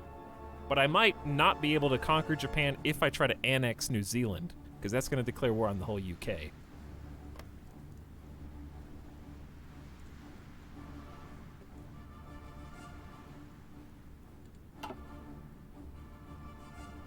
How is Manchukuo fascist but not Japan? That's the question for the ages. Anyway, so I'm thinking, should I make my own faction now? The problem with making a faction is you have to defend your faction boys. And I'm not really powerful enough to be able to enforce a faction. That's my hesitation. Meanwhile, I can start becoming more powerful by going ahead and pushing into getting recruits so we can start training. I feel like that's more important right now. Maybe the most important. But also, we've kind of forgotten about boats. We'll get back.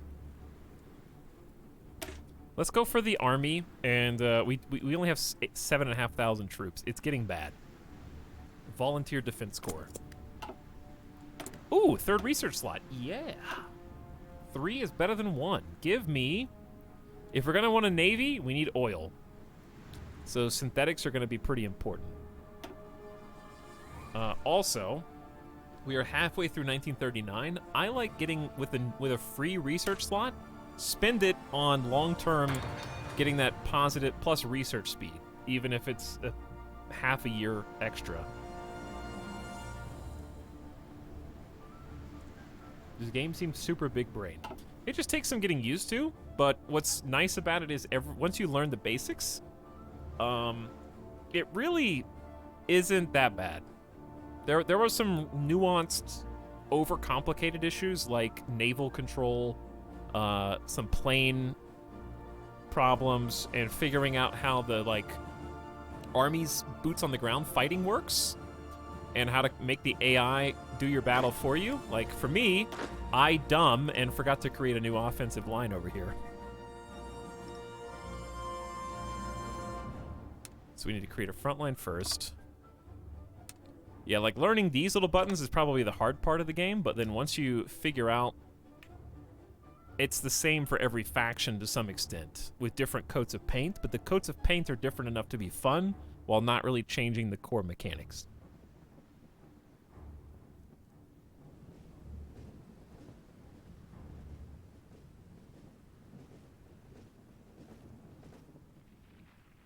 Does Australia have bicycle infantry?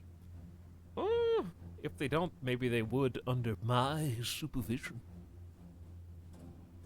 If you want the ideology map filter, hit the little left arrow on the lower right. Oh, there's extra windows. Oh. Okay. Chat found it. Chat found it. So we got fascist Peru and Venezuela. Hey, we won! The Civil War! Dutch East Indies was annexed by the Indonesian order, who took 2 states. With turmoil rampant in the former Dutch colonies, it is apparent that Dutch East Indies, our trusted neighbor, requires a helping hand to maintain their hard-won authority. For as long as they need our support, Centralist Australia is there to support Indonesian government. One day, the Dutch East Indies will be able to stand up to European colonial forces as our Pacific brother. Until then, we'll ensure they stand strong along with us. Together in arms against the world if we must. Peace with the Netherlands, and they become a puppet of Centralist Australia. Yes. Yes, Australian Malaya. Australian East Indies. Led by Suharto. 61% fascist. So we got to keep our eyes on their relationships with their parties. Hey, David. Hello, David. Well, what's the benefit of having puppets, you may be asking? For one, we're going to be able to basically mobilize them as our allies. They're not going to be particularly strong. They only have 45,000 troops. We only have 84,000, so it's still good. We also get really good deals on trade. And, Australian East Indies, well, they've got a handful of things that we might be interested in. Just a few here or there.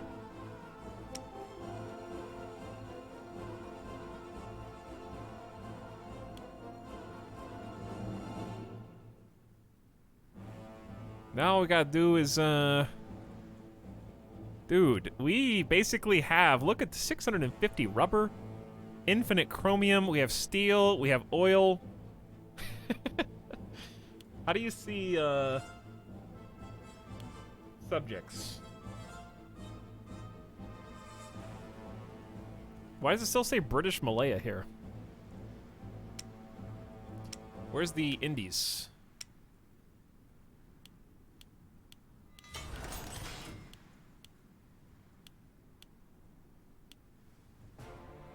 We missing something?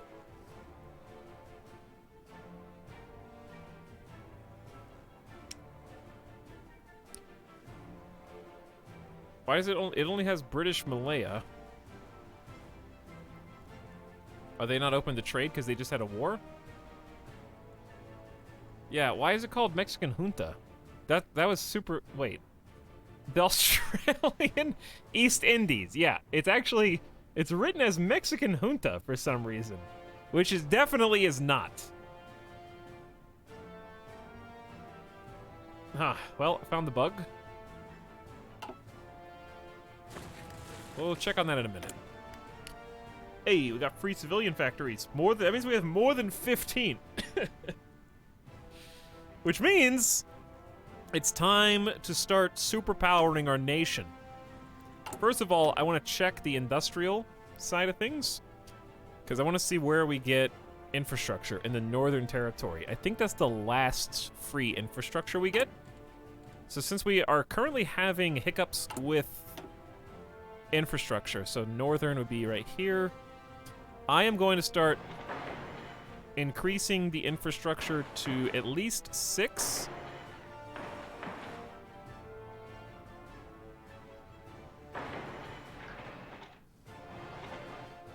Around the board. It's going to take a while, but it's a good investment. And we're going to intersperse that with some more naval dockyards and some more military factories. So we're going to pop out... Is it bad to have all your naval dockyards in one spot? The more naval dockyards you have in one spot, does that matter when repairing or modifying ships? It's also worse if that area gets taken over, I guess, or bombed. Well, I'll throw another one in New South Wales and fill it up. But then I have to put the other ones elsewhere. So we're going to go bam, bam. We got to start pumping the Navy. So we're going to alternate this.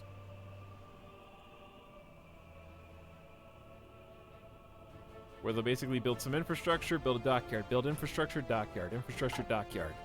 And in the meantime, we will research military forces to get more recruits, and then when we get Civil Construction Corps, we're going to unlock more civilian factories that'll be able to help.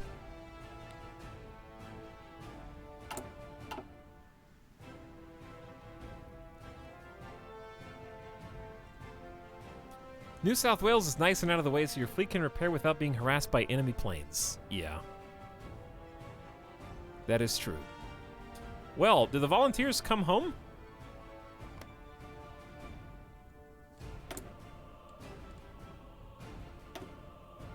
Though they're in transfer right now. Okay, nice. Let's see how the World War is going. The volunteer forces have come home. They're back, baby. They're back. I don't think France is having a fun time. I too remember Italian Nice. I've been to Nice in Italy. Mussolini, please don't kill me.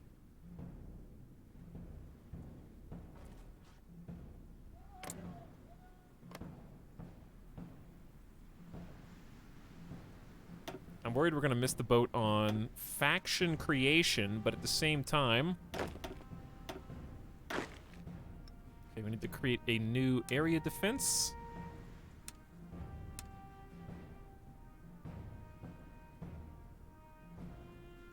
Just kind of popping around, making sure that we got any victory points and any ports defending against naval invasions. Important to keep the ports. Not a pun. It just is. All right, we're moving on up to 1940. We've almost covered a year and an hour, chat. I think we're doing pretty good. Rocking 4x speed. Pretty comfortable here. Lots of stuff still going on. We probably do need to trade for steel, though. So let's give up one civilian factory for... Normally you get 8 of a resource for 1 civilian factory, but if it's a puppet, you get 20. What a deal. Each factory is worth 2.5 times as much with a puppet. It's great. That's wonderful. So we have a nice excess of steel now. Okay, concentrated infantry industry pumping right along. We're gonna have 20% more factories in each state, and our factories and docks are 15 and 10% more effective, respectfully. With respect.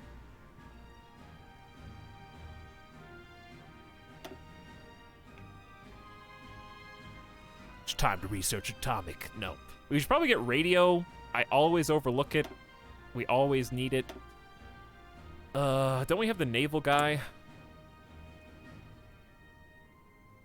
Yeah, we have naval research speed. And it's almost 1940. Which means we're only 0.38 years ahead of time. We can start making 1940s subs. I say we do that and get the sub snorkel. And then we can start pumping out higher tier subs. We need to make our fleet more elite. You might want to do naval exercises, boss. Hey, thanks. That's a good idea. Why don't I do that? Oh, wait. They already are. All right, Haas. You're out. Also, Haas, if I may be so bold, thanks for reminding me to turn off naval exercises because I've only got 50 days worth of gas.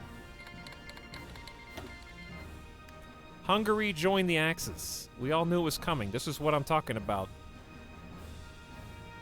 I mean, I was never going to defend Hungary anyways.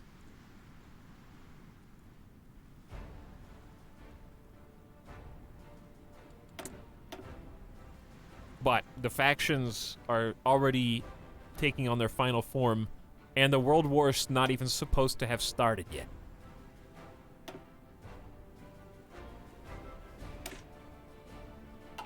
Let's see. When am I gonna get trucks, and when am I gonna get better support companies? Questions. When am I gonna get better? Ooh. Yeah, we're behind on artillery research as well. We gotta start producing better tier artillery. Why is it kicking off so soon? We're on ahistorical focus, and Czechoslovakia refused Germany's demand for the Sudetenland. So Germany declared war. France said that if they invaded Czechoslovakia, they would declare war on Germany. Germany said, screw you, I don't care. Attacked Czechoslovakia, and is still attacking Czechoslovakia to take the Sudetenland. And Italy just decided to join the Axis because it looked like fun. Germany decided to invade Luxembourg unsuccessfully because it looked like fun. UK was guaranteeing Luxembourg, so they're in the war.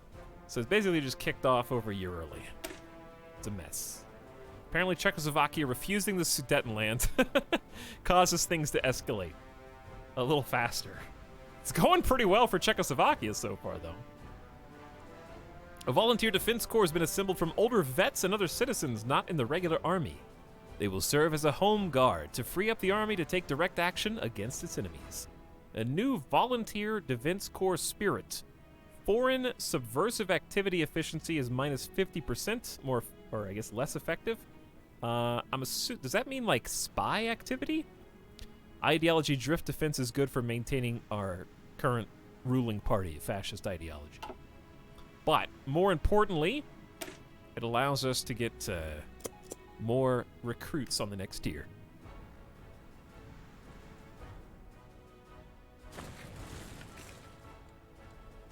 Okay, so soon we will have boots on the ground that we can actually give guns.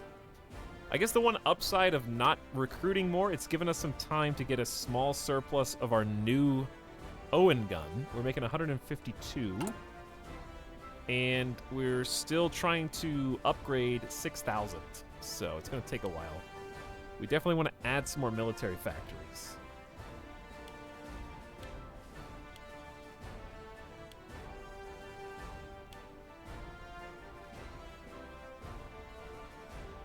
I didn't realize Australia had such bad manpower.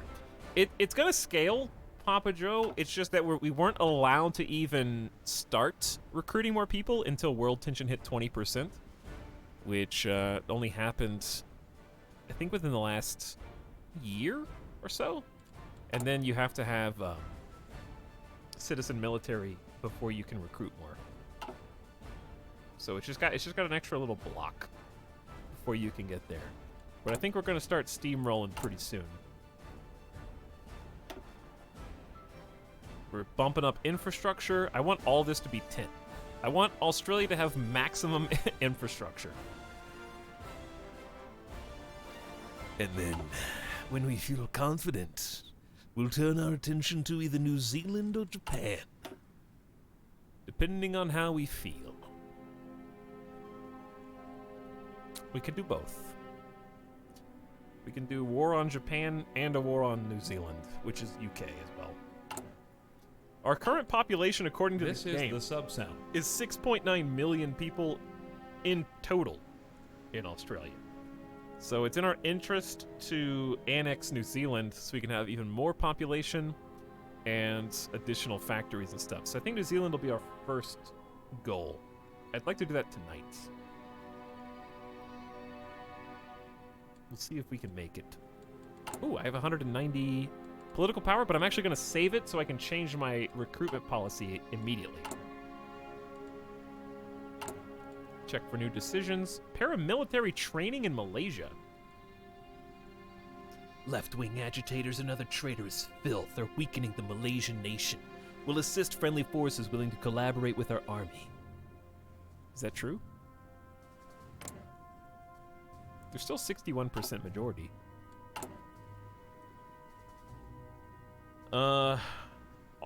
Australian Malaya gains paramilitary training, which grants army experience gained per day and fascism support. So it's a way to try to keep... We just gotta check on these parties every so often, I guess.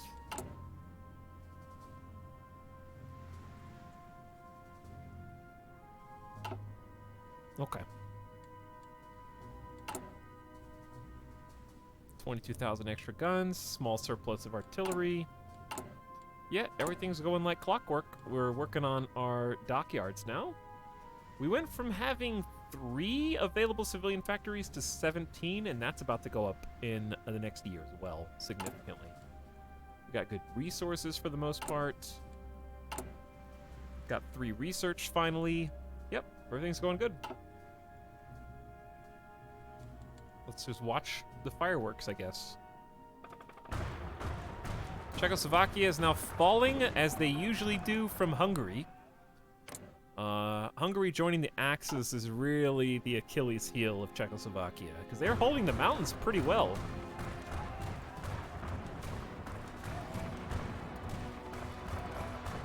But the southern border is so hard to defend once Hungary gets involved.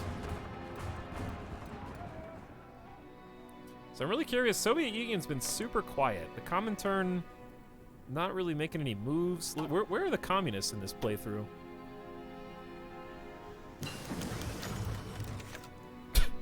Speaking of, with the Anti-Comintern Pact, the German Reich has secured fertile ground for diplomatic means of containing the Soviet menace. However, the pact does not constitute a military alliance, nor does it contain well-defined obligations for the signatories. Hitler now seeks to extend the pact to an anti-Soviet coalition, a binding agreement to join together in war if any signatory enters into a state of war with the Soviet Union. While substantially more dangerous and likely to bring an end to any diplomacy we still maintain with the Soviets, this is also our chance to ensure we have a strong ally on our side in the case of war. Probably not, no.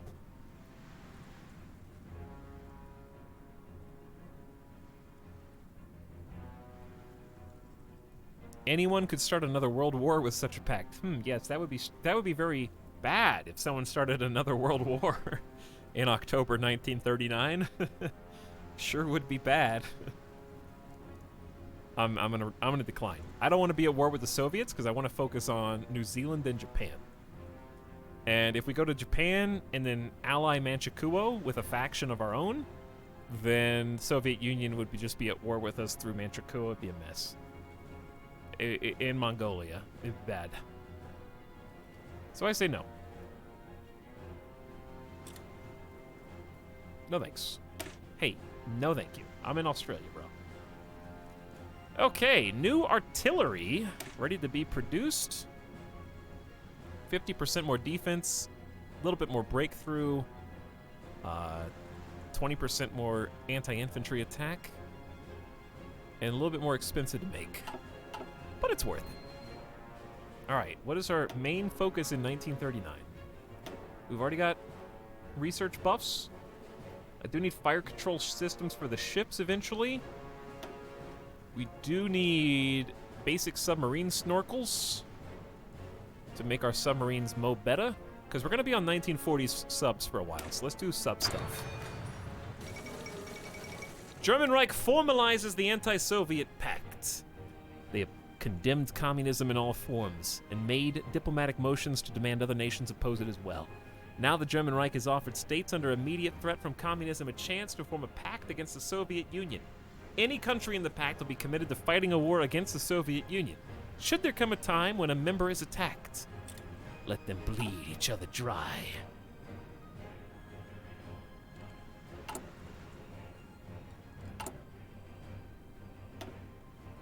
And we are ready for this. Oh, hang on, I gotta change. This is gonna take a while to spool up production of the new, improved artillery. We gotta start making that. It is time to prepare a reserve army to increase our readiness in case of war. We will draft available militiamen into the army for home defense, and then prepare them for service overseas if needed. Big deal. It is, not sarcastically. Okay, next on the list.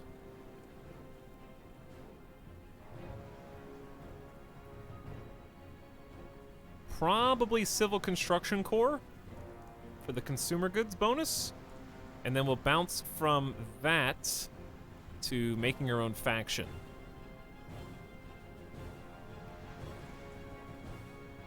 It might be too late by then, but I have to focus on the task at hand. And the task at hand is having a bunch of consumer goods building cool stuff for us.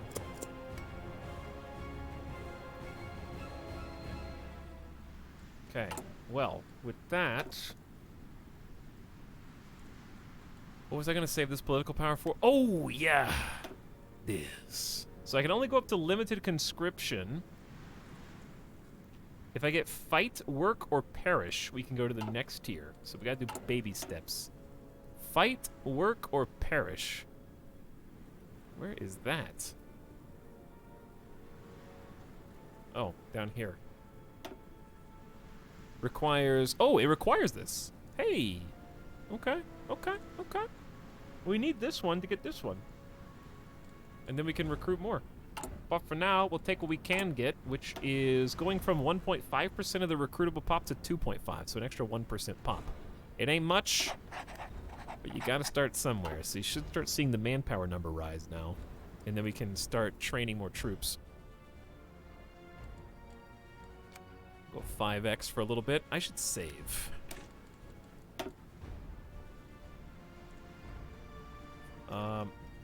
Preparing to invade New Zealand. We're gonna be preparing for a little while, but nonetheless. Hey Nog, thanks for 37 months of sub, by the way. Welcome back. Appreciate the tier 1. Mod squad in the house. Mod check in the house. You get like 7 whole guys. It'll be more than that. We're at 21k already. Let's start recruiting. One at a time, please. And we'll set drop spots in our capital, I suppose.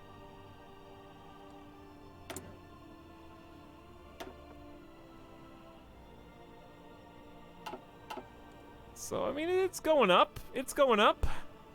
Not by much. We gotta get New Zealand in on the action, dude.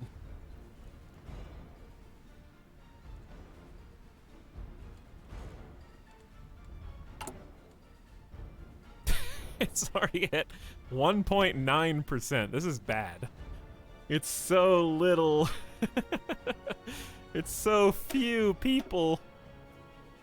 I guess I'm gonna add a cavalry recon detachment because we don't have any armor. That'll at least give them a little more defense, a little more breakthrough, a little more attack, and not much else. They do get some bonuses to traversing perilous terrain, and then we can change that up later. Okay, first let's do the research. Actually, hold on. Let's just do... That seemed fast. I guess we're on 5x. We'll conscript able-bodied men to serve in Civil Construction Corps to help in the building of airfields, transportation, forts, and other important military infrastructure. Okay, Great Depression looks like what now? It's gone. No. We're at 5% instead of 25% debuffed consumer goods factories. And the output of the factory in the dockyards is almost normal. So we kind of just gained like 3 or 4 civilian factories automatically without having to do anything. Actual kangaroo cavalry. We're doing our best. We're doing our best. Okay, now we need to take a look at this because we got some good choices. We can go back and do the submarine guy. We can get a 2-year ahead of time reduction on the next sub. So what we'll do is, since we're already researching this sub, we need to have that bonus by 1942. Then we can get 1944 submarines 2 years ahead of time. So that'll be pretty cool. So we'll keep that in our back pocket.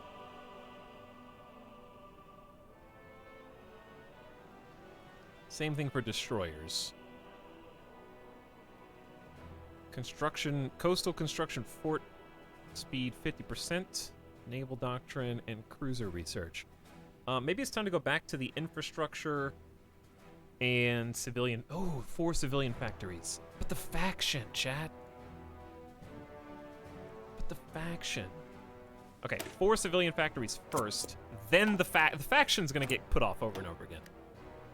4 civilian factories. We've been putting that one off for a long, long time, too. Okay, so we got subs in progress. We got the snorkel done. How about we get super torpedoes? We're going to try and make god-tier submarines. Rocking the 5X when we're unpaused. The Balkan Federation of Socialist Republics. The Socialist Republic of Bulgaria has formed the Balkan Federation of Socialist Republics, a revised version of the project proposed in the 1920s that turned out to not be very successful at the time. According to the Prime Minister of Bulgaria, Georgi Dimitrov, how do you say that? Georgi Dimitrov. The Bulgarian government aspires to create a united front in the Balkans to confront invading foreign nations that threaten the region with territorial ambitions. Whether or not this new project succeeds remains to be seen, but certainly support for the Balkan Federation is growing significantly among the population of neighboring nations. Another attempt to unite the Balkans that will end in failure. Wow. Tell them what you really think. Ooh, we're making dockyards right now, yes? Wait, dockyards is not the same as... Is dockyards not the same as naval base construction speed? How do you make naval bases?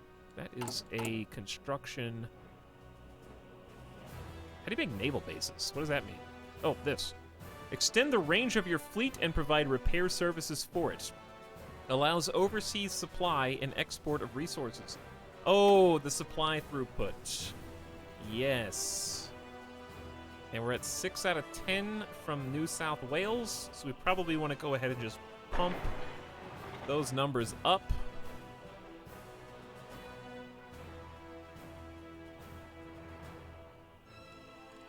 And I say we go ahead and hire that dude, because it'll help with radar and air bases as well eventually. I love that we're actually filling in all the ranks of our government officials a lot faster this time.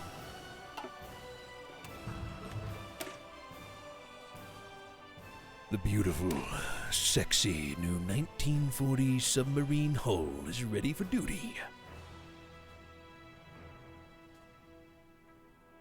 Same manpower, Way more hidden, less visible, 25% more range, faster, 50% more hit points, more reliable, but yeah, same amount of fuel.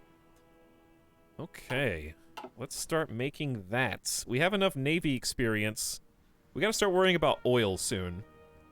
So I might want to research that now. Electric torpedoes. Instead of leaving an easily detected trail of bubbles, a torpedo with electrical engine remains practically invisible till it hits. This means there's no trail leading back to the launching submarine. And homing torpedoes. It can home in on the biggest source of noise, ahead of it usually the target. Well, I guess we gotta do that. We gotta start making some destroyers soon. Is there any more equipment that can go on a destroyer?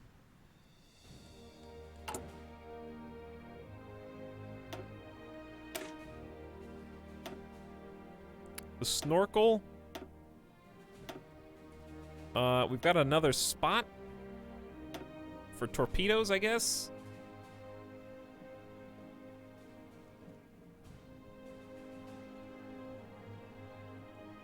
Okay. Is there anything else that should go there instead of the torpedo guy? I'm just gonna research more and better torpedoes then, unless there's something else here that I'm missing. I think that's correct. Okay, torpedoes are more hidden. His naval research tree has more stuff than mine does. I never researched Navy.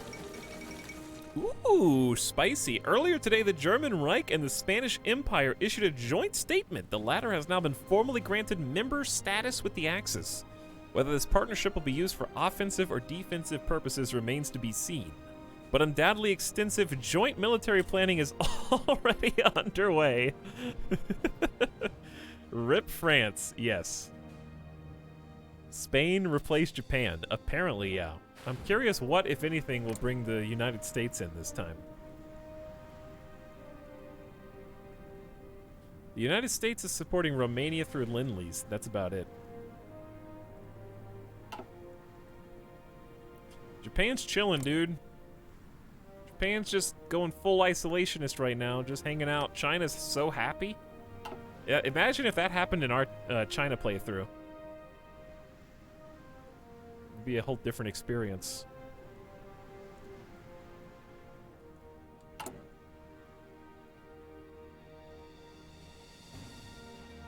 Okay, we got 44,000 troops. I don't think we can afford more than 4 new infantry divisions with this little manpower, because we need to have some manpower in reserve to reinforce. I think, though, when these are done, we're ready for a Kiwi invasion. We need to do that sooner rather than later.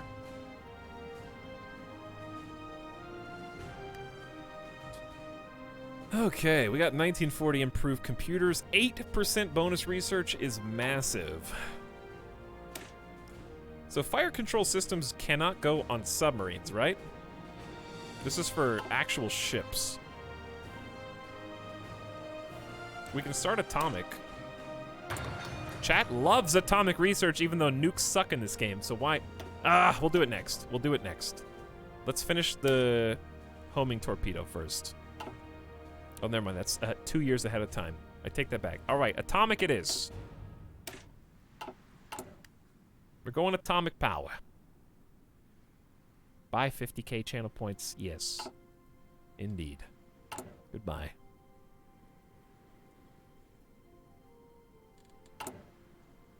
Okay, we're about to get 4 bonus civilian factories, I think. Infrastructure around Australia is looking decent. 6 out of 10.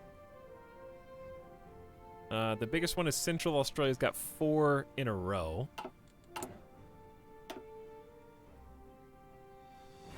And we'll get 2 more in the Northern Territories. We're working towards...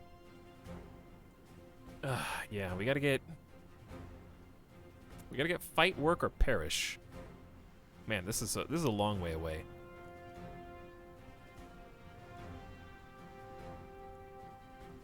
The extra research slots. We're way behind.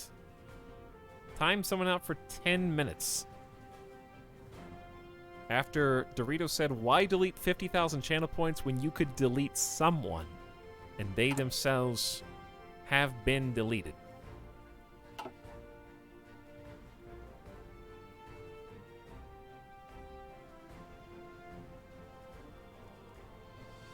Point taken, I suppose. Okay, here's what we want to do. When these new recruits come out,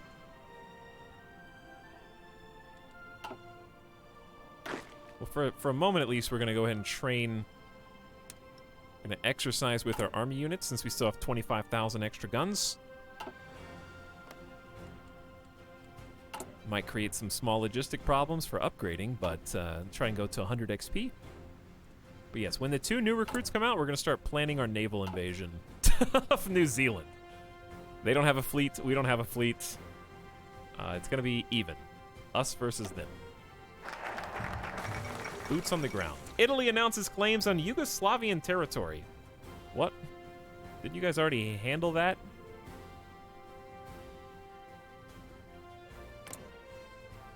Didn't you guys already win?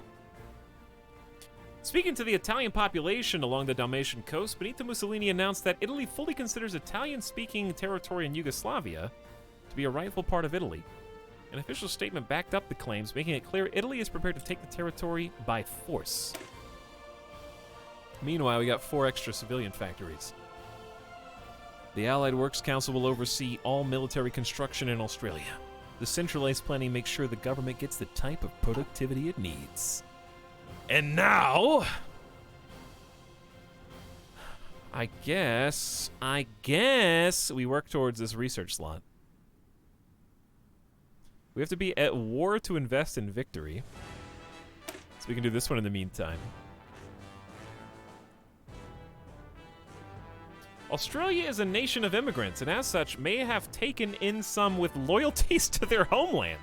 We will register and track foreign-born Australians. Listen, we wouldn't want any United Kingdom sympathizers in our quest for global domination, now would we? We must root them out. Classify aliens, which grants foreign subversive activity efficiency down 25%, stability down, fascism drift defense up, and democracy and communism become less popular.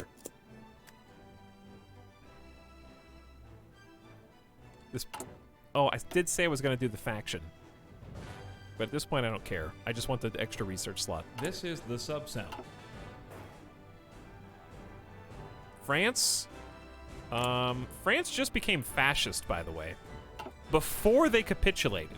I don't know when or how that happens. No! Hitler, please! No, listen, I did everything you wanted, okay? Can I be part of the Axis now? Okay, you let Italy in, you let Hungary in. You didn't wait for me to become fascist to let me in. It's not fair. How come Spain gets to be in the Axis, but not me?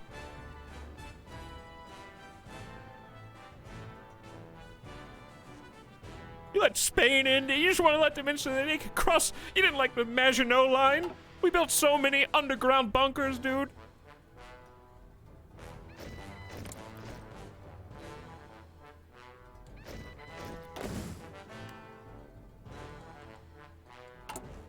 There's our 2 new troops.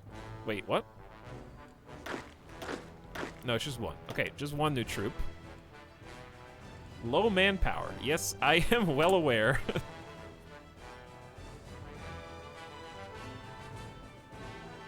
Entire world went fascist before the war even ended. This is the sub-sound.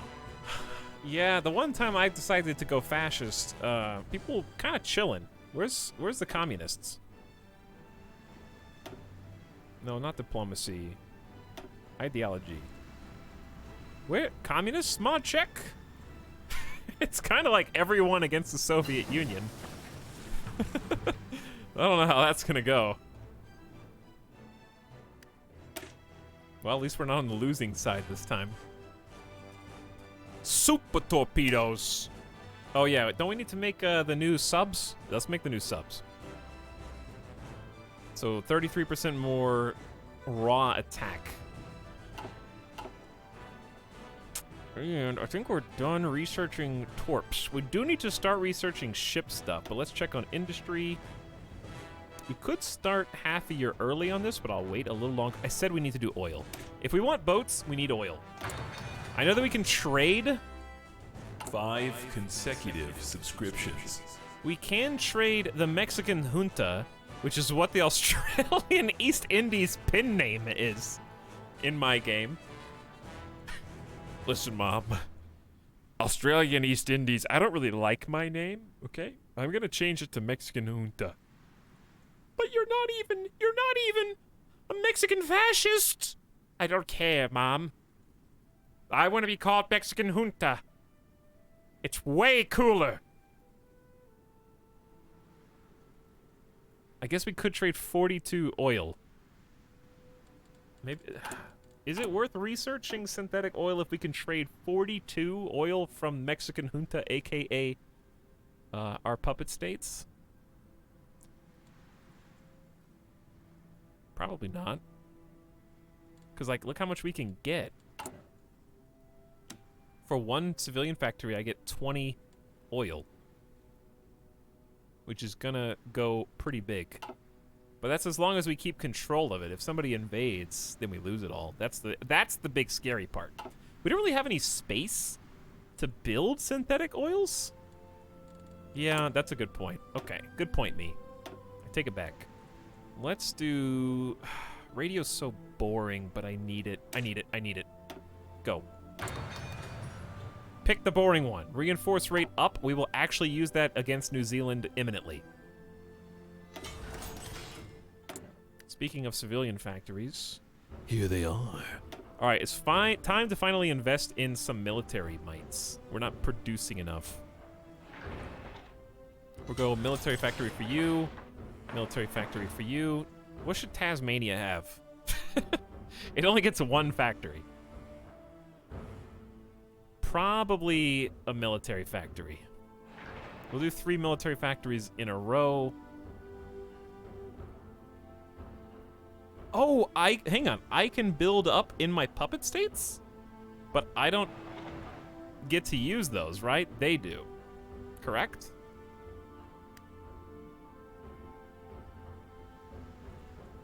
This is the sub-sound. Premium. Well, that's tough.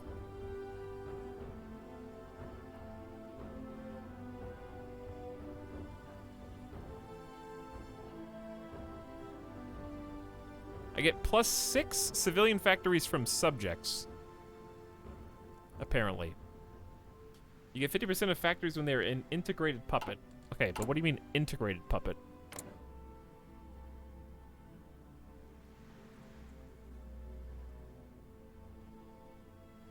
Reduce subject autonomy with 851 freedom points.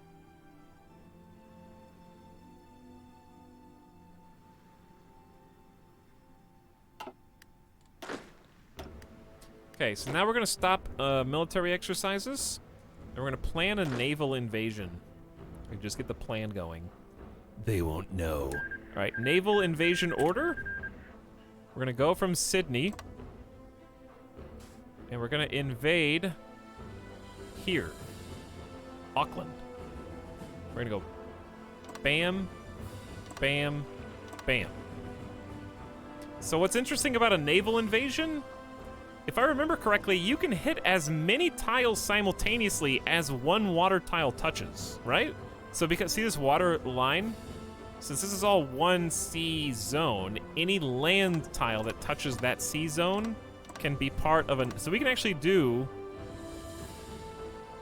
a naval invasion along the entire western coast here of New Zealand simultaneously. If we have enough divisions. We need 1, 2, 3, 4, 5, 6, 7, 8, 9.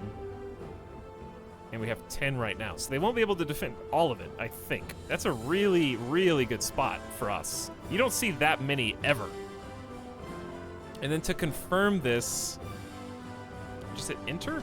I usually hit enter, but I don't know. Is it doing it? Well, now I'm concerned it's not doing it. How do you confirm the order?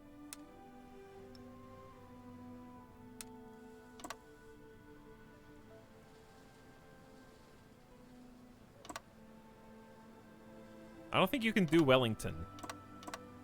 Because when I click Wellington first, I can't click any other ones. It has to be on this side. So I don't think we can naval invade Wellington for some reason. Is Auckland the same problem? I don't know. I don't want to screw up the naval invasion, so I'm going to take some time here and make sure this works. Yeah, I should be able to do it. Wellington's on the other sea because of where its port is. Oh, its port's in the other one. Okay, that makes more sense. So this one will work. Wellington won't. Got it. Okay, this should work.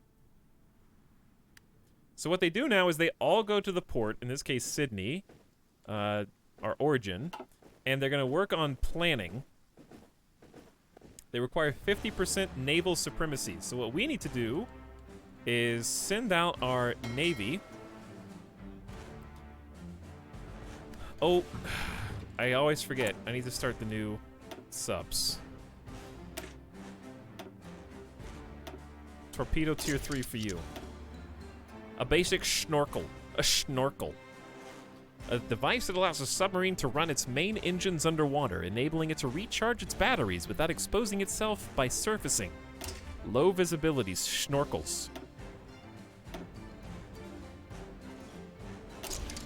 Triple torpedo attacks. These things are significantly stronger than their old counterparts, and we get the more powerful engine. 15% max speed, way less visible, and more fuel usage, which is a downside. All right, this is going to be the 1940. If the last one was a tuber, then this one is... what?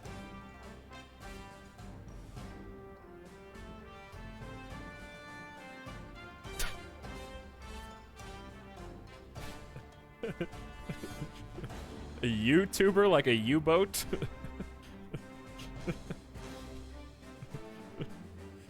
It's not bad.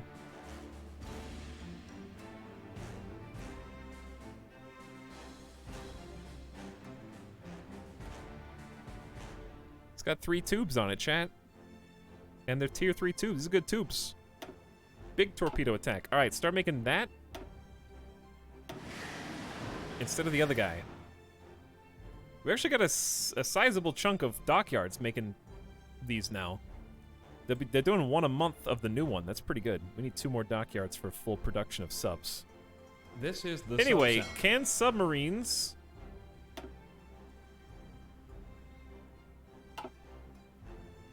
Oh, there's no commander here.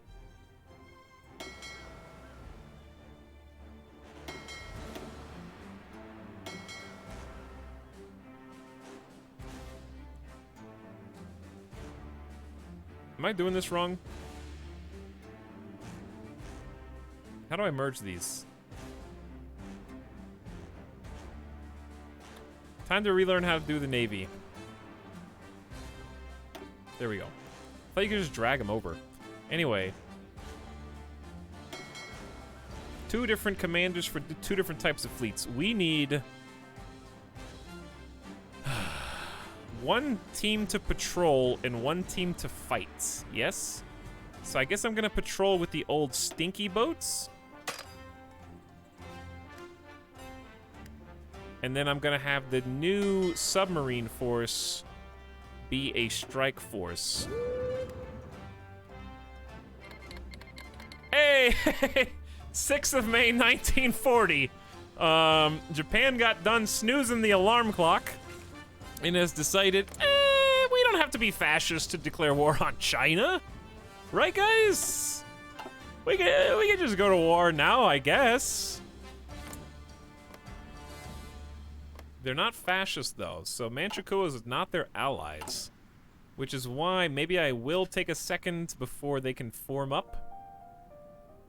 Japan is not in a faction at all.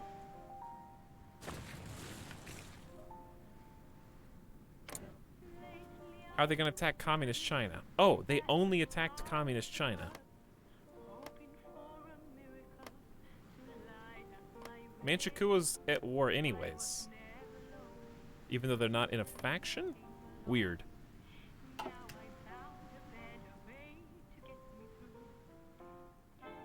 I don't know how they're gonna get to war with them. Okay, never mind. They decided that, yes, logistically it would be difficult. So they said, we'll just go through regular China to get to you, I guess. Problem solved, yes. Okay, well, it just got a little harder to annex Japan. Just a little bit, some bumps in the road.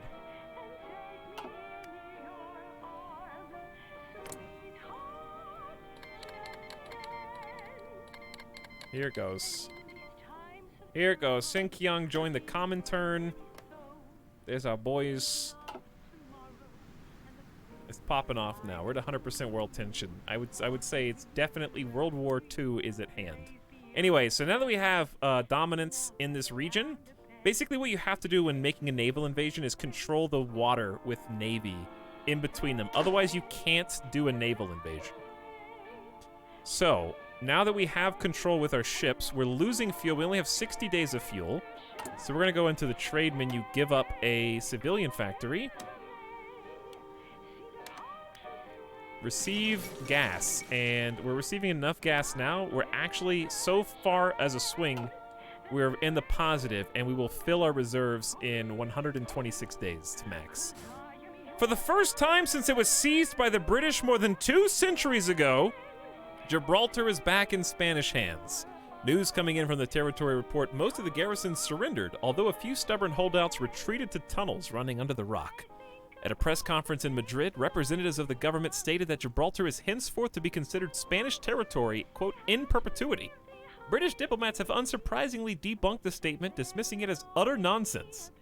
Well, serves you right. Serves you right, Spain and United Kingdom. You can't make Spain sign a machinima contract for perpetuity and not expect them to lawyer up eventually, okay? Should have known. Got another 150 political power. Let's finally get an infantry or military high command. Infantry genius. 15% attack and defense? Why, yes. I think that's who I'll hire. Hire the genius immediately. Arthur Allen. 15 and 20% in one guy? Consider that the normal chief of army only adds 10% of defense or 5% of attack, and this guy adds he adds 3 times that in attack and 2 times that in defense in a single guy. He's now going to be, like, heading up the charge. Invasion is preparing. We need 50 more days before we can declare war on New Zealand. And he says, estimated planned value, very good. 60% in our favor. Inferior enemy, 80%. I hope it goes as well as they think it will. I'm hoping that United Kingdom's got enough to chew on right now.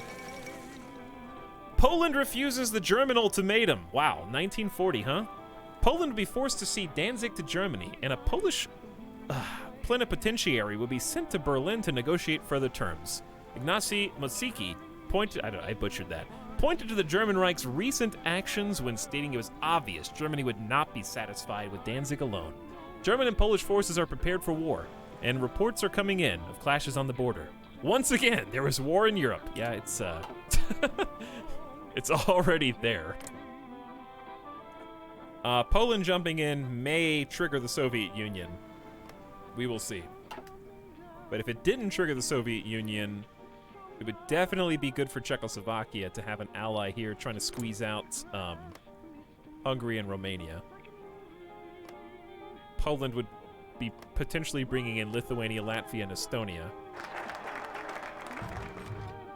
So at least it would be something. Australia is a nation of immigrants, and now it is time to make sure there are no traitors among us. He said it! He said it!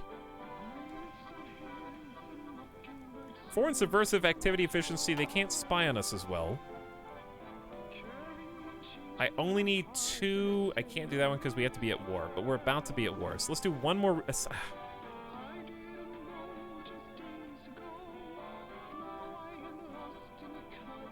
I want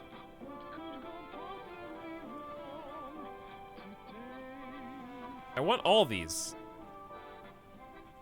But you know what I want the most?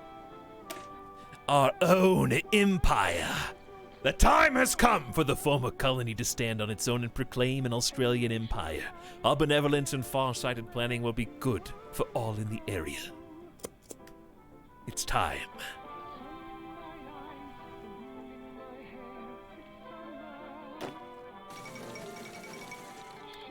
Albania joined the Allies. Diplomats from Italy delivered an ultimatum to Albania, demanding annexation into Greater Italy. In a brave act of national leadership, King Zog has refused to yield to demands, urging Albanian people to resist pressure from Italy. Nevertheless, foreign military experts agree Albania has little chance of resisting an invasion. Oh, it's so cute.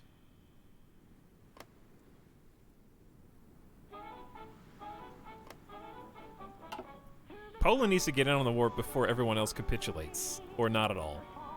They're gonna just go in one at a time. How much more planning do you have?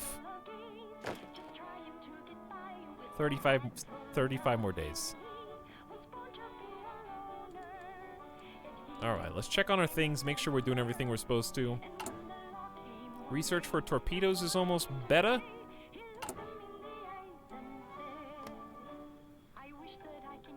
Oh, baby. We have total unity in the nation. Everyone is on the same page. 100%.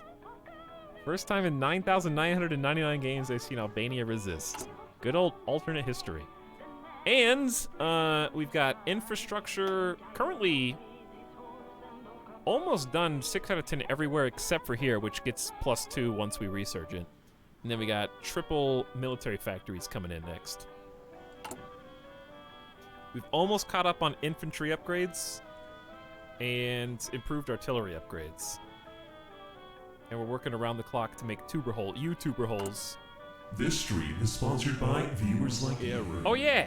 Who gifted subs and subbed and stuff earlier? I got distracted. There's a lot going on. War Void, sorry for totally ignoring you. Also, Mint is here. Mint093, thanks for 10 months. Appreciate the sub. EVSD says, hello, what's up? How's it going, dude?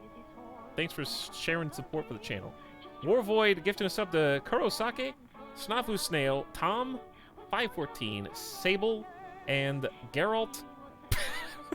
Geralt Bangstress 69. Thanks, Twitch.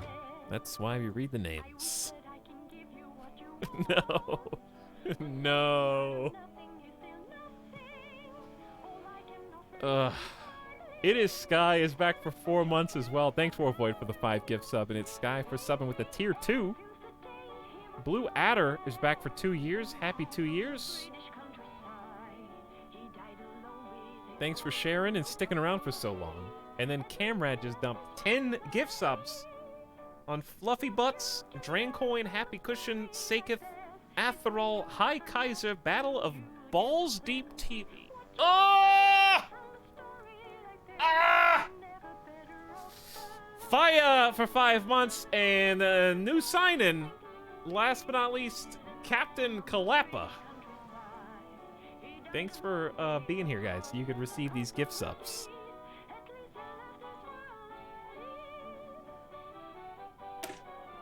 Much appreciated. Torpedo reveal chance minus 25%. I mean, number go up is good, but I have no idea how impactful this actually is. I don't know how often torpedoes are revealed and that costs you a submarine. I'm not really sure how that works, to be perfectly honest. Few are. As it is nearing 1941, I'm going to go ahead and bite the bullet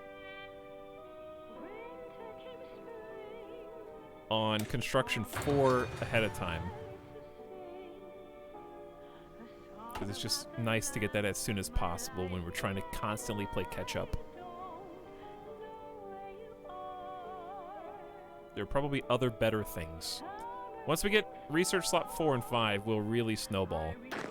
Chat, they are 5 days away from being ready to invade. He says good plan value as well, by the way. We're invading New Zealand for annexation purposes because they declined our generous offer to just join up with us, which by extension means we're technically declaring war on the UK, but not anyone else really. I guess their colonies and protectorates. The Guangxi clique is in the Allies because we don't. I guess because Manchukuo is. Wait, now they're China again. Make up your minds. What name do you want me to call you? Just swapped while we were watching it. Italy! Italy! Well, I think the UK's got their work cut out for them, to be honest.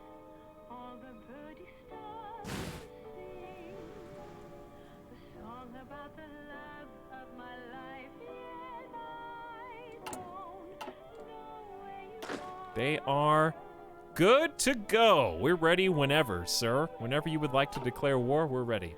Yeah, I'm waiting on the Empire 20 more days so we can start a faction. Let's watch as France loses.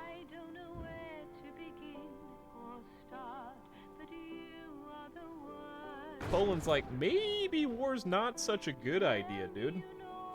I am kind of impressed that Romania has pincered Hungary in this much. They're making up Hungary's moving into Czechoslovakia and Romania's moving into Hungary. Luxembourg's still chilling. Yeah, they must have like a bunch of forces right in there. I don't know. But thanks again, Camrad, for the gift subs and War Void. Was this Spanish Empire wants to resupply in our port? Yes. Low manpower, correct. Which is why we're gonna stop recruiting at these two. We need 30,000 troops in reserve to replenish anybody that we lose in this invasion. Trotsky survives the assassination attempt. I think we've only seen this one other time before. After a violent struggle in his Mexico City home earlier tonight, Leon Trotsky killed a would-be assassin with the ice axe the man tried to attack him with. The killer's been identified as a Spanish national believed to have been in the employ of the NKVD. Trotsky was once the top lieutenant and heir presumptive of Vladimir Lenin, but after a failed power struggle, he was forced into exile from the Soviet Union by Stalin. Speaking to the press, Trotsky denounced the attempt on his life as yet another cowardly plot hatched by Stalin to silence his critics. Haven't seen that in a long time. To the point where I kind of take it for granted. So if you add a unit to a naval invasion, I guess it doesn't really screw up the plan too much. The time has come for the former colony to stand on its own and proclaim an Australian empire. Our benevolence and far-sighted planning will do good for all. You can create your own faction. Is that grand? Now, turn our attention. We have to declare war to invest in victory simultaneously. It's a good timing on that, though. What was I just saying? Oh, factions. How to... Ooh, let's save before we screw this up. Empire of Australia rises.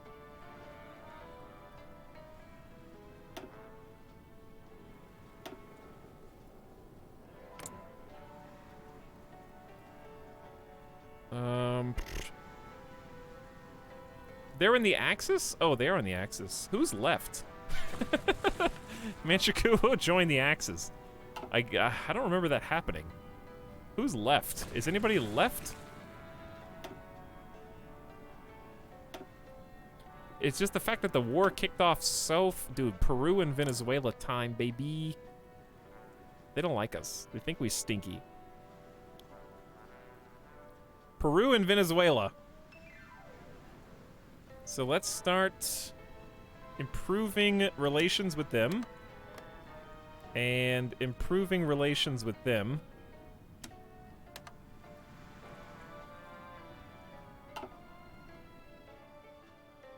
The Dominican Republic. All the islands, dude! We gotta get more islands! How much is this gonna take? 0.2? We're just gonna sacrifice our political power for a little bit.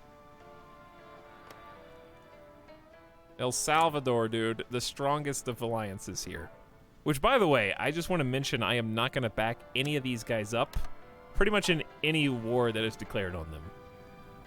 But they're just gonna, I'm just adding them to my Pokemon card collection. I physically can't because we don't have a navy, so there's only so much I can do. Who is not in a faction that is also fascist, if any indeed still remain? Dude, we can take whatever's left over of France, but they're already in the French alliance. Who's left? Is that everybody? This faction sucks. It's okay, we don't need anybody else. We just need us and the combined might of New Zealand. Okay, so before we launch this war against New Zealand, we'll see. I don't know if it's going to be easy or not. I'm going to take a quick stand up and get some water.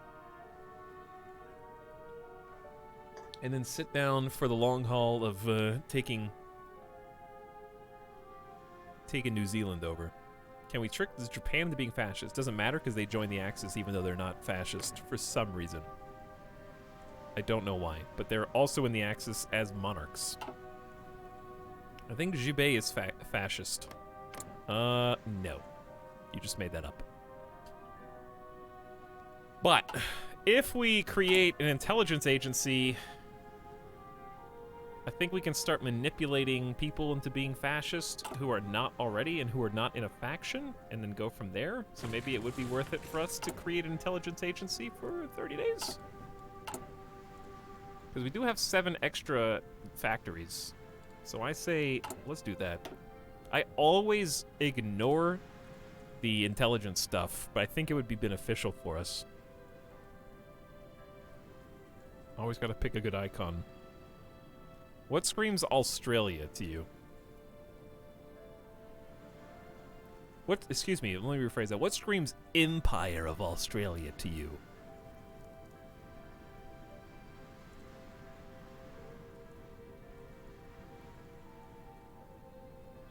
I feel like the Rook actually does, because it's kind of like it's a tower by itself. It's kind of like us. See, blue background, the ocean, the sun, very symbolic. You got the tower, of course, representing how impossible it is for them to invade Australia. Chat likes the snake, though.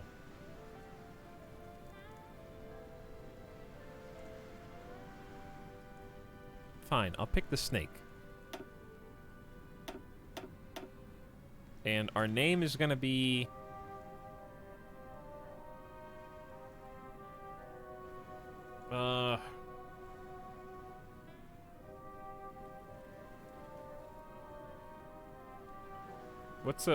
give me some Australian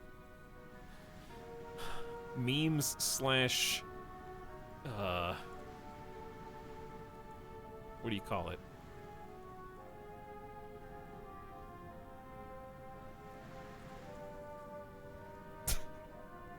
Why isn't there a kangaroo insignia? No, not jargon. I was gonna say... I can't think of the word. For when you, like, we're assuming something about a nation in kind of like a hyperbolic, I can't think of the word. It's a very easy word. Stereotype. Yeah, I couldn't think of the word stereotype. Give me some Australian stereotype that we could use as a... Killer koalas. Yeah, but it can't be animal related because you guys want the snake. How about Outback? Outback Spy House. It's locked in! You can't change it! Alright, gamer death break, I gotta go.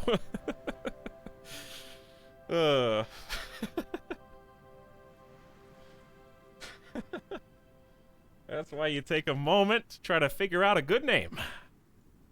Sometimes you gotta, the build-up is worth it. Sometimes it's not. Sometimes it is. Alright, I'll be back in a few minutes. I'm gonna take Midas out, give dog treats, give myself water, and I'll be back.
Hydration is being achieved.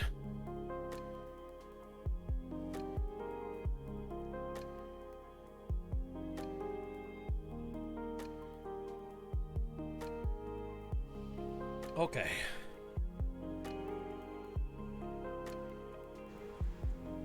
It's go time. Well, two things. Number one, you might be asking, why didn't you just queue up an intelligence agency sooner? Why now? Because you have to commit 5 civilian factories for a month. How do civilian factories relate to the intelligence agency? I don't know, but it's kind of just a penalty. So they take them away from building the other things we want and put them towards spy works. And also, it's not just a one-time build it and it's done. It has like a ton of branches and potential upgrades that can just take a lot of resources. I do think at some point we need coastal forts, at least in the major ports. Especially if maybe we should start doing that now, because once the UK's involved, they might see us as an easy target. So it might be nice to at least have like any major port or airfield.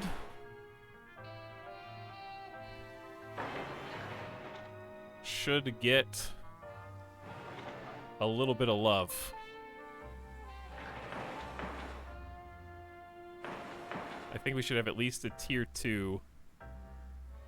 Tier 3 in Sydney is a pretty important spot. Hobart!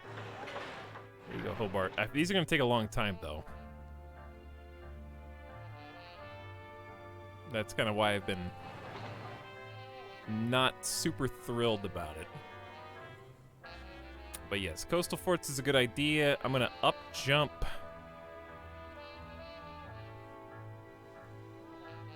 South Wales up to the top. And some Queensland stuff. Okay. I don't know. This might be too much of a commitment, but we do have a 40% construction speed right now. We are researching construction 4 to go even faster, and on top of that, we do have a political advisor who increases our... Oh. No, we don't... Who's the coastal fort guy? I thought we had a coastal fort buff guy.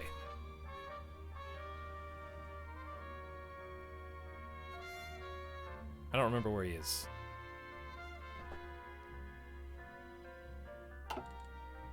I thought we had like a speed buff on that. Maybe I'm thinking of a national focus? Oh, speaking of, yeah, okay. Let's just go ahead and do the war thing that we've... Let's go ahead and do the war thing that we're trying to do. We're finishing up 2 factories. I feel like we need to bump that to 3 before we do the forts. Let's get a 3rd one queued up here. All right, we're filling in all these spots. And then we're gonna grab naval dockyards in these last 2 after all this is said and done. Okay, it's time, baby. The Empire of Australia rises! War is coming, New Zealand, whether you're ready or not. Time someone out for 10 minutes. Mod check? You're getting a personal timeout. Happy birthday timeout.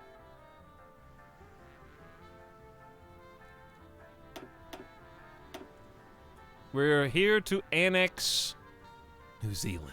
I can call allies, but I don't think we have any allies. We just have our puppets.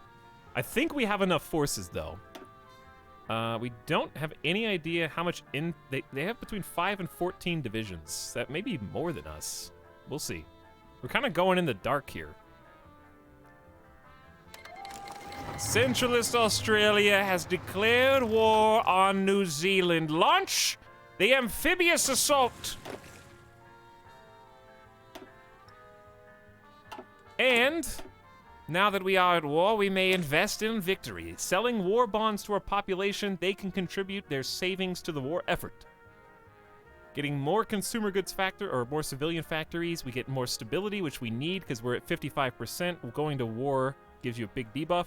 Factory output is 7% greater, and naval dockyards greater. All around, very good, very good. Here they go, chat. There go the transport ships. Uh-oh. The United Kingdom has called China as our... Wait. Is China in the Allies? Oh.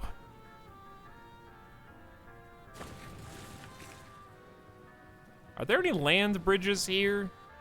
Hopefully no, right? No land bridges here? Chat, I gotta defend Australian Malay now. Hang on.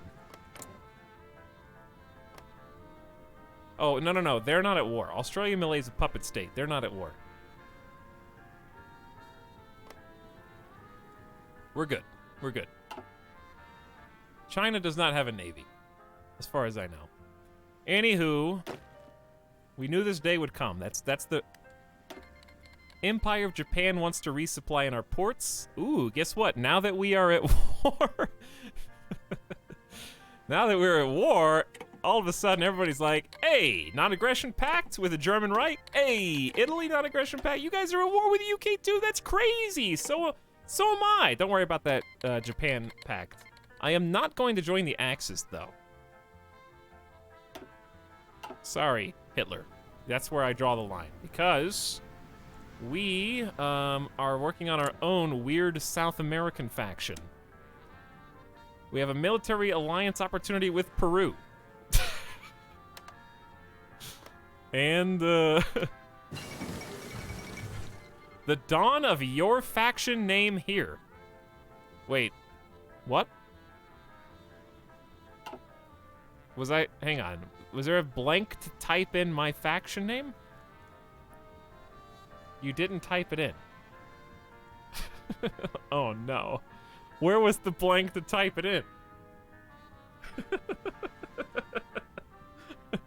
Even centralist Australia, famed for its faith in the strength and superiority of its people and nation, is not beyond forming alliances with those they respect. Eric Campbell today announced that the final agreements have been made about the Your Faction name here, a military coalition which purportedly has room for only honorable nations destined for greatness. Whether this greatness is intended to come from building the ideal society within the borders of the respective nations or by working together to expand beyond them, the world may not know until it is too late. I wish I could say I did that on purpose. But I don't think I've ever created a faction before, so I didn't know you could name them. I've always joined someone else's faction. And I just assumed that, like, you know how the Miezamorza always exist, the Pact of Rome? I thought they just had a faction name for Australia, and it was just gonna fill in.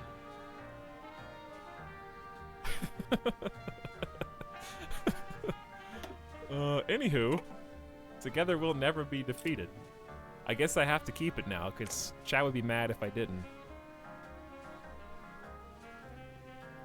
Wait, wasn't I super positive relations with these guys? We have a war that they may be drawn into. That is true, you are in my faction now.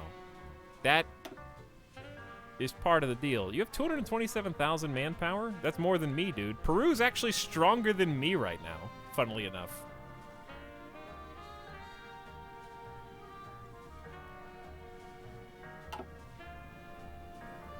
So, looking at things differently...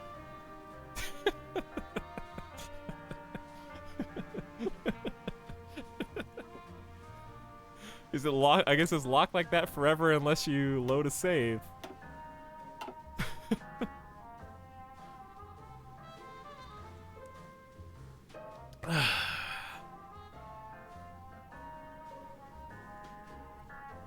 I'm on the fence. I'm on the fence.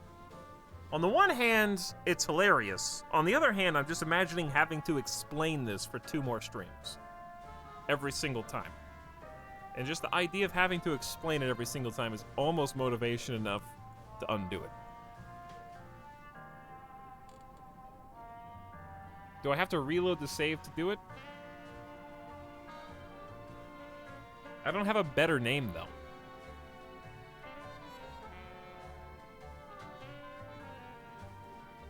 I was thinking of, like, the Barbie Barbarians or something. That sucks. The Barbarians.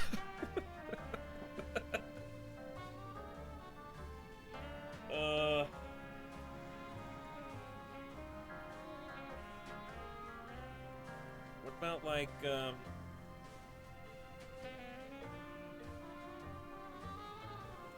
Down Under Thunder. Down Under Thunder. Doing the political panel for your country. Hold on.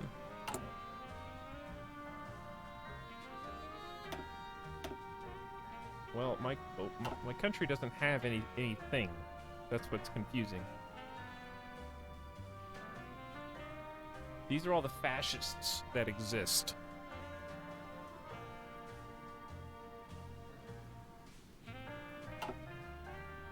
Down Under Thunder's fine. Kangaroo Coalition is fine.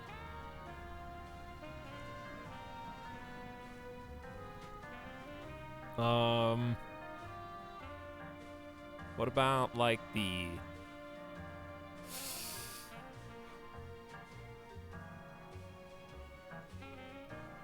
I don't know. There is certainly a dramatic irony in how Australia was formed versus the war against the United Kingdom that we find ourselves in now.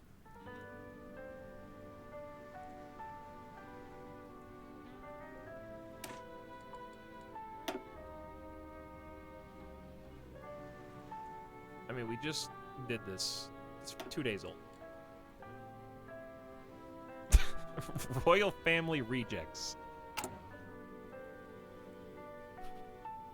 Coalition.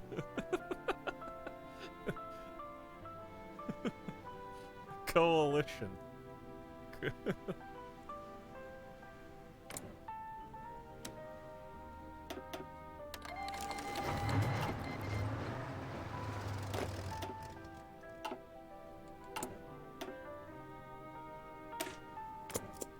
Okay. I do like the coalition.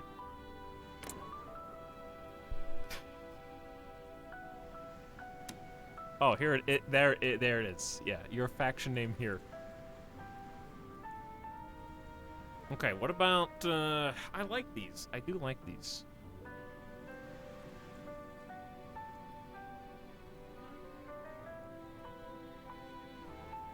The Pacific Patrol. The, like, I'm trying to think of, like, a regional location wise. Here's what it looks.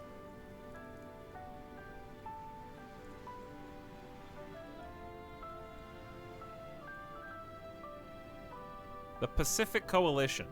Yeah, I think it just needs, like, it just needs, like, one extra word to make it sound a little bit more legit.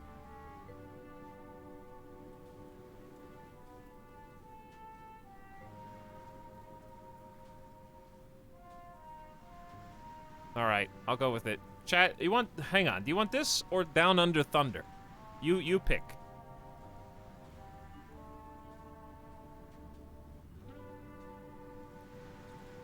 Do write what you want in the chat.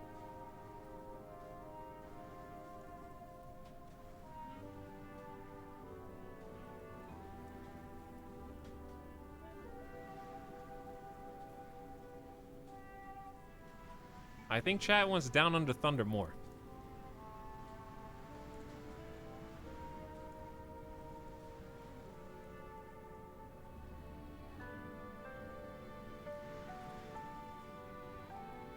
I think chat wants Down Under Thunder more.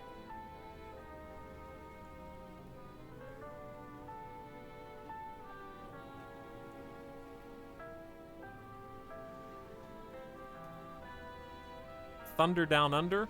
Is that better?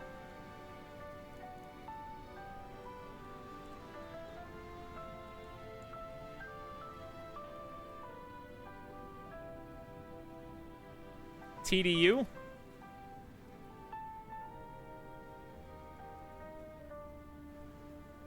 All right. Send it. Let's get off this screen. The Dawn of Thunder Down Under. It really does. It sounds like it does sound like a rugby or football team or something.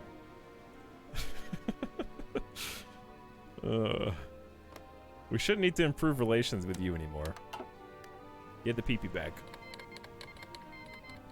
United Kingdom is calling in Albanian allies. Non-aggression pact with Germany, Japan, Italy. And we researched the radio just in time. Radar would be good too, so we can start building that. But it is halfway towards 1940.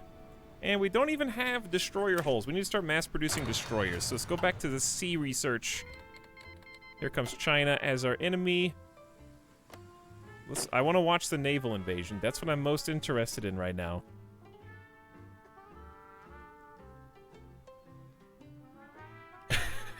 Wrestler coalition. Belgium joined the Allies. That didn't happen last time. Belgium is now our enemy. I'm shaking in my boots right now. South Africa has joined the United Kingdom as our enemy.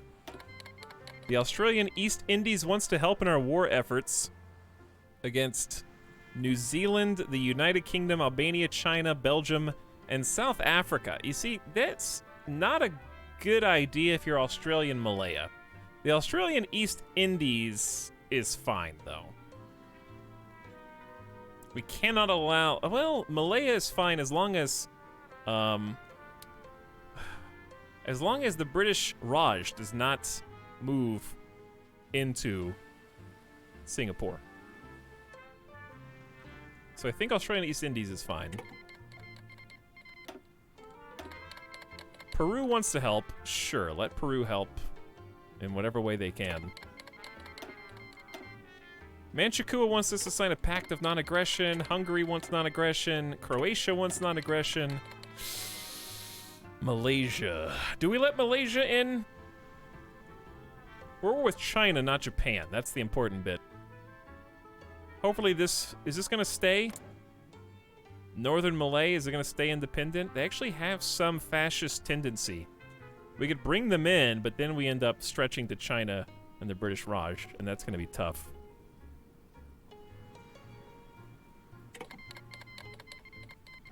If they join, they can mobilize and stuff. That's true. Spanish Empire. Who is leading the Spanish Empire? Jose Antonio Primo de Rivera.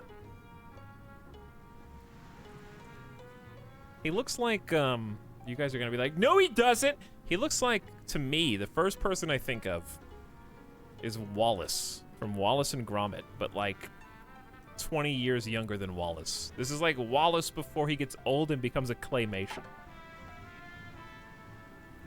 I don't know why. That's just what I say. The Hellenic Republic joined the Allies. Good. Let them come. You won't be able to respond before we make landfall. Yugoslavia is our enemy. You can try. Chat! Behold! The British Raj won't be able to stop this invasion! We're already there! This is an 8 coastal invasion simultaneously. Oh no, not Canada. Wallace doesn't have hair. Do you realize you get bald as you grow older? And I said 20 years younger?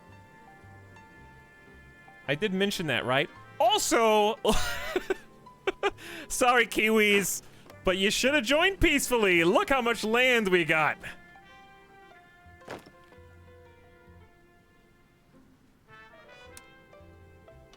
This front line, with the offensive line from Wellington, all the way to, I don't know how that works, but I hope it works. Go. No divisions assigned. How about now? Are you guys going? Chat, why aren't they going?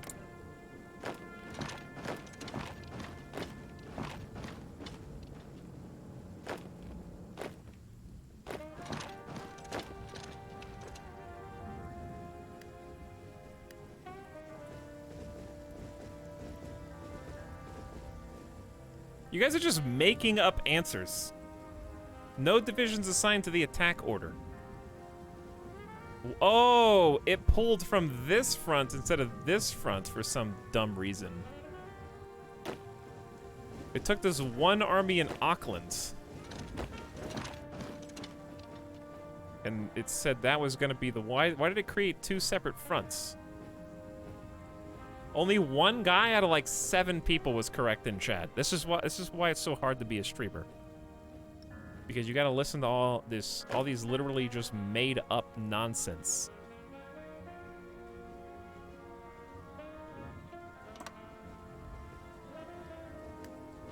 There we go. And we're squishing these dudes. Taking Wellington before they have a chance to cross the land bridge. In fact, I would love... I'm gonna babysit this guy and try to get him into the other side.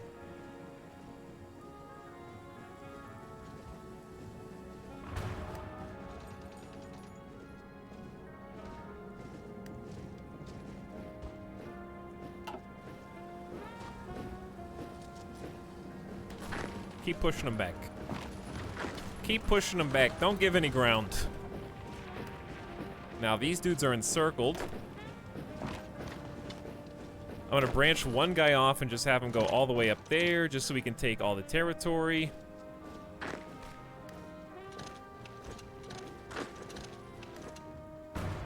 I have no idea where these guys are going, but they're going. That's fine with me.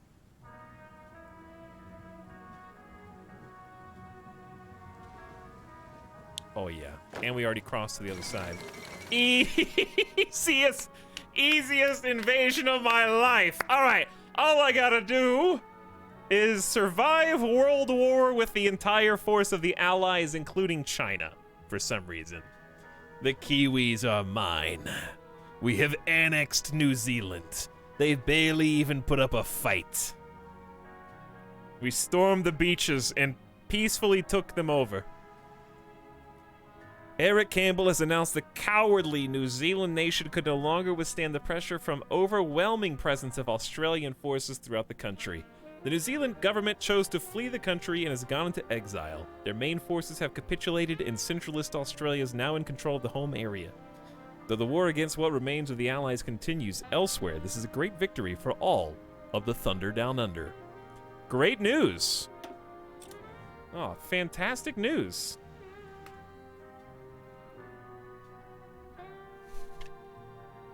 Scouring up the Shire. Now, let's see what we got. Let's look at the loot. Number 1, what do you guys got for infrastructure here? Let's just look. 7 out of 10? 8 out of 10? Nice infrastructure. Just a teeny bit of steel and oil, but that's more oil than we had annexed before, so I'll take it. In fact, we are full on fuel, even with all ships running around the clock. So I'm gonna drop this trade and see how that changes things now that we've got our own gas. What else we got? Let me look at let's look at the buildings. 8 and 13? Yeah! They're loaded! 5 extra military factories, 6 extra civilian factories, some dockyards, and then we get 4 and 4 of military and civilian each. Fully annexed. I don't know how we got more than the capacity here, but it's extra everything, dude. But this number hasn't gone up yet. Why not? Okay, well, here's what we need to do. We need to get our recruitment up. Shaking New Zealand down for their lunch money. How come are these represented anywhere? Where are all the factories? Do we have to, like, incorporate them?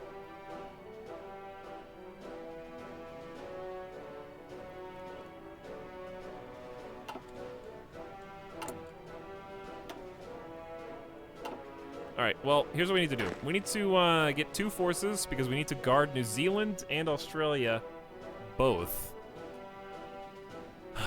So one of the things that'd be nice is to start recruiting some really low power default garrison troops that are maybe like 10 combat with tops, with their own engineers, artillery, and cav recon. It's gonna cost 55 out of our 76 points, which is a lot, but we can train and stuff to get more. I did not name this.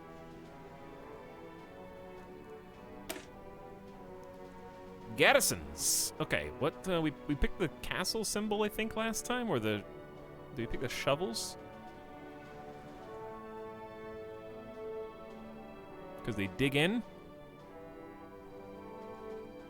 Probably not sharks. I don't think that I would consider them sharks. Yeah, I think we did the shovels last time. Okay, and we are going to train. Oof. Oof, that manpower hit, dude. Ouch. But now we should have the New Zealand manpower too, if I'm not mistaken. I know it's not a core territory, but we should still get a boost, I think. I could be wrong.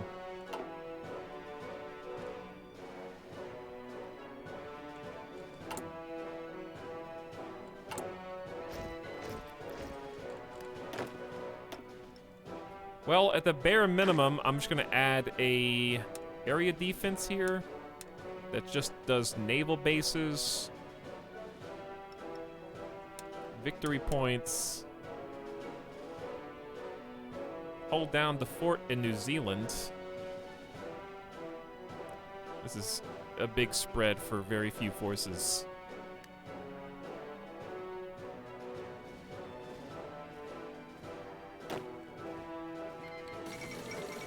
German pressure towards the Benelux. Following the breakout of war with France, Germany has supplied stronger diplomatic pressure than ever on the countries of the definitely you don't pronounce it Benelux. How do you say that, chat? With French and British backing, however, they are refusing to give in to the pressures. There's reason to believe that if the German Reich is unable to get what they want by diplomacy, they will take it by force. Oh, that's how you say it? Oh. Soviet Union declared war on Latvia.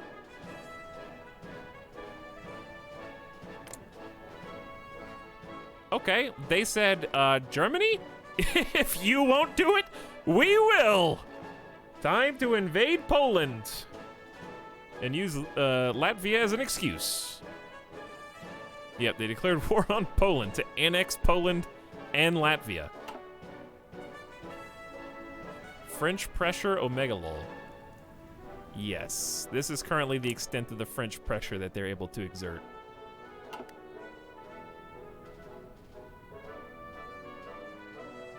Well, a job well done, everyone. Add that to the books. I don't understand where the factories are. We're not occupying it. Are we? I guess we are occupying it, but don't we still get some of the benefits?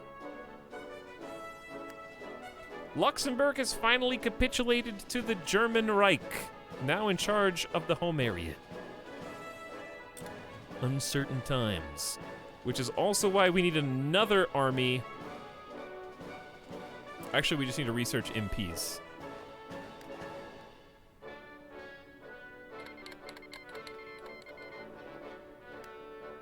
The Netherlands is our enemy. German Reich declared war on the Netherlands. Good luck with that. I mean, they have factories. It says here there are 19 factories in the states you are controlling, and with your current law and other modifiers, you can access 25% of them. So how do I improve that percentage?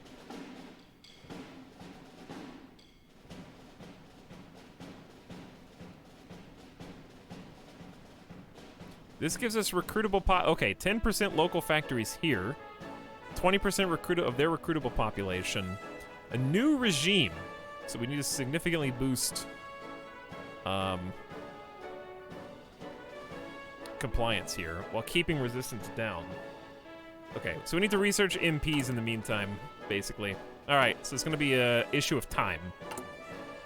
But we're still getting some.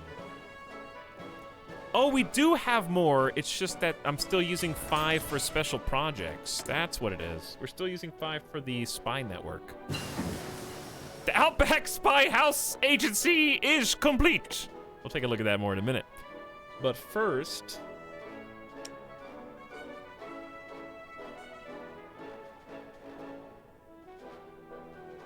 dockyards are fine.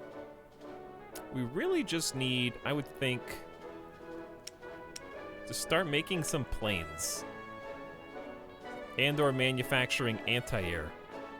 Because I learned my lesson last time. If naval bombers start rolling in and we don't have anti-air attached to every unit, oof, we're going to have some problems. So, I would like to research anti-air too. And maybe in the meantime, just start lightly producing at the bottom of the list. They get the resources last.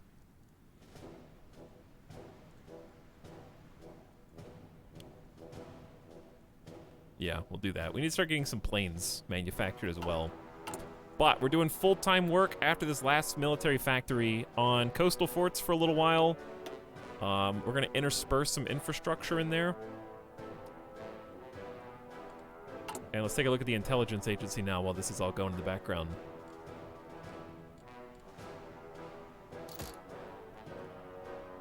So we got quite a lot here. Basically, this just helps us get intelligence on other nations from their kind of intel menu. Gives us a better estimate of how many troops they actually have. This stops other people from code breaking us. We can steal blueprints. I haven't really done that before. Sabotage. Recruit spies better. Catch enemy operatives and interrogate them. And then decrypt other nations and increase our own cryptology level. We're going to keep this just kind of neutral for a little while.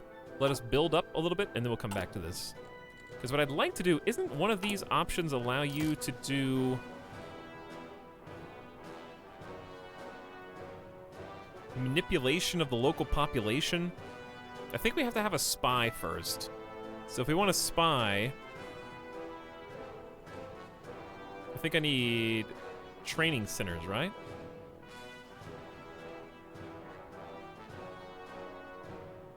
How many days would this take? Well, 30, I guess. Cancel that. No template for anti-air, low manpower, yes. Insufficient steel, but only 1. We are at war, I know.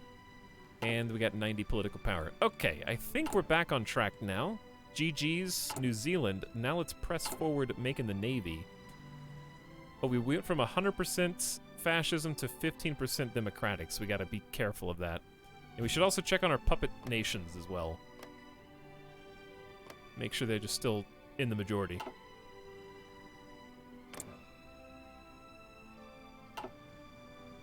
Okay. Back to at least 4x, if not more. Let's see how the war in Europe is going. For Czechoslovakia, not well. Okay, well, the last pockets of French resistance in Paris were mopped up today, and the city is now firmly under Italian control. Duce was hurriedly flown in to participate in the victory parade on the Champs-Élysées. I don't know how to say that. Riding in front of the marching troops on a white stallion. During the celebrations, he compared the current campaign in France with Caesar's conquest in Gaul. Time will tell if he's right.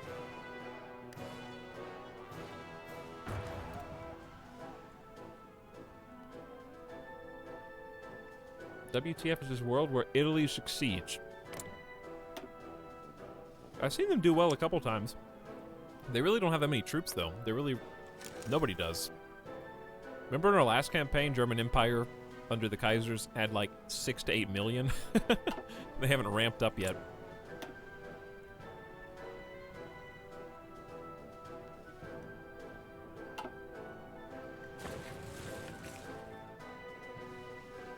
Invasion of Poland is interesting because they're only being invaded from one side.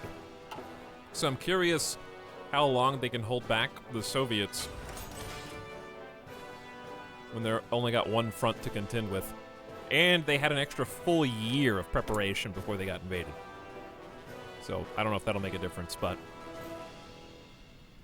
Okay, what do we want? We always want to make more guns, because eventually we'll have more troops. So I don't think it's wrong to pump guns, but then we start running low on steel. And 4 is a big enough deficit where we should definitely trade. Are we already? We're already getting 20. Uh-oh. They don't have that much left. By selling war bonds to our population, they can contribute their savings to the war effort. Okay, we have more civilian factories, more stability. We're back to 60%. 7% is a great bonus for factory and dockyard output, too. And we're heading towards a new research slot as we speak. 2 research slots, actually. But this one first. South Australia adds 24 aluminum and 12 oil in Victoria. Every resource matters. We'll ration food for our citizens, recycle to get as much metal as we can from worn-out goods, and promote economy through the country. Indeed we shall. Let me double-check to make sure this is available. Yep. And we are fully independent. Perfect.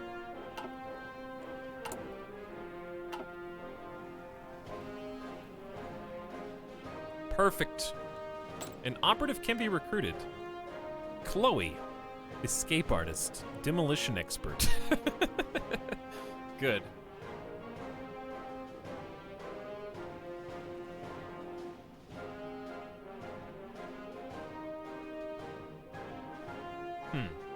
Or a seducer.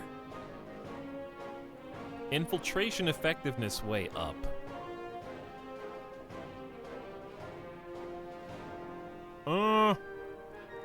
Strength and resistance efficiency. Isn't that what we want? I'll recruit you.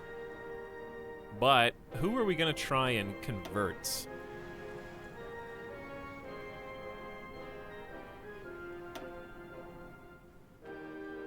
Well, we're not going to be able to do much with the Philippines, are we? We don't really want to go to war with the United States. We don't really want them to go independence on the United States. Probably not the Philippines. Well, the British Raj is not aligned right now. That would be actually a really good pick. A few 100,000 troops. I don't know how to do anything with spies, though.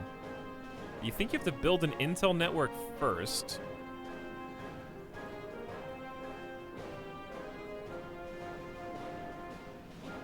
Influence an AI nation to prefer your faction and non-aggression pacts. But they're already a puppet. I think I have to build an intel network first. We can't even do this. It has to be in one of the... Oh, I can be up here in the capital. And that leads to... Boost ideology. That's the one I want, right?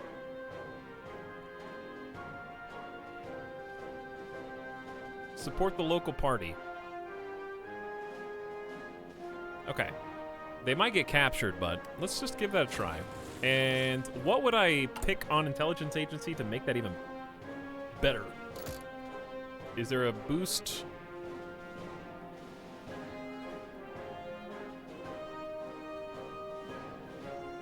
To that particular mission.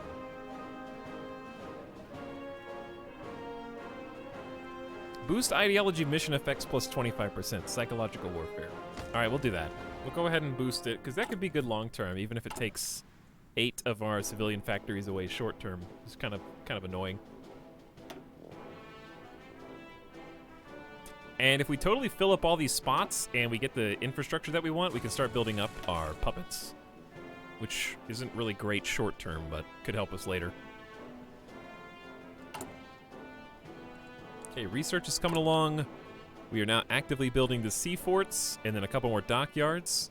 to max our sub production, which reminds me we can actually go to that and tell them to deploy to...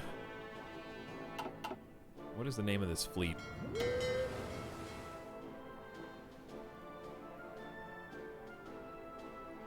Sub...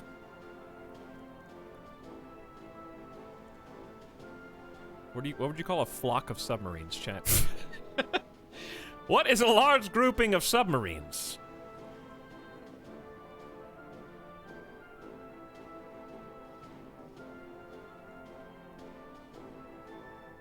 The wolf pack. Definitely a flock. Yeah. Definitely a flock. Well, you can't have a wolf pack in Australia. What's the most lethal spider in Australia, chat? Dingo. Switzerland? You're not allowed to join the Allies! You can't do that. The German Reich has declared war on Switzerland. We were asking earlier how they always stay neutral. Well, the Swiss are in.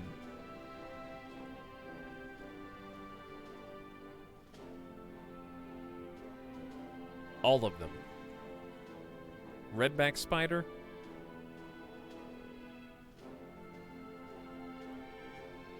Redback's technically the deadliest, but the funnel web is the most dangerous. Alright, we'll go funnel web because of beachside coot. Is that one word? Funnel web fleet. What does a funnel web look like? If I show you, I will give you a warning. I know some people have spider phobias. I'm about to show you a spider on stream, okay? If you're muted and you see this, that's your fault for muting the stream.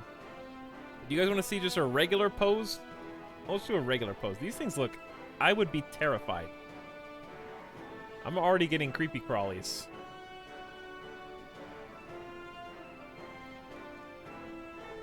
This is your spider warning. Whoop, whoop, whoop, whoop. Spider on the stream! There's a spider on the stream! He's coming for you right now! He picked up the entire stream and just took it for food back to his home. Okay, he brought it back. He brought it back.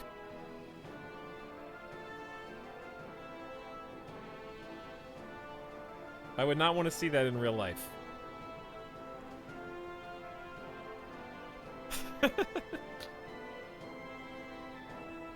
Watch that be the thumbnail for the stream on accident. Alright, we need to start making destroyers, but before I can make them, I really need sonar to detect other subs, I guess. And we need depth charges for enemy subs as well. We need quite a lot. Is there anything... But I need to focus on industry for a minute. I really need concentrated industry so we can have more factories in each state. We're getting close to atomic research done.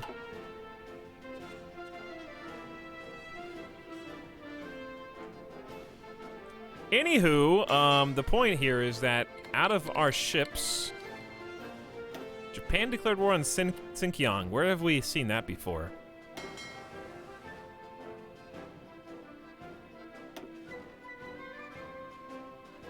Oh, I get it. That's the Admiral's fleet. The Admiral is called, we gotta give a different name. Dude, spiders have venom. Pacific Fangs. It's a good name. Fangs with the funnel web. A lot of things have fangs. They don't have to just be spiders. We could do a whole bunch of different stuff. But yeah, that's his fleet. This is we have 22 total subs in our fleet. That's a little bit, but it's still... We had 0, you know? We had 0 to begin with. Let's send the ship back. They're just kind of out there patrolling for no reason. Spiders, venom, web. It's all together now.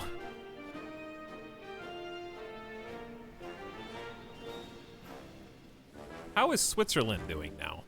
I wonder. Switzerland, why would you join the Allies? I'm just curious. What was the motivation there? All right, we got psychological warfare for ideology.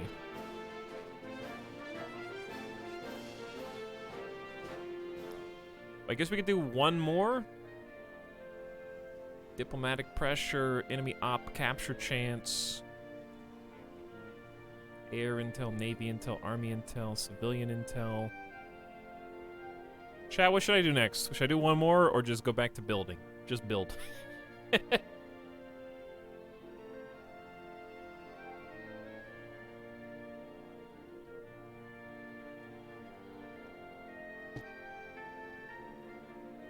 Become Spy Master. You need to have an agency with 3 different branch upgrades to become a Spy Master.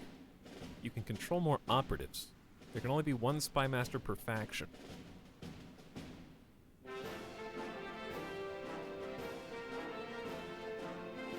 Infiltrate the civilian government and steal blueprints. Plant false intelligence. Infiltrate the army and steal military blueprints, naval blueprints, aviation blueprints, or sabotage industry, infrastructure, resources, and strengthen resistance. What's your next target? Well, we kind of have to build up because Japan would be the next target, technically, for war, because they're not in a faction. Well, no, they're in the Axis now. Oh. I don't know who the next target is, actually. I guess we just go to war with the Allies, since they wouldn't give us New Zealand.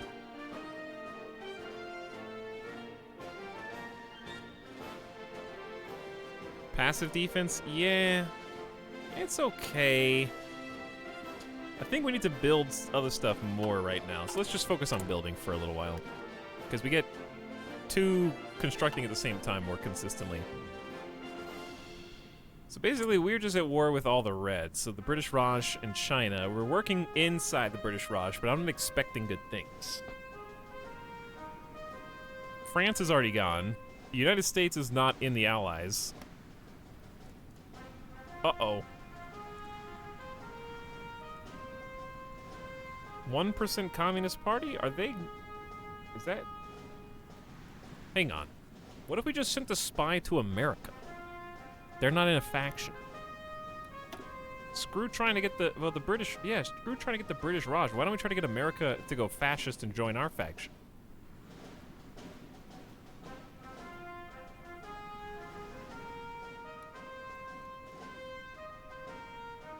They're already... Can I just get a second agent?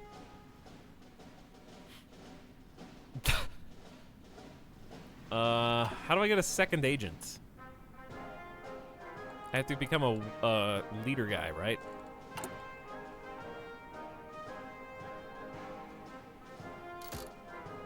Do I have to get a training center?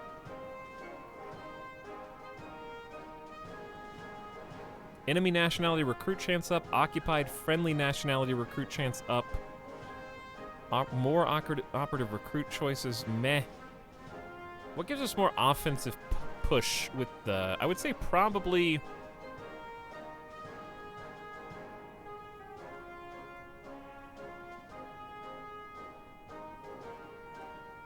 Commando training? Chance of recruiting an operative with the commando trait. What gives me more push for the actual agents? Death chance of our operative on capture. Own operative detection chance offset. Probably suicide pills. Alright, we're researching suicide pills for our spies.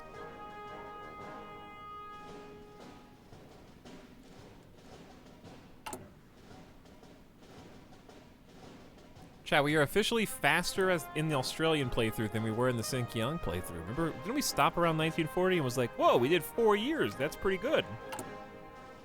We can do better. I'm running out of people, though. So, really just need this. We need fight, work, or perish. Which is here. So Chat, I did not mean to click that button, but Vladivostok fell. Didn't mean to skip the lore. The Sevastopol. Vladivostok is over here. We know where Vladivostok is. I know very well where Vladivostok is. Guess who took it? When did the Soviet Union and Japan declare war on each other? Oh, because they declared war on Sinkiang. Sinkiang joined the Comintern. So, oh, it's my story, but the AI's doing it this time, differently. Why did Japan declare war on Sinkiang when they could have just finished the war against literally everyone else? Who can say? Who can say?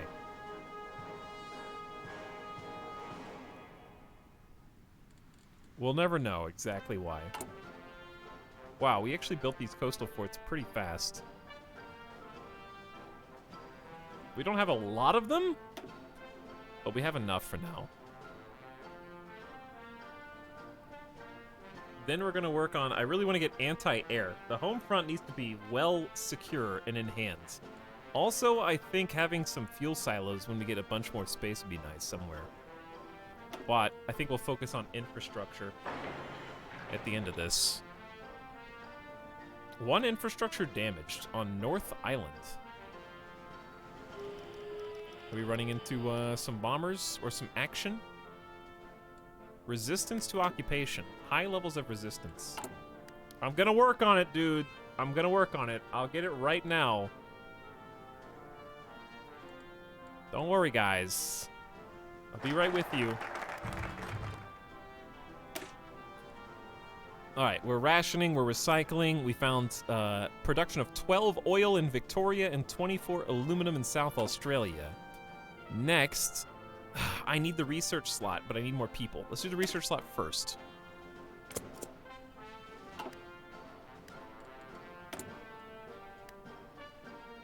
We can also modify the government if we want.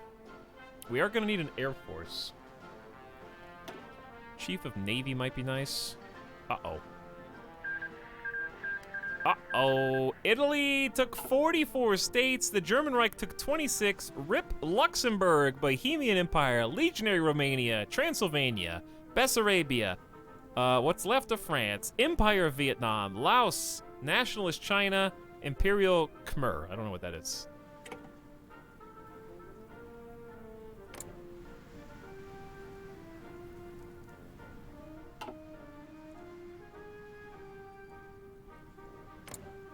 Italy. Italy has got some interesting spots. Lebanon? Is that you? Border gore, baby, yes. Lots of border gore.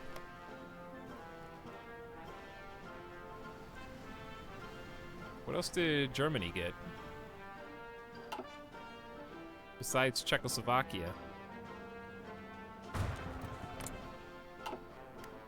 Anywho.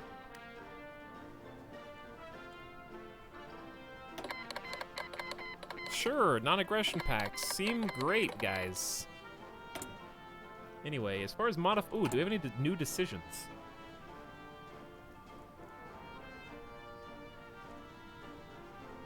Add a building slot at the expense of war support and stability. That's tough. I don't ever like that choice. I don't ever like it. I think we just keep adding high command and or researchers. Because we are going to want to research airplanes, so I may as well go ahead and pick one. What are we going to want? We're not going to have carriers. We might have naval bombers, though. Because navies will come to us. So is there one that's like kind of fighter? This one has fighters. We don't have, there's not a fighter and naval bomber guy. This is strategic bombing, heavy fighter tac bombers. These are carrier things, mostly.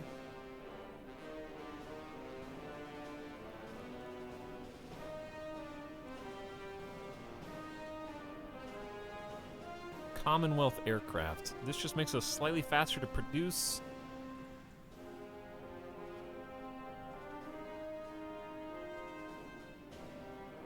Just, I think it's, I guess I will do the super cheap one, actually, because it just has a little bit of everything. It has fighters and close air support, and it has range, agility, speed, and production cost down, and it's only 50 PP. But I can't pick it because we're not a subject of the United Kingdom. You got baited. So instead, I guess I'll pick the Naval Air Company, even though we're not going to use the carriers. Because at least naval bombers are better, and that's what we want, probably. And it gives you the research bonus still. Agency upgraded. We have replaced all the Tic Tacs with suicide pills. Enemy spies coming into our agency are gonna be so surprised when we offer them a little snack.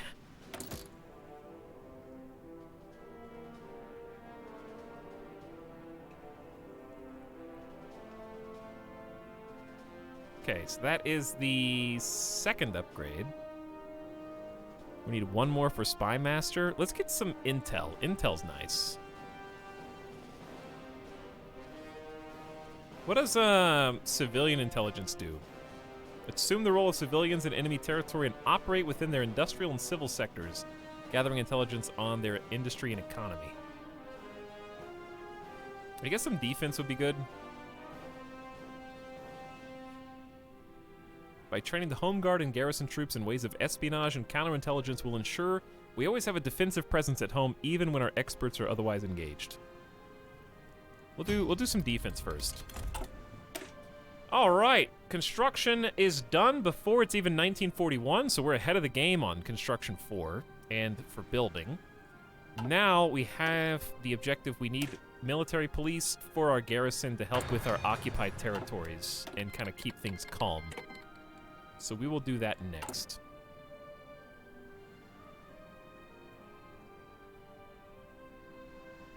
One coastal fort upgrade left, and then we'll have tier 2 coastal forts everywhere in all Australian ports. T2 is not great, but it's a start.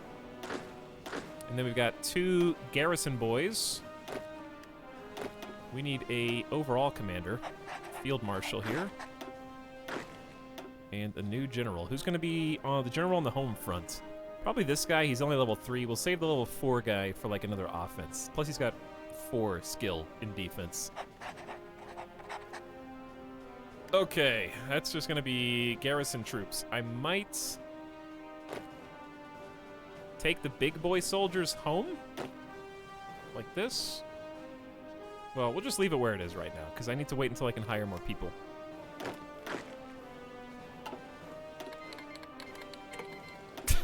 The leftovers want us to sign pacts of non-aggression after their war. Are there more people to invite to your faction? I don't think so. Oh, well, I guess Venezuela, but they didn't like us. Yeah, they think we're stinky. They don't like the war that they're going to be drawn into. They have a negative 70. We have a plus 50. So I don't think there's really any way to get them into our faction.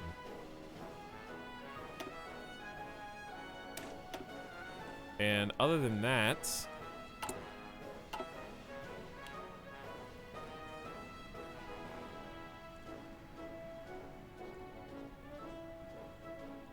everyone else is kind of all over the place. The Dominican Republic also does not want to join the war that we're in. So really it's just us and Peru. The strongest alliance in the Pacific, dude. Us and Peru and New Zealand. Clearly, we are the best. I don't think anyone would argue that. It's really unfortunate that Japan... I mean, we probably could have allied with Japan, if nothing else, because going to war with Japan now is basically impossible since they joined the Axis, which is kind of random. They didn't really have any means. They weren't even in the same ideology group, so I have no idea. I don't know why or how that happened. Only that it did. I'm gonna buy some more steel. Tired of having a deficit, and we're gonna always need it anyways. Luckily, for once, we've got the convoys to use it.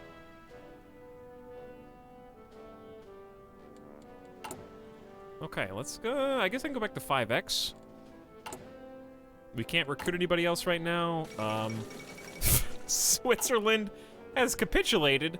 Benito Mussolini has announced that the cowardly Swiss nation could no longer withstand the pressure of overwhelming forces throughout the country. A great victory for the Axis.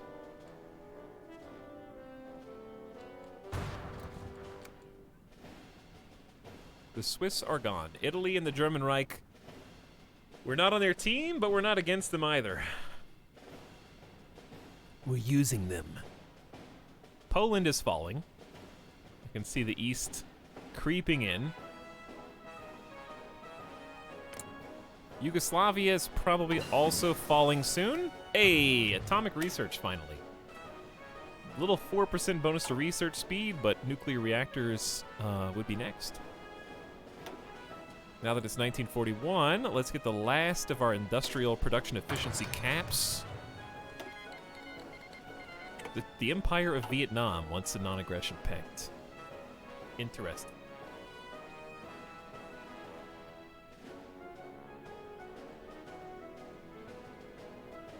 Etalyx, what's a small blimp in Brittany? The blimp? Chat, I don't know where Brittany is. Is this Brittany? Where am I? I was right. Okay, sick. It's actually Canada. It's Canada. The Dominion of Canada to you. They made a naval invasion into Italian-held territory.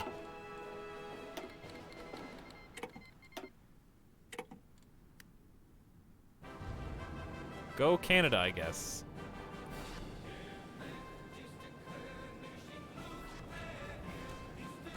They're doing their best.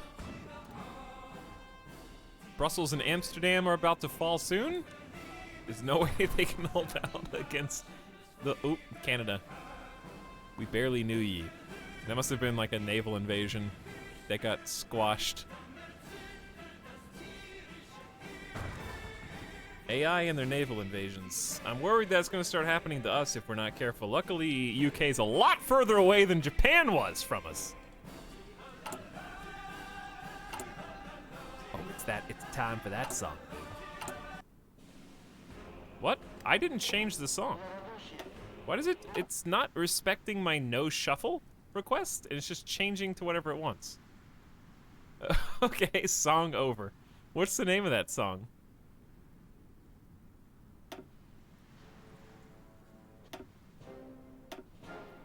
Does anyone know? Off the top of their head?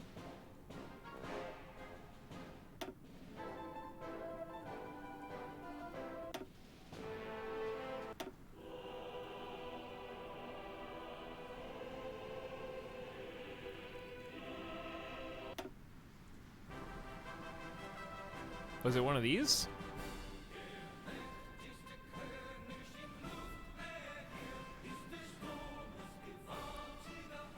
This is it?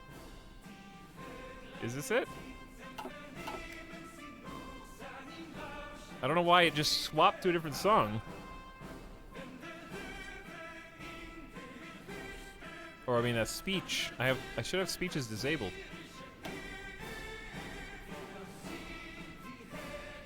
With no shuffle on. It's 1941 and we haven't even started producing our first destroyer. Yikes.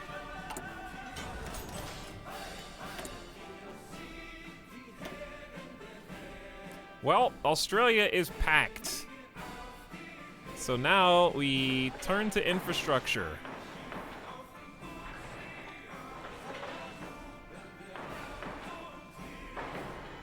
Max Australian infrastructure.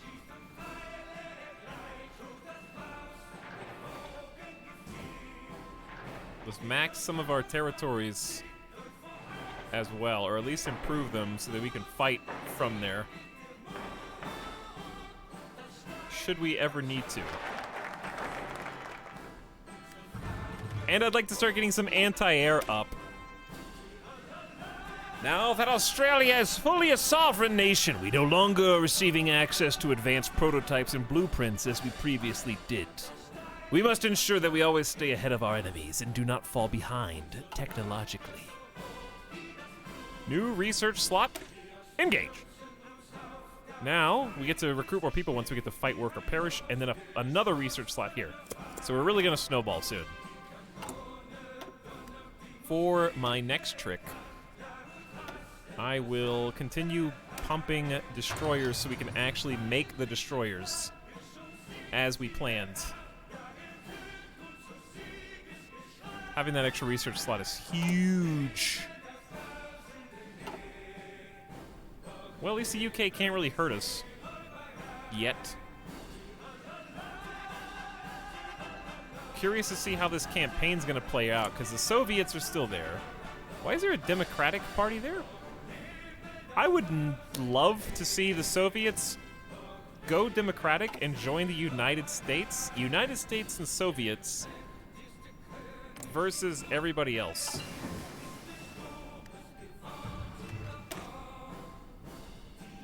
Hey, concentrated in industry. We can finally build some more factories, and all of our factories are way better now.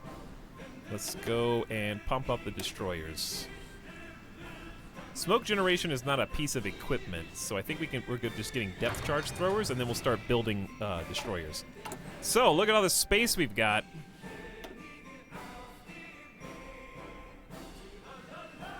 One, two, three, four, five extra building slots with that research. Makes a big difference. I do need more dockyards. So we're gonna build at least 3 dockyards. And at least 1 more military factory, and then another dockyard. But we're gonna push the dockyards up.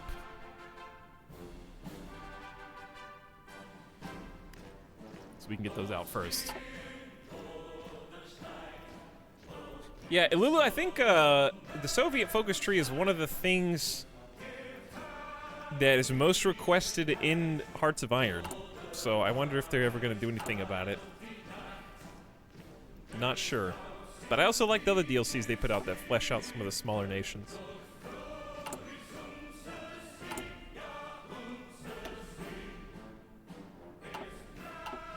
Alright, calm down a little bit.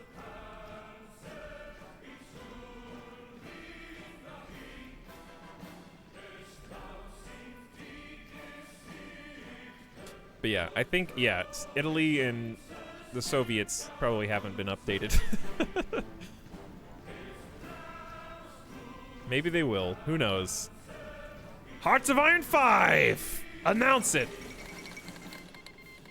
Yugoslavia has capitulated. The Yugoslavian government has retreated into exile.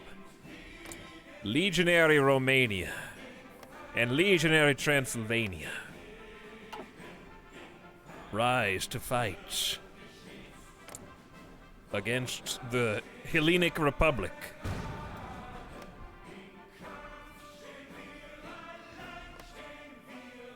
Interestingly, Bulgaria is at war with the Axis, even though they have a big... Oh, are they Comintern? Balkan Federations. This is the subset. That's cute. They tried to do a Balkan Federation. Aw, so cute. Alright, I'm gonna add another anti-air, and then we need to start putting anti-air in our forces. Which will require 240 towed anti-air. We only have 139, but still. Belgium has capitulated. Hitler announces the cowardly Belgian nation can no longer withstand the pressure.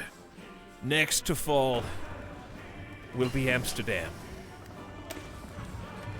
Alright, got military police. These guys are going to be able to help us with the occupation of New Zealand. and basically calm things down, give some suppression. We're gonna go ahead and upgrade them right out of the gates. While we turn to our garrison force, we're gonna add the military police to our garrison. We named this garrison. Sorry if that's confusing. All right, relax. So it's not gonna do anything by itself. What we have to do, however, is go into our occupied territories and change the type of troop that we want to fill in the garrison. And it will automatically kind of generate behind the scenes. So we need 4.16 divisions of garrison to protect against the current resistance. It's currently 77% efficient, and they will automatically train in the background. So they just need guns, they need the artillery, they need the support equipment, and they need the manpower, which we do not have. So we got to figure out what to do about that. I think we just chill because we're about to get fight, work, or perish in 70 days, and then we'll be able to fix it. Shanji is in the Allies because the Empire of Japan declared war on them.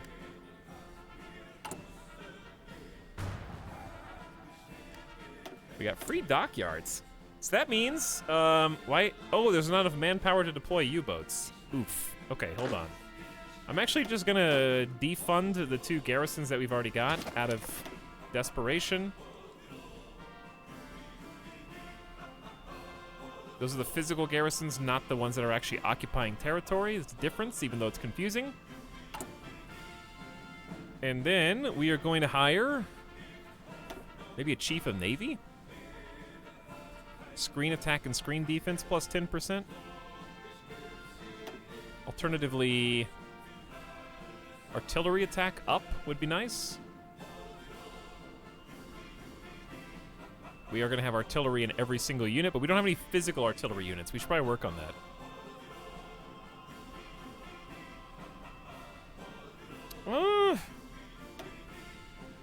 Chief of Army is just straight up division attack or defense. Or organization. I don't know. These are all pretty good choices.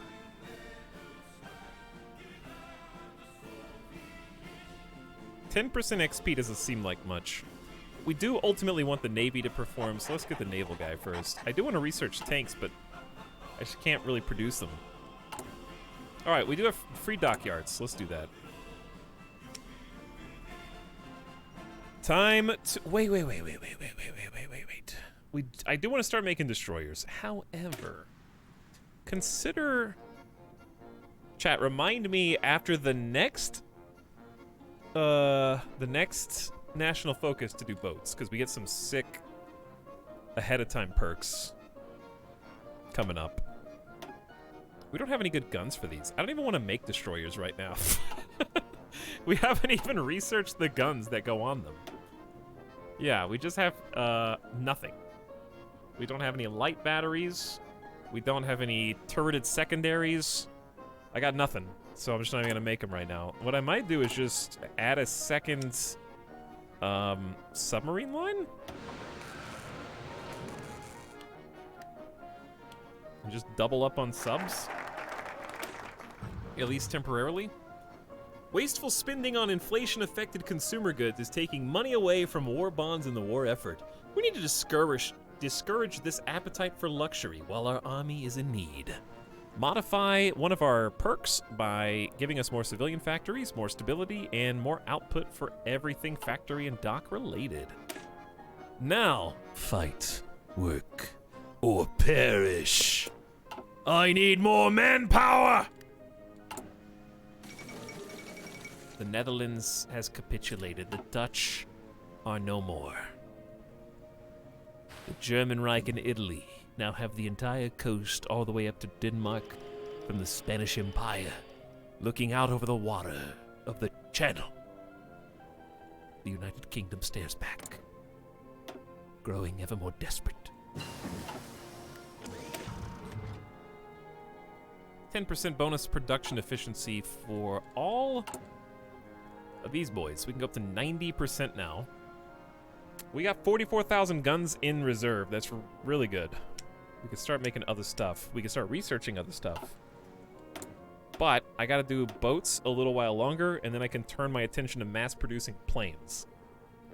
So we got charge throwers. We got sonar being researched. Let's research light batteries.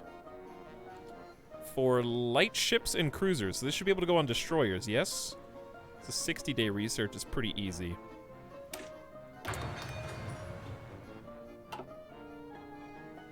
Yeah, I don't know where they're gonna turn next. Wait! When did the Soviet Union and the German Reich go to war?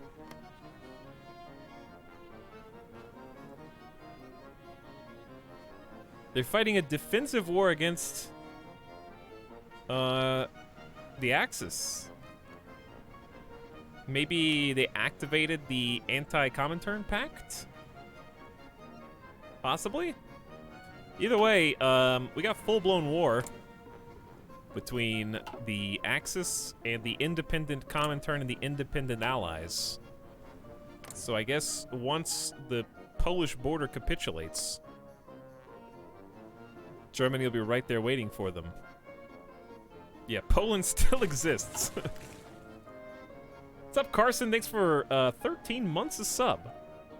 13 year of Etalyx. Thank you, Etalyx. You're welcome. My pleasure.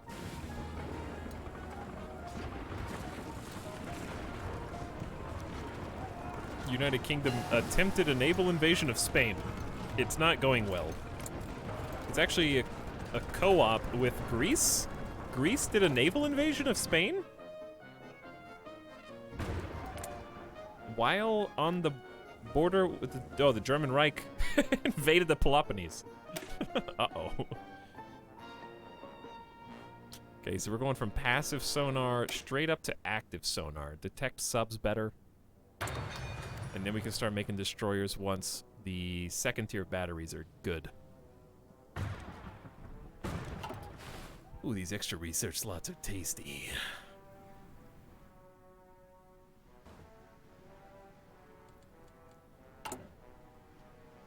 All right, dockyard construction is done, and now we are doing all infrastructure with a military factory here or there. China has called Ireland as our ally in the Cambodian-Chinese War. That's not me. It's not my ally. That's your ally. I didn't have anything to do with it.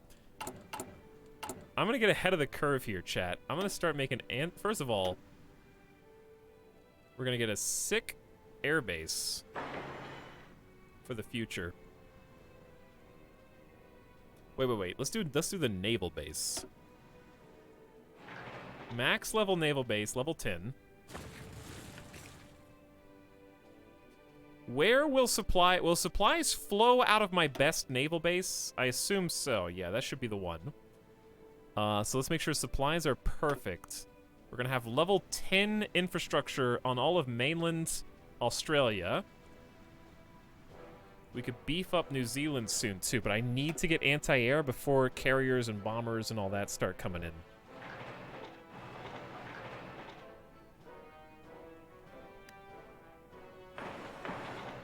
So we're gonna max these. I am not gonna have a repeat.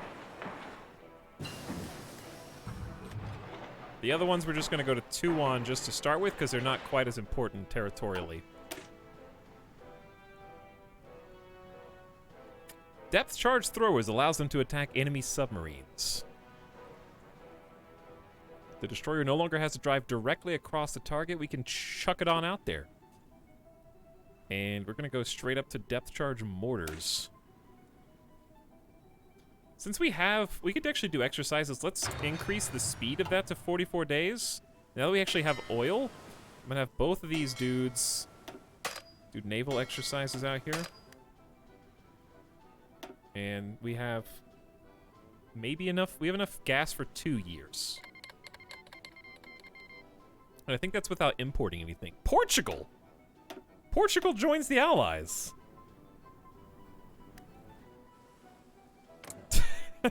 They've had enough of the Spanish Empire on their borders. Surprise attack. No one expects Portugal backdoor attack into Madrid. While the UK tries bravely to protect against the naval invasion of Valencia. Oh, they were doing good until that, and now they're encircled up here. Not so good anymore. Yeah, that encirclement, bad. Well, it was a good first push. I don't think they had the wherewithal. Dude, a Portugal campaign would be pretty fun. I've heard Portugal's really, really cool, actually. One of the best in the whole game. Believe it or not. I don't remember which particular path it was, but it is there somewhere. All right, any day now I can... Well, I have to get 150 political power, I guess. So, that was stupid of me. I shouldn't have hired that last Navy guy. I need 150 PP so I can change my conscription. I could always just not research any more national focuses for a minute in order to do it. Because our submarine production has stalled due to zero manpower. With our enemy posing an existential threat to the Dominion, Australians must make a choice. They will fight, they will work, or they will perish. This focus currently has no effect. Not true! That is not true!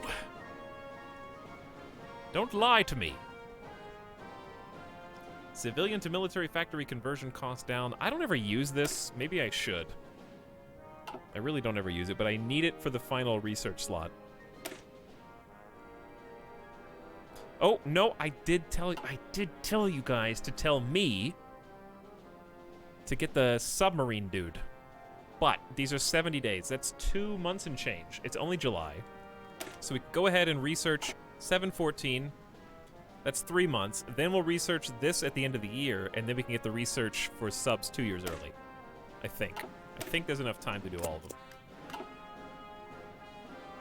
Hello, yes, when are we getting the Emu Army? That's a great question. We're actually going to disband the fresh recruit so that we can have more submarines. Wow, it ate them up. Oh, they're gone, dude. How are they gone? All right, I'll disband the other fresh recruit. I'm destroying my army, dude. Where are they going? Wait, they might be going to the garrisons. Resistance is very high, chat. We got a problem. How can I reduce resistance more? I can do a local police force, but I lose compliance instead of gaining it. How do you gain compliance?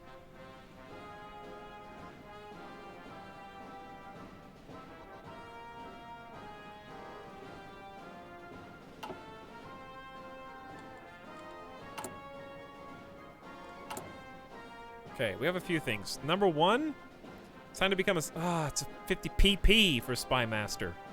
I need to do Spy Master so I can get more spies.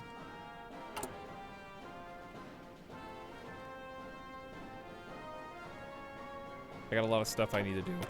Alright, but first, are we done? No, we're not done. I need at least improved light batteries and the secondary one, too.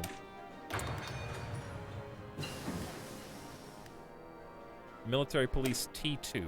Extra 10% suppression of the local resistance. So the military police will help. They will. As long as they're filling in. Now let's do the turreted secondary batteries so we can put these on the back. They're about 33% better. More piercing as well. We're getting a lot of research all at the same time. We got active sonar and depth charge mortars. We're getting ready to start bulking up our destroyer navy.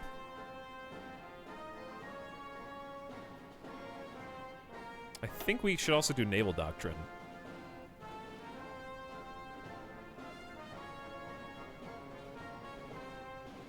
Submarine ops, undersea blockade, convoy interdiction, and submarine offensive. We can actually start using the subs. Might be a good idea.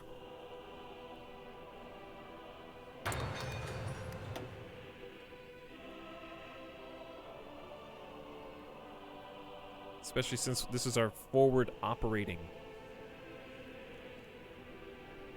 unit.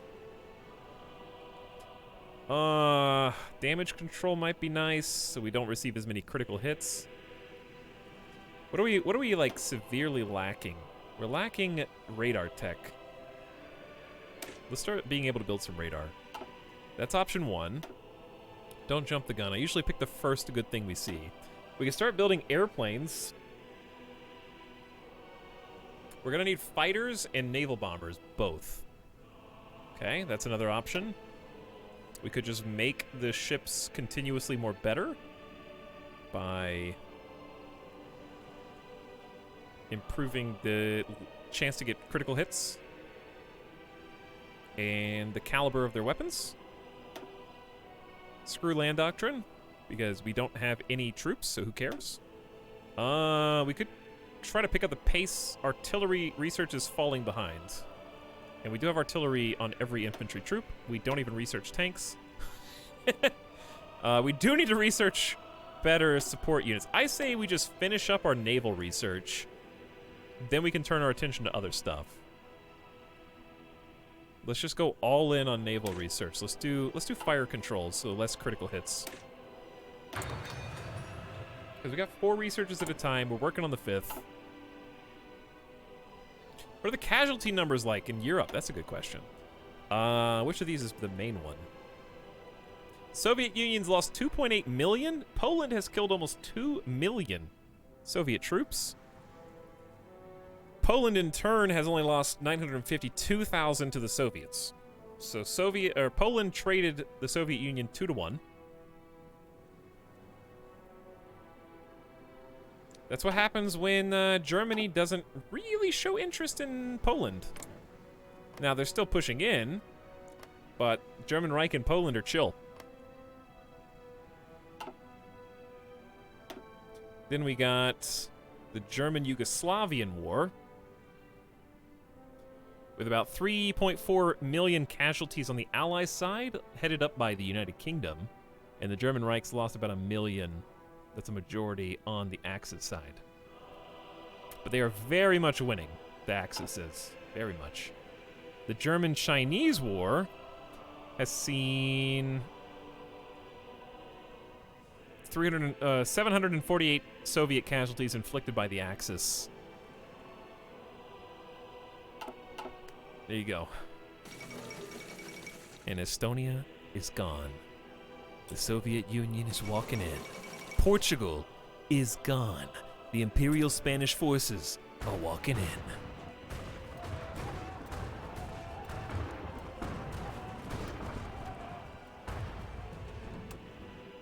We're fast forwarding so fast my game's lagging. That is usually what happens, though. Boy, I can't wait till I can recruit some troops. That'll be so nice. I need 43 more political power.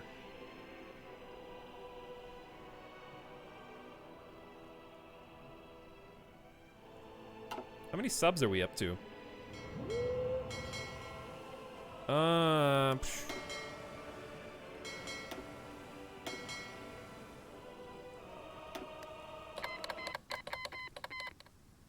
Why does it always do that? It stops the music when something happens. What?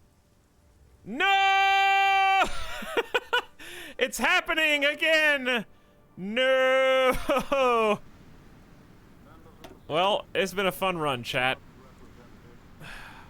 It's been a fun run. The United States is about to destroy us in the Pacific. And it's only 1941.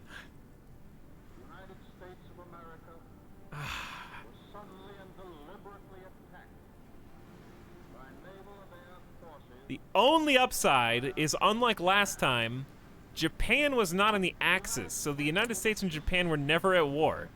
Now they are. So the only thing we have going for us is they're going to invade Peru first, and then they've got a lot of naval targets to pick on. But Big Daddy FDR is awake, and our run is now timed. So much for building an Australian Navy. We'll never hold up against American Navy. The UK Navy is also formidable, sure, but they're busy over here. But the Pacific is us. Oof. Remember when I said we're gonna build up the anti-air? Well, I'm going to be doing that a little sooner rather than later.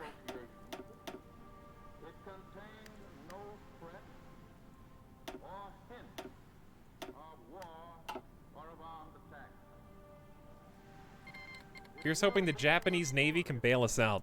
Yeah, that's... Oh, Peru, dude. Rip Peru. Good luck, boys. Well, we're going as fast as we can, which ain't fast enough to fight America and the UK. Our only hope here is that Italy and the German Reich are actually doing so well. The only problem is they're now, if they weren't at war with the Soviet Union, they could probably do what they needed to do. Because the UK's backed into a corner. If they didn't have to turn their attention to the Soviet Union, this might, I don't know. I don't really know how this is going to go. That definitely balanced the playing field as far as the Allies and the Axis. Because the Axis were really winning easily. So much for the Australian East Indies. Turkey joins the Allies too. Wowee. What a weird game this is. Bayar is leading the Democratic Party in Turkey.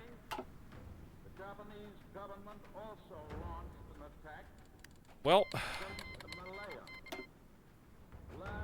I guess we should have joined the Axis because we're kind of already there. we're basically the other Axis. America's like, I declare war on the Axis powers. And I'm like, what about me? I'm fascist too. You too! I'll declare war on you, I guess, also, even though I didn't even know you existed. That's how small and insignificant you are. But I have Peru on my side. My best laid plans never pan out, you know? Have you noticed that? It always seems to go drastically wrong.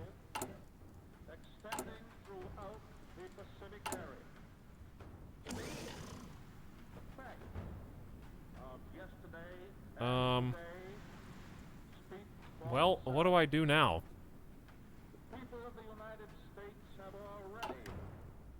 Well, one thing we have to do is stop exercising the Navy, because we have legitimate threats. We're gonna take the old, smelly, stinky baby Navy and just make them patrol. Tasman Sea, the Coral Sea, I guess also the Solomon Sea, but that's gonna make them even less efficient. I have no idea how I'm supposed to defend all this with, like, only a handful. I guess I might need to split up the subs. We have 36 in one group, so I'll probably just make 2 groups. Second task force. The Funnel Web fleet and the Redback fleet. Redback Spider Bay boys. Spider Bays.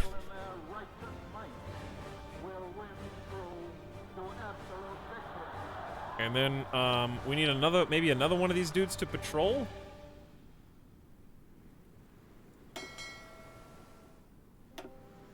Maybe they can patrol on the other side.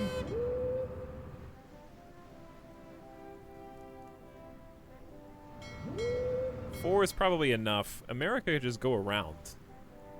But I can only protect so much.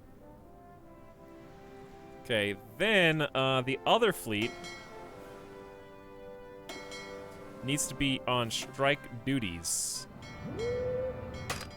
How do you do this? Why is it all still lit up?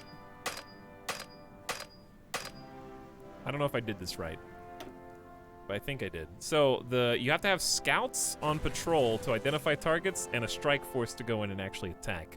Though I don't know how well 16 subs are gonna do against this, but we'll see. Meanwhile, rapidly producing as much not artillery, anti-air as we possibly can.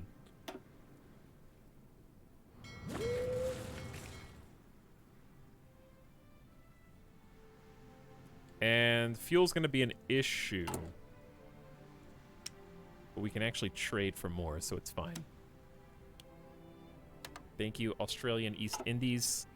For the low price of 1 civilian factory, we get 20 units of fuel, and we'll stay topped off until we lose that territory, basically. Let's finish this military factory. It got sidelined.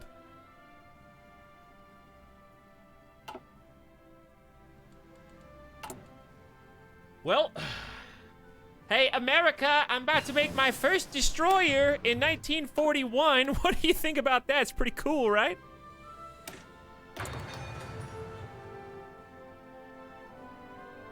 It is nice having all 4 of our research slots going for the same purpose. It finishes so fast.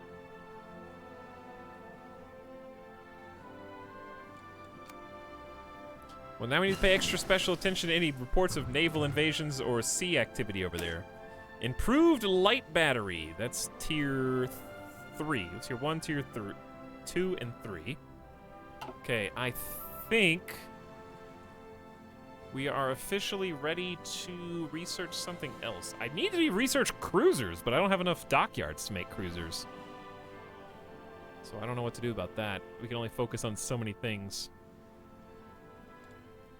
Now we turn to... maybe... we'll need excavation soon to get more resources out of our area, because we're low on steel. I think 1 research and excavation would be ideal. We're kind of slowing down.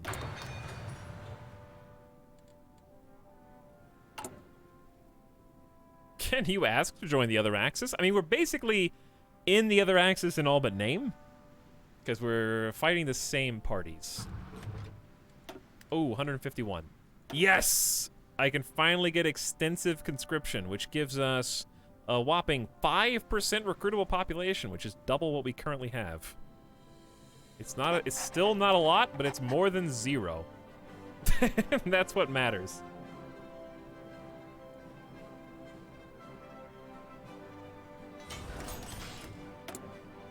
Free military factories. We need to probably start mass producing. We got plenty of guns. I would say another pip on support, because if we end up fighting, we're going to need a lot of extra support equipment. The long convoy times mean Australia must take a greater responsibility for producing its own guns than other dominions. We have the factories, and we have the know-how. We can convert to military factories faster if we need to. I've never done that before, but maybe we should. And then the big thing is this 5th research slot. Big time research. Jibei Sanma joined the Allies. Thanks, Japan. Every time Japan declares war on another nation in China, the nations in China join the Allies. It's fantastic. Like clockwork. That being said, Japan and Manchukuo are gobbling up some land. They are getting quite large. We're kind of just depending... Oof. Manila, capital of the Philippines, has fallen to the Japanese. That's good for us. After the withdrawal of its American and Filipino defenders, the entrance to strategically vital Manila Bay remained contested for some time after the city's fall, due to the heavy concentration of American coastal artillery on Corregidor Island. But the guns eventually fell silent after a concerted Japanese attack. With Manila under Japanese control, the rest of the Philippines are expected to follow shortly after. This is a stinging defeat for the American forces in Asia and the Pacific. Well, good job. Keep it up. Thanks for taking care of the Philippines for me, since, you know, they're right here and everything. We could stage a naval invasion of the Philippines, but it seems like it might be a bad idea. With no manpower. Maybe a bad idea. To reinforce. Well, there's 7,000. And we only have 10 units, and I have no intelligence on how many dudes are here.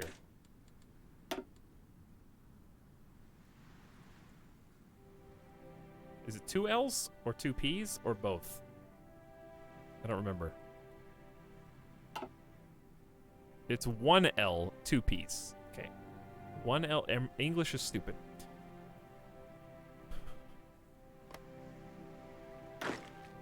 So what? I can create, but if I do this and then I get naval invaded, it's gonna be really embarrassing. Also, you gotta have sea superiority, which is not easy. I think best place to attack is probably like this coast.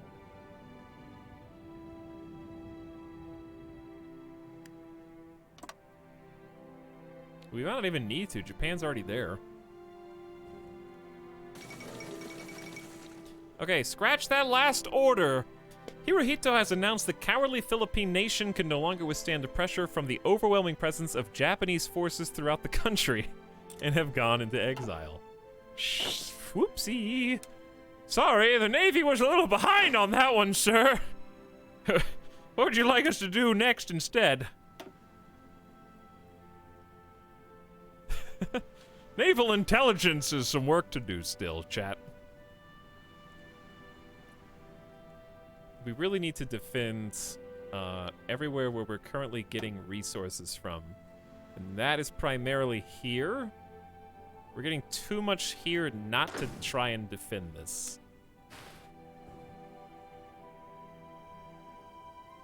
Ideally, all of this, but we don't have nearly enough forces. Man, Australian manpower is truly the worst.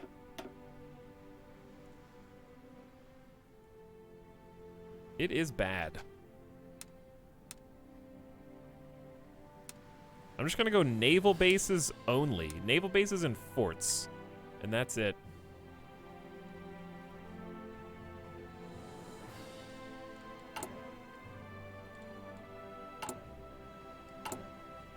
Okay, we're in full swing on anti-air. We are 4 steel under, but that's why we're researching excavation to help us out. We are this close to going full-blown into destroyers. And some more naval dockyards would be fantastic as well, but we have no more space.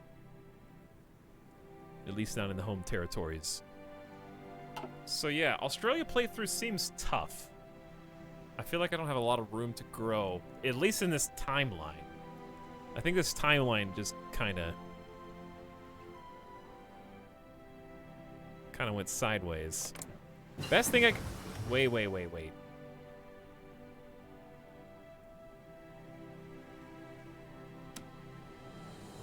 Having control of an occupied state means you need to take care of resistance there, but it'll give you access to resources, manpower, and factories. I could ask for control of Australian East Indies. Not Australian Malay, though.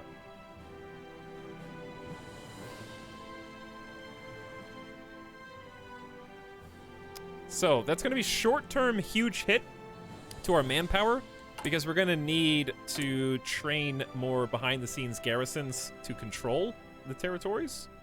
Like, right now, we are good, I think. We're at 93%. We're 100% efficient. So that's good. Notice that the resistance has been going down while this has been going up. I think asking for control is in our best interest. Dual-purpose secondary batteries. Dual-purpose secondary batteries are really cool on boats. They're a really nice upgrade. At least they sound nice on paper. What they effectively do is allow us to go from just a regular turreted battery to a dual-purpose anti-air and ground guns. So they can shoot both anti-air and water-based targets. It's nice to have both, especially against America. So, more light attack, more piercing, and 2.5 anti-air is better than 0. Alright, I think we're done on boat research for now. We can actually start producing destroyers.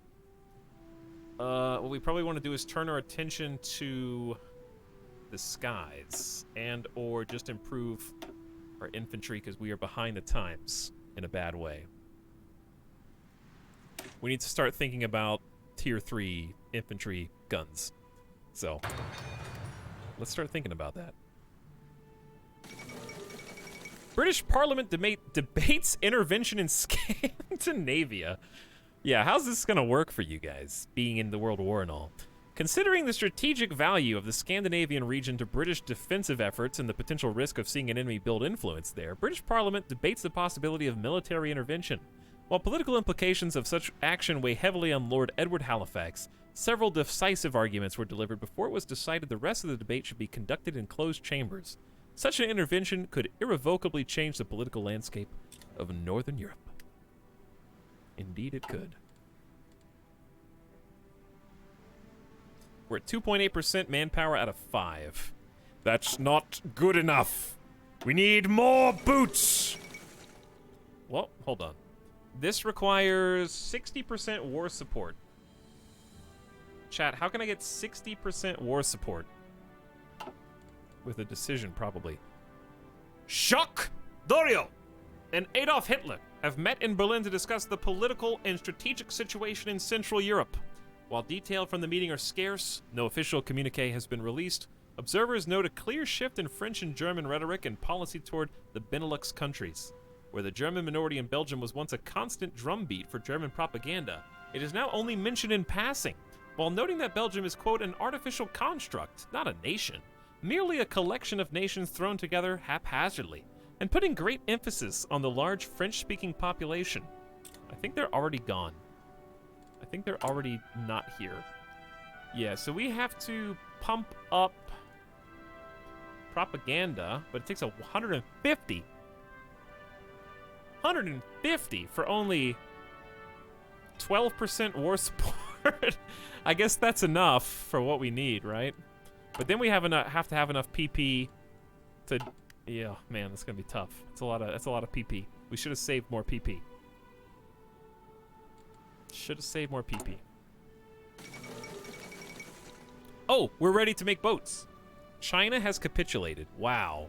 Wow. The Empire of Japan and Manchukuo have defeated the first Chinese government. The Axis are rejoicing.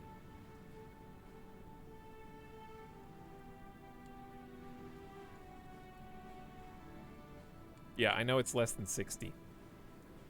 I think I was looking at stability instead of war support. All right. So we need to go to boats.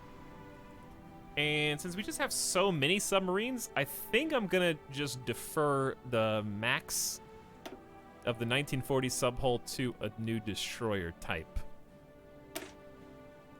The problem is, if we're gonna get 1944 destroyers soon, it feels bad to spend all these points, like naval points. We're only earning 0.05 a day. But we would do like engines 3 for the speed, torpedoes 3, high tier. We got active sonar, very high tech, but very expensive. We need better fire control systems and sonar. So actually, here's what we're gonna do. I might just put this off. Leave it on the subs that are already where they need to be. We do have a couple more boat things we can research.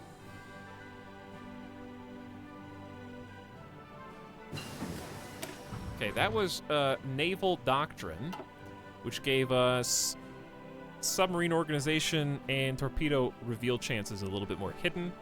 What I want to do is go to here and grab.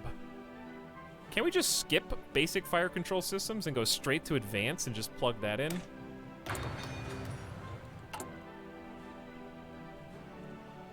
Like, do I even need to do the other ones?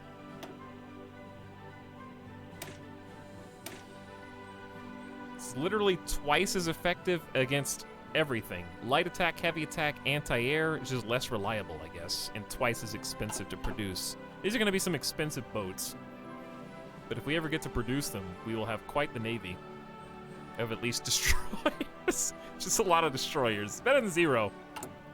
This is my problem. I never make anything that is like half-baked. I always I can't build a single boat until I have every top-tier technology. In fact, why stop here? Why not wait until we have the destroyer research tech to get 1944 vessels out? But most importantly,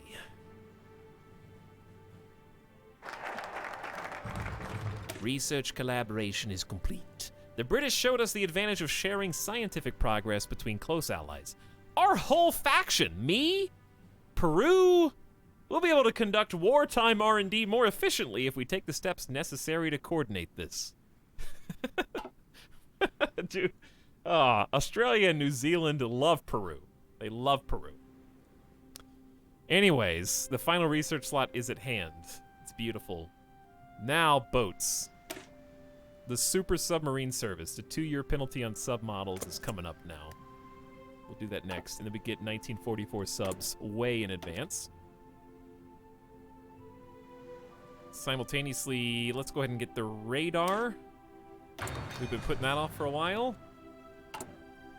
I think construction's going pretty well with our 50% bonus. We've almost got full anti-air in Victoria. We're trying to preempt the U.S.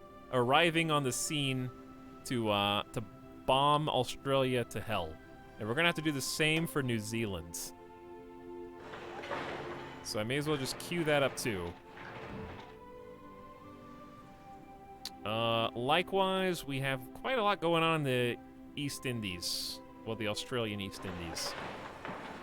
So we're gonna get tier 5 there, and then that'll get us going for now. This is why we pump industry to get 2 sets of 15 factories, so we can at least have 2 constructions going on. I'd love even more than that, but that's the most we can get right now without integrate. Oh, I forgot to ask the other nation to be mine for Valentine's Day. Chance to receive crits and effects of crits down. We can pump that up again, but we also need to start focusing again on like our pitiful infantry and their lack of support. Yeah. Okay. Let's help the infantry boys. Oh, wait. Yeah, it's gone. Okay. 5 slots is better than 4. We were at 2 for so long. This feels really good. So January 1942 is basically when we got our 5th slot. I think that's decent.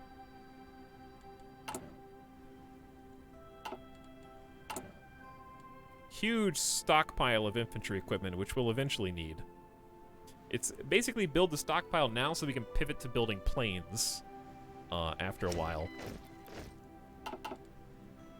No divisions in basic. Okay, we're gonna start training garrison troops. Like 3 at a time for now, because we still don't have that many manpower. Maybe 4. 4 is the most I think we can afford. Manpower here is just garbage. A large and complex mechanical computer can track a large number of inputs and about both the target, the firing ship, and weather conditions, with very accurate ballistic calculation. Beautiful. Fantastic. Now what? I did say let's focus on the infantry. So to that end, why don't we... You can never go wrong with a better engineer company. And then we'll do, after excavation, artillery, because our artillery tech is way behind.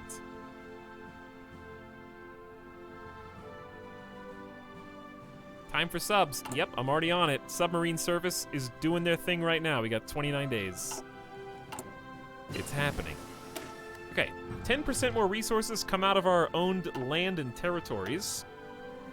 That means more steel, more oil, more aluminum for our production lines. And we need desperately to improve our anti-air for the troops as well. Super far behind on all this tech, but the 5 research slots is our catch-up snowball. And that's what's beautiful. Okay, let's do this. Let's do you guys incorporating Australia East Indies. Ask for control of the states. Oh, it's only one state. They only give us 1 state. How many factories do you have in Portuguese Timor? Pray tell. Well, none. Chat. I guess we just... How do you make a puppet state join you?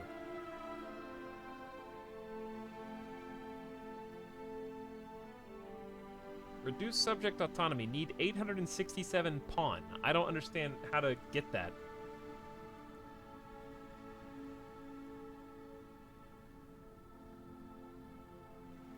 $867 pawn. Where do I even see that that statistic?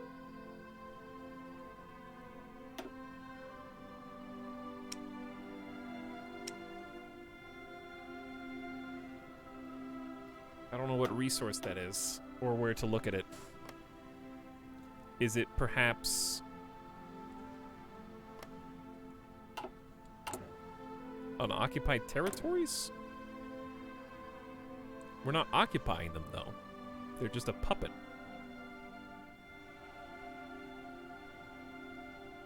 Oh, it's a... Yeah, subjects is a different button.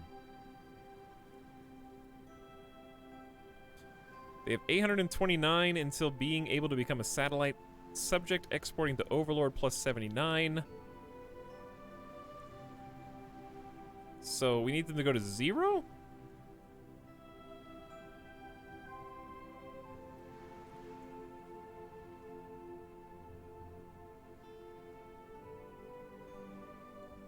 Lend-lease them things to get them to join as estates. Okay. Okay. How do I tell what they need, though? I guess just give them guns. We have a lot.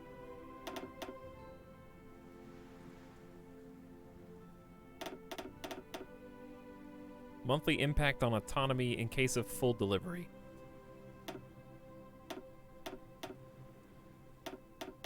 Oh yeah, and this takes convoys. Ah, this will take our convoys. No, it takes their convoys. Okay, well... how many guns are we making a month? We're making 100 a day. So we're making less than 3,000 a month. So what if we just send them... Like... I could send them 1,000 a month for now and then cancel the Lend-Lease if it's a problem.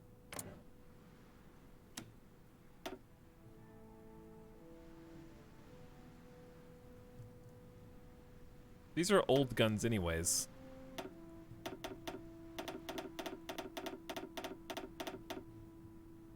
Or I could just send them all my old... Are these all my old... We have 32,000 Owen guns. So why don't we just send them all...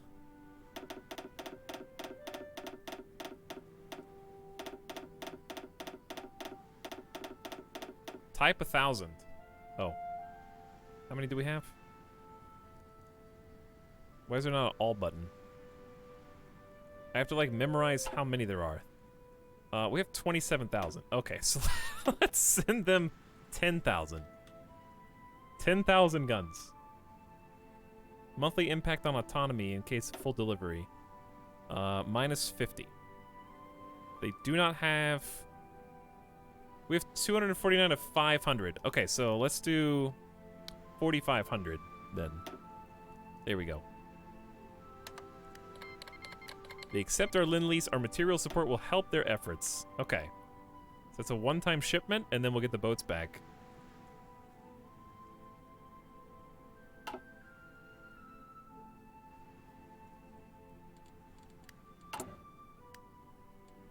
So will it tell me when we get the boats back?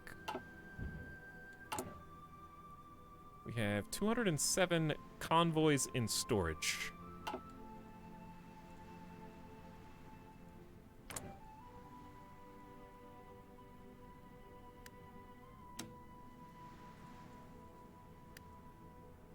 $17 days. Cool.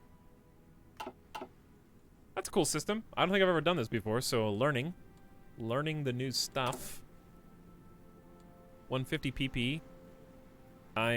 We were saving this for some reason.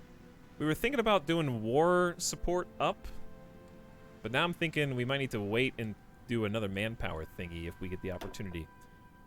But we have to have war support or surrender progress, which we of course have none of.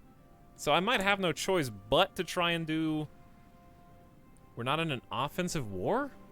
So we can't do war propaganda. So how am I supposed to build war support? Just start losing. I think you have to start losing. Or declare an offensive war. Who would I declare an offensive war on, dude?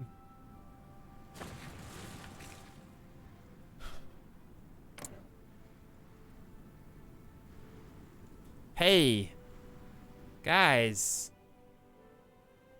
Would you guys, Thailand? You want to join up? You guys want to be friends? They have like 200,000 troops. We have like not that many. They have twice as much manpower as us. No. Why are we such weenies? Australia. You only have like 8 years to achieve greatness, dude. I don't know how we're gonna do it. Let's build a boat. Hold on. I'm building a boat.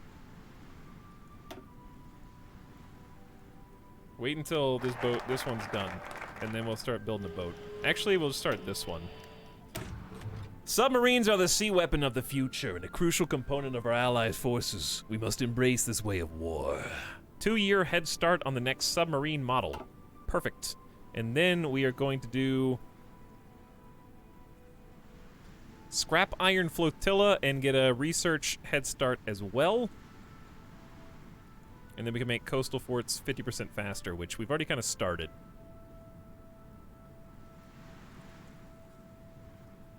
War on Japan would be very ill-advised, I think.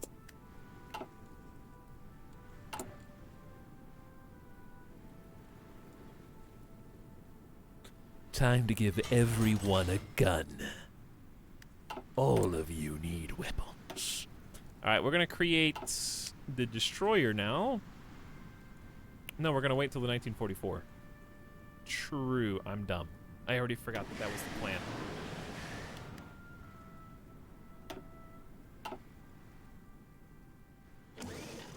Okay, how many naval forces are chilling? Why are you guys docked? One of you is supposed to be a strike force, yes. And the other one is supposed to be on patrol. Low surface detection, low max speed. Oh, so they're just really, really bad. How about, chat, if that's the case, why don't we just send this fleet of 18 to some raiding?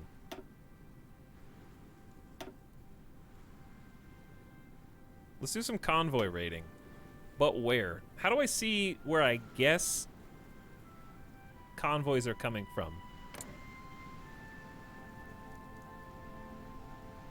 Where would you send convoy raiders to disrupt? I guess American. I think America is a much greater threat right now than the UK. Who are you at war with? Everyone. All because I went to war with New Zealand to annex them. Can you believe that? You go to war with the Kiwis, and everybody else is all of a sudden like they're against you. What's up with that? They're our friends. You need naval intelligence. Oh, that's what we can do. We can spend our PP on the spy master. You are the spy master. Thank you, I am. Okay, so flattering, game. It's like you know me. So what, should I get a naval department then? Gotta save the Shire, bro. Listen. New Zealand had it coming because I asked nicely and they said no. So what am I supposed to do? Take no for an answer when it comes to annexing land and natural resources? Yeah, right. I have to take all of your industry by force. Let's check in on the New Delhi. Yeah, that's true. How's your spy network? 100%? Looks good. Let's try boosting the ideology. Do I have to click on one? Okay, that one. Fascists, yes. It's yeah. I was trying specifically to create a different fascist alliance, but Japan jumped the gun and joined the Axis before we could do anything with Manchukuo. So now I'm just the thunder down under, and nobody wants to be with me except Peru, who the Americans still have not invaded. Why doesn't anyone else want to be in the thunder down under?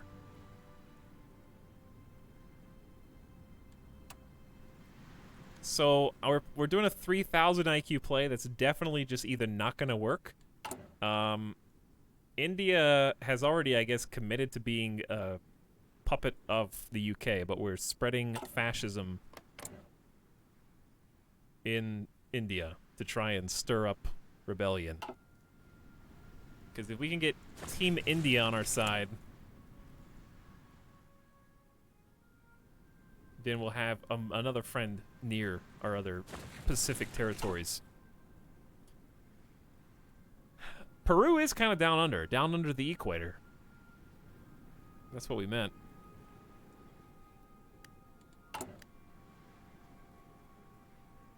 Alright, it's time to get that 2-year head start on submarines, and I guess then destroyers, after we improve infantry equipment ever so slightly. 5% mo better.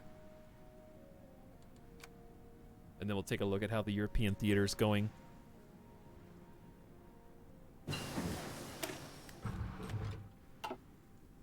The Thunder Down Under.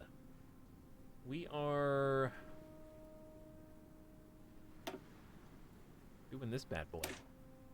It's only 70 days to get 1944 tech. It's good stuff. That is good. And then we can basically switch over immediately. Oh, convoy rating. How do you do convoy rating? But anyways, what's up, Splattercat? Hope you had a good stream today, dude. I was looking at that game on Steam that you were playing, the City Builder. I don't know if you're still there, but if you are, what did you think of it? I was on the fence. I'm not really in the super City Builder mood, but I'm also not opposed to checking out a new game.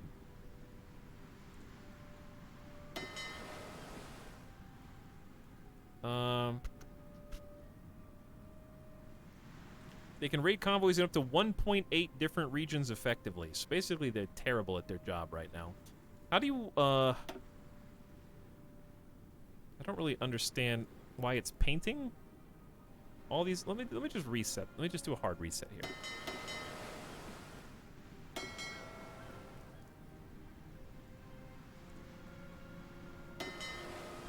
Are you guys good?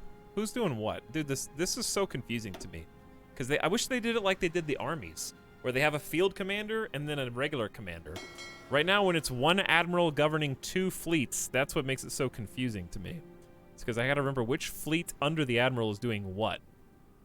And I don't even know if they can have separate commands, because this is missions for just the funnel web fleet. Okay, I can click on these down here too. Like these dudes are... I deleted all their commands. Okay, so I need to click on each fleet. Tell them to go be the strike force.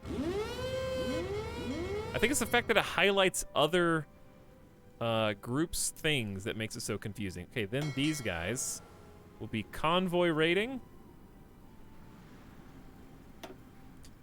And did it automatically light up the one? So this is the thing. I don't want you guys to go here. So how do I stop my other fleet from going to the same region? Do I have to put them in a completely different group? I think I do.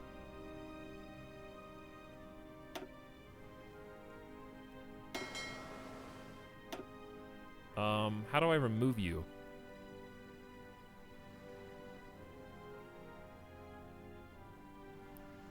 Doesn't need to be a new task force. It just needs to be... If I delete the task force, all ships will be destroyed. That's not what I want at all. All I want is a new command. There, left click, not right click. Okay, it was a left click, right click issue. We don't have any more commanders. So, oh god. Admiral Guy. Yep. Yep. Okay, I really don't want a level 1 weenie in charge of harassing enemy convoys with submarines. The game's alright. If you like Banished, you'll like it. It has all the positive and negative parts of Banished. Oh. Yeah, Banished is a little dated now. It's like a fun game still, but is it really that similar? In that case, I don't know. Does it bring anything else to the table?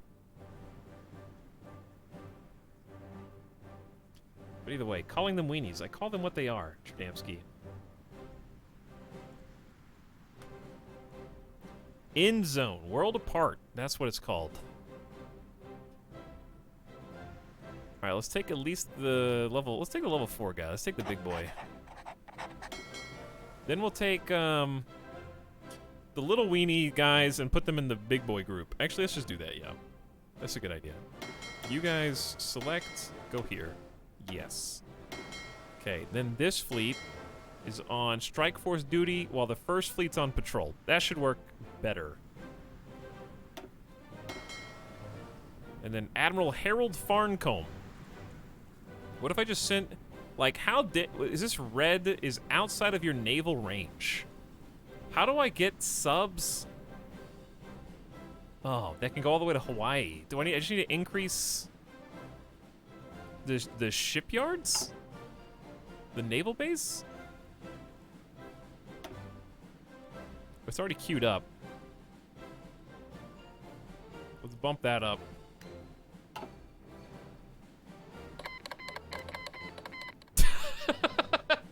Yeah, Norway is our ally, even though we're not on the Axis. The United Kingdom has declared war on Norway. They're acting on their promise to take over in North Europe, in Scandinavia. Denmark may be next. Norway is in. The democratic Norway is in the Axis because mean United Kingdom didn't like them.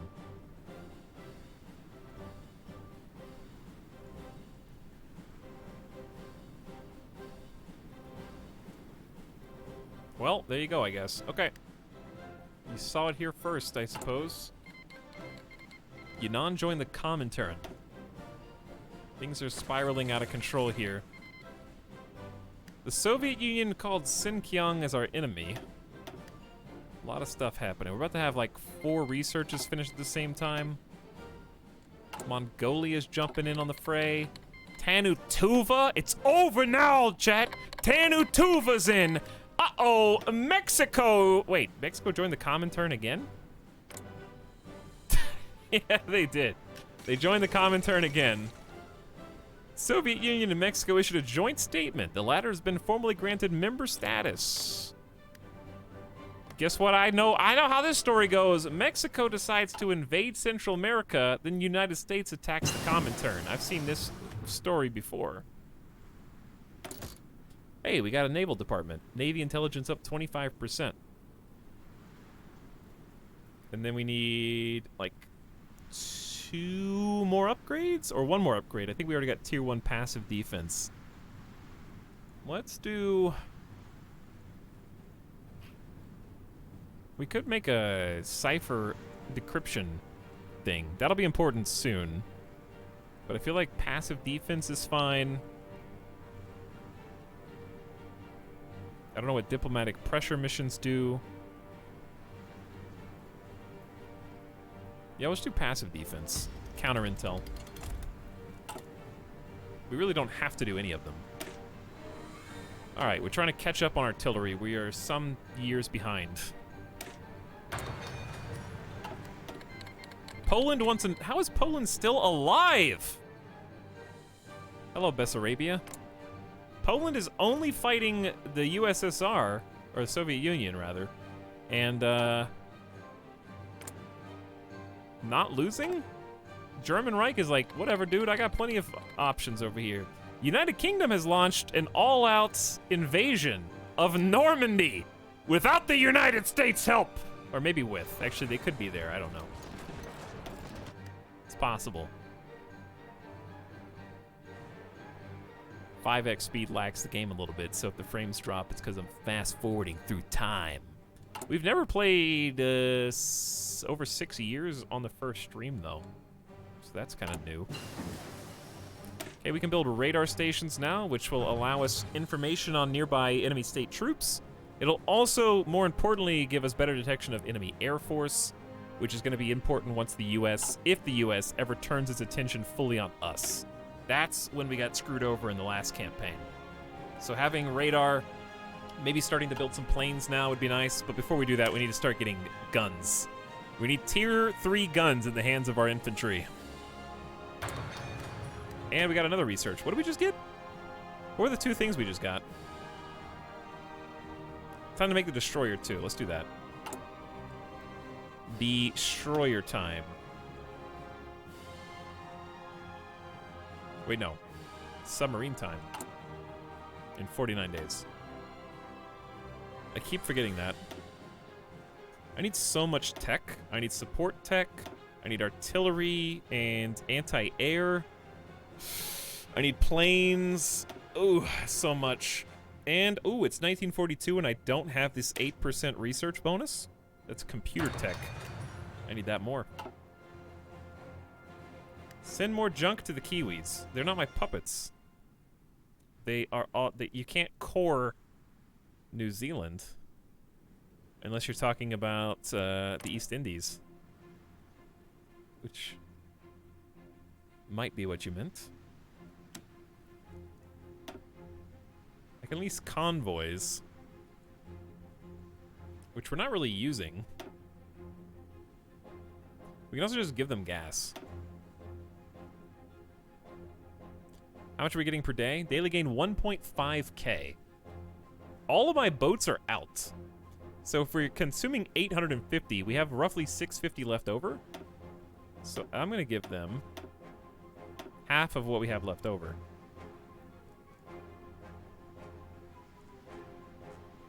Wait, they don't need it. They're the ones producing it. I'm buying their gas and then trading it back to them like a favor. I just rewrapped the gift. Oh, yeah, we can't do that. That's lame. How about... I mean, we have 100,000 manpower now. We can actually train a little bit more. I think... Wait, are we giving them convoys or actually leasing them convoys?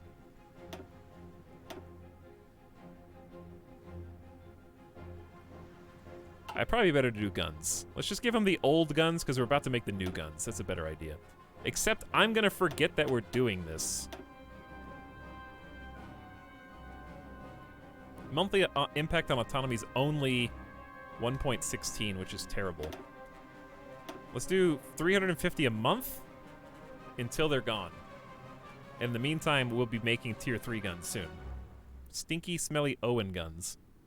All right, go. Monthly. We could probably do even more than that. We have 27,000. I'll modify it.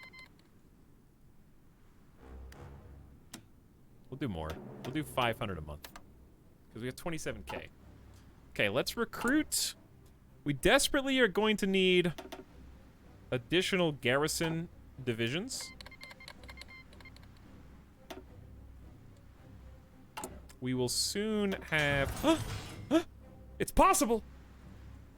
Why is it possible? Why did we get 75% war support out of nowhere? What happened?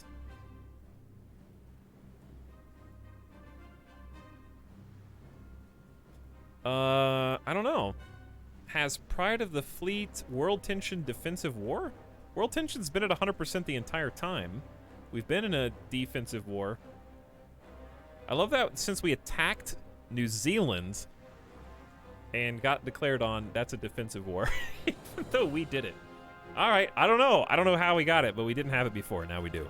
So, the downside of this is training time goes way up. Factory and dockyard and construction speed goes down, but we get 10% recruitable population.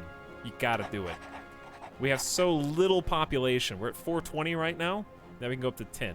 So our total manpower is gonna be roughly 700-ish thousand, which is still not great, but we're doing what we can do.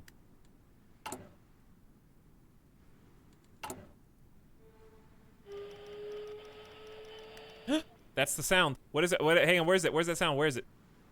Who did that? Is there a naval invasion coming? Air superiority? I'm getting flashbacks from the last campaign. Why do we have so many dockyards?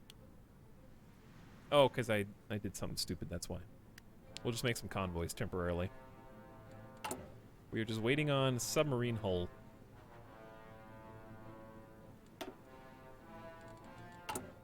These guys should be chilling out.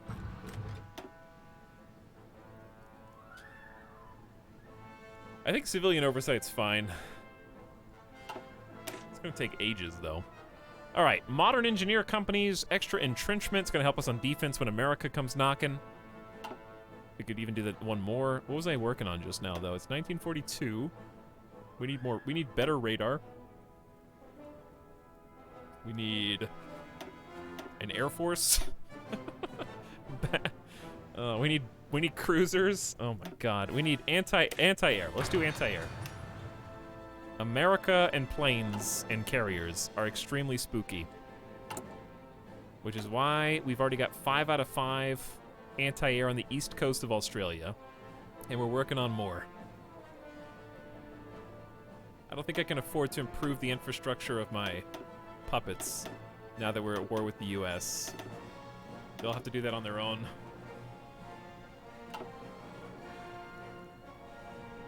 If I can do my taxes, can I figure this out? I'll be honest, Splattercat, it's got a steep learning curve. I would say, of the Paradox games I've played, being Stellaris, I've extensively played Stellaris, Crusader Kings 2, Crusader Kings 3, and this. I would say Crusader Kings 2 and this are definitely the two hardest, but they're hard for different reasons from each other. It's doable. It's just gonna take some getting used to. And asking chat for help. I had to ask chat for help a ton. And I hate backseating. But I could not have learned how to play Hearts of Iron without people telling me some of the stupid, minute mechanics. It probably has the most frustrating squeaky wheels that never got grease for some reason. Obscure things you won't notice until it accidentally happens and you're like, what was that? But it's among the most fun for me because it's so bite-sized. You can do a full campaign of this. I mean, the game ends whenever you want, but like I usually play till 1950 or ish, like 1952 tops. And I've already done 1936 to 1942 today. For me, and I play slowly, it takes about 3 7-hour streams for a full campaign. So for other people I've watched stream, they can do a full campaign in like 1 to 2 streams. So its brevity is very good for learning because you're done with the campaign even if you screwed up and even if you failed and even if you couldn't figure out 3 of the mechanics. Doesn't matter because you get to start a new campaign like right away. And then use what you learned cutting your teeth on the last one. Like the turnaround is really fast, so it's super conducive to like picking up what's going on. But yeah, just kind of learning what the AI does and the minutia is a lot to chew on, especially if you have all the expansions. My only suggestion is don't pick a nation that requires a navy for your first like 3 campaigns. If you do decide to play this, play a landlocked nation and it'll be a lot more fun. I'm doing navy just kind of as a challenge. And also smaller nations are actually super conducive to learning as well. Like chat, who did we agree is a good first nation? I actually think Spain is a great one because you get to do Civil War right at the beginning of the game and that gives you combat training. It's really hard, but it'll teach you really fast. No, Ireland is a different game, chat. Who's a good... We went over this last time, who we thought would be a really good starting nation. Not Poland. What did we say? That would be a really good pick. I actually think... No, not Turkey. I forgot about that. Do you think this or Stellaris is more fun? That's tough. If you have any affinity for World War II history at all, That gives this the edge, just because it's weirdly grounded. I like to play ahistorical, so all this weird shit can happen. Like, we've had Australia convert into the Emu Empire before. Last game, Hitler was assassinated at the beginning of the game, and the Kaiser took over, and it's fun to see, like, the weird, messed up alt history. In this game, Poland never got invaded by Germany, even though the Nazis are still in power. It's like, I don't know, it's kind of cool to see all these weird things. But Stellaris is really fun as... I don't know how to compare the two. Honestly, I would say, do you like sci-fi better, play Stellaris? Do you like weird World War II history, play this? I would really narrow it down to that. I don't think it's wrong to pick either of those games. I think they're both great. I would pick whichever setting is more interesting to you, and you will have fun with that one.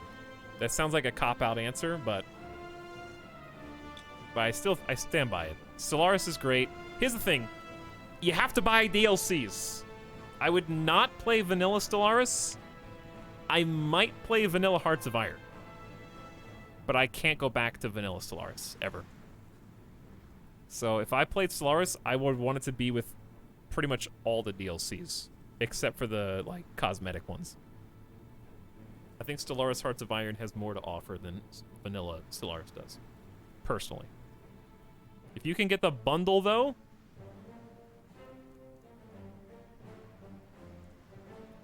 I do find it entertaining to carpet bomb planets with frigates. Yeah, that's the thing. If you like invasions, Hearts of Iron's a better game. It's more controlling the troops. If you like seeing, like what I like about Hearts of Iron is I like the logistics. I like knowing that if I put an anti-air unit with my infantry, I have to build the anti-air for them. If I want a navy, I have to build each individual boat and, like, specialize it. If I want an air force, I'm choosing the specific, like, very, very micro hands-on. Not like, it is micromanaging, but Stellaris is more macro, I feel like. You still create each individual ship, but there's not really, like a production line. Like you do, don't you do cookie clicker on your stream, Splattercat? Don't you have, like, a cookie clicker points reward? I literally always describe Hearts of Iron as the cookie clicker of Paradox games. So if that has any grip on your soul, this is the cookie clicker of Paradox games, because it's just numbers go up all the time. You build more civilian factories, so your civilian factories can build other factories. You build those factories so they can build you guns. You train more troops, so you need more guns, so you put in more factories. And you watch as your logistics go from red to green.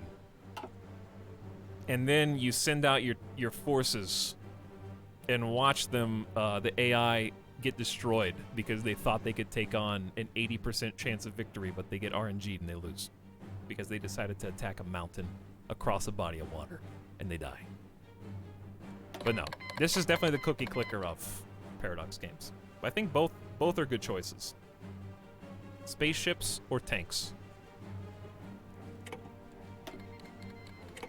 I think Stellaris is easier to learn, though. That's an important distinction. I would say Stellaris is probably at least 50% easier to learn. But I would say a campaign in Stellaris takes me about 5 times as long as in Hearts of Iron. It takes a long time to get to endgame in Stellaris.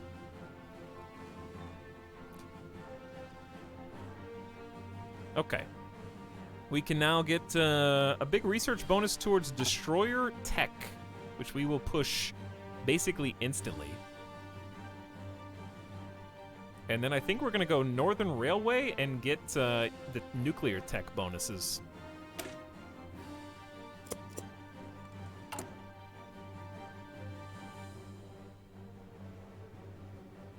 There's something cool about strategy games where the map and factions are the same every time you play. Yeah, I like both styles. I like, you basically in Hearts of Iron, you set up the pieces and push one over and watch to see how the dominoes fall differently each time. In Stellaris, I never know which space factions I'm going to get, where in the galaxy I'm going to spawn, or what researches are going to be available. So they are, I feel like they're very fundamentally different. Stellaris, for me, is always a game of choose the best available option, because you never know what option you're going to get. And Hearts of Iron is, I like choosing a different country each time I play, because the technology is the same by and large. But every major power's focus tree creates a different play style and a different experience with the same pieces. Stellaris changes the pieces each game. Hearts of Iron changes where the pieces fit. China has capitulated. Another chunk of China falls under the might of the Empire of Japan. Japan getting big, chat. Manchukuo and Japan moving on in.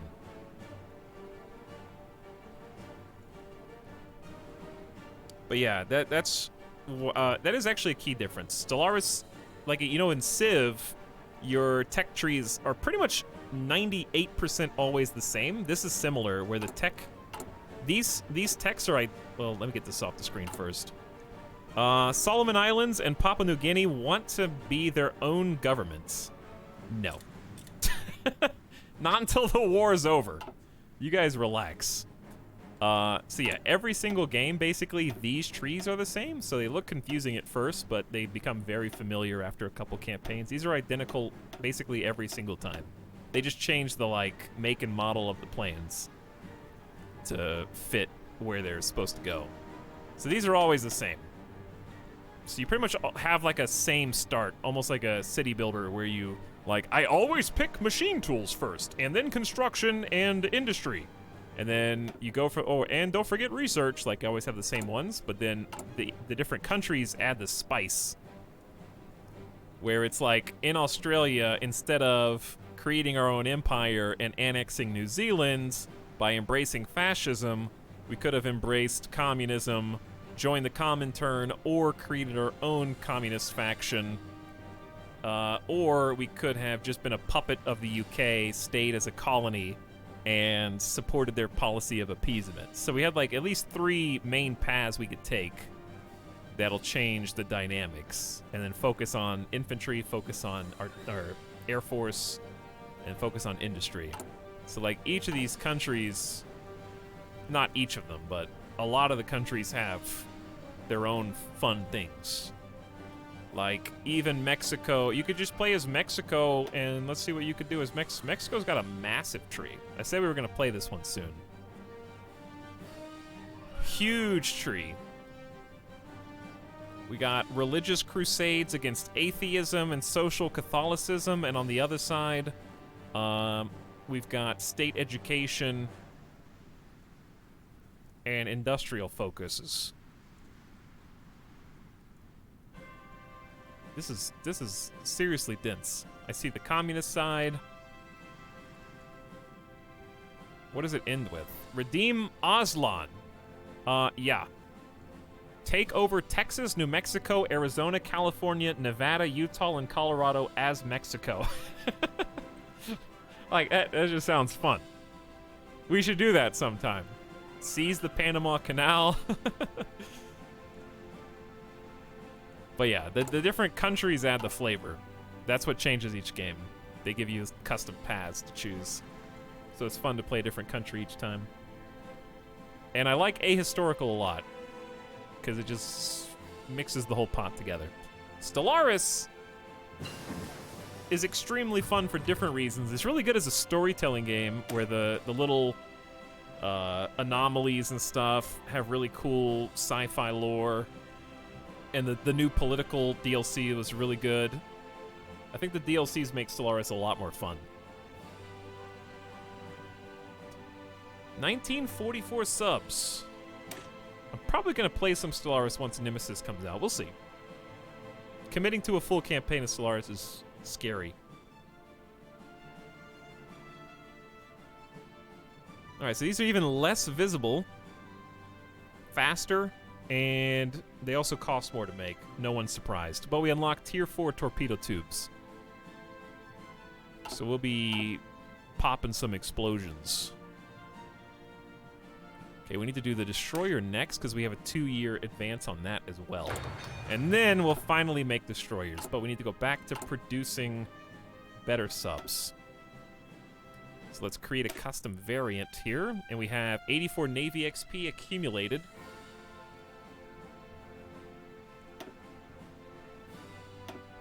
So we're going torpedo 4s across the board. This is going to be expensive. We still only have a basic snorkel. What year can you research better snorkels? Well, we'll keep the basic one for now. We'll try and improve it. And then tier 4 engine. Slightly faster, less visibility.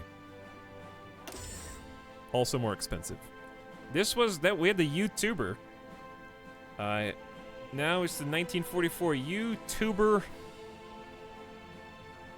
Red.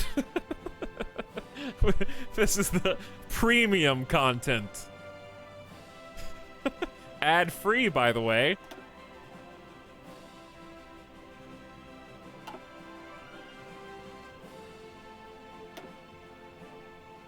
Lose 18 days of production. Okay, we'll swap that over as soon as this production bar fills, which will be soon.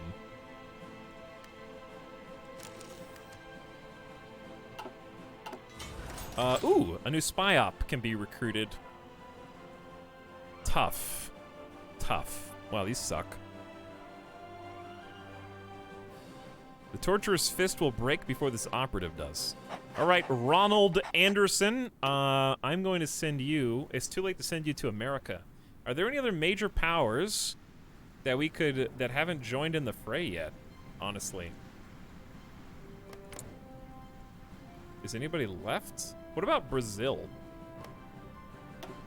They have like 600,000 troops. What if we just send them to Brazil? Wild card next to Peru.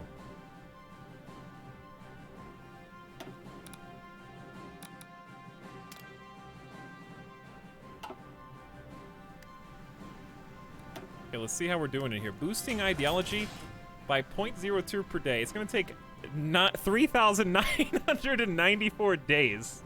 I'm gonna move her out. Can I do 2 agents in Brazil at the same time?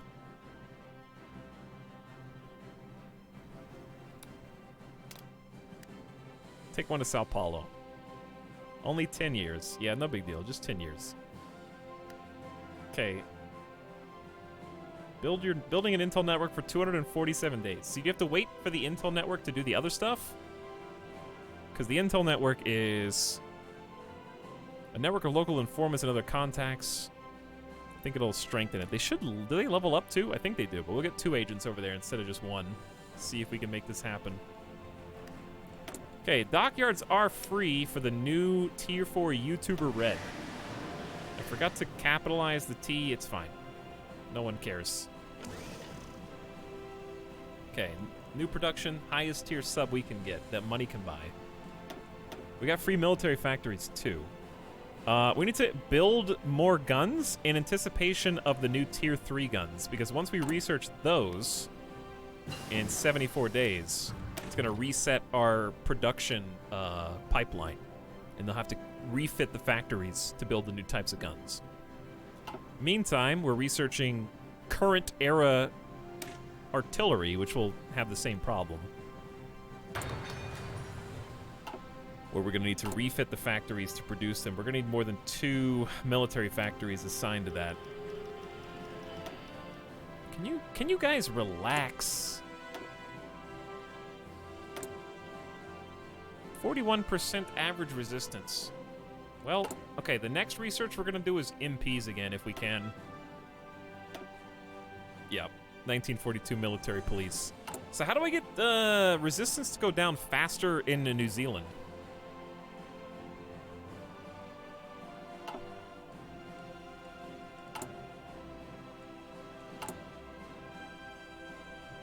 Without losing compliance, I guess. Because, like, I can change from civilian oversight, but I lose compliance. How much is compliance going up?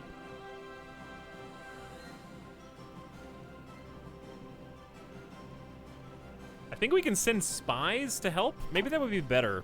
How do I get another spy? How do I get a third spy? We might, let's go ahead and get the army department. That'll help give us some more troop intel. But at the expense of some factories. Looks like we actually had some spares. Okay, anti-air. We'll take a pause from anti-air to get better military police to try to control the resistance.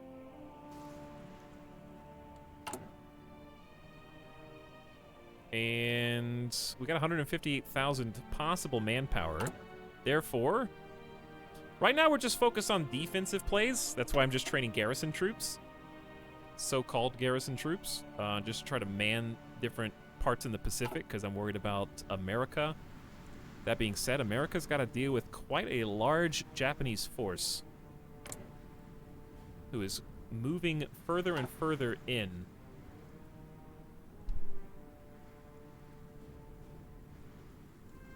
However, I think that's a problem for future retail chat because it's way past the uptime. It's like 1:30 a.m. and we've been streaming for like 8 hours. So let's possibly continue this tomorrow unless I decide to wildcard it and do something different. We'll see when I wake up. But that's a good stopping point. Brace for impact, I think, is that's basically where we're at right now. But 1942, halfway through, so 6.5 years in game today. Time flies when you're on 5X. We invaded New Zealand and helped create civil war in the East Indies so we could puppet them. And now we're watching as the world fights for... Actually, Italy has lost some room to the United Kingdom. I'll say the final thing, the difference between this and Stellaris. Stellaris, I would say, is more sandboxy. This is more like there are storylines and you choose your own adventure. Which storyline would you like to follow? That may help somebody decide if they would rather play Stellaris or this. Stellaris is not a sandbox, but it is certainly a little bit more freeform in how you tackle each game. Especially because you get to create your own empire. This is very you're getting on more of a roller coaster in Hearts of Iron. The rails have already been built. You're along for the ride. You're just choosing which track you would like to play on. Still fun though. They just scratch different itches. Well, if the game ended right now, the United Kingdom wins. Dude, their score is 962? Hey, where's us? UK and Japan. Dude, where's the United States Navy? Japan has 20 fleets? Maybe they're not that good. The US wins the industry. This is when they snowball and catch up. Soviet Union, of course, wins the land war. They got a lot of land. But yeah, GG. All right, I'll stream again tomorrow. Might be late again because it's already 1:30 and I gotta eat. But thanks for hanging out tonight. Making this a fun stream. I enjoyed my time, and I'm glad we started a new game. I know it's a lot of condensed Hearts of Iron back-to-back, but... Ooh, I forgot Satisfactory had an update. I want to check that out, too. We might just play more of this campaign tomorrow, because I'm hopeless. Alright, let's go do a raid, chat. Let us raid. Let's go say what up to your boy Simcopter Uno. We're gonna change pace dramatically here. He's playing some Animal Crossing. Some good vibes. I'm sure we'd love to see all of your beautiful faces. Assuming he's not ending his stream anytime soon. How long has he been streaming? 5 hours. Okay, you might be catching him towards the end, but he'll send you to a good place if that's the case. Give him some alien yo. And let them know that you're here. I'll see you guys again later today. Good night for now. See you soon.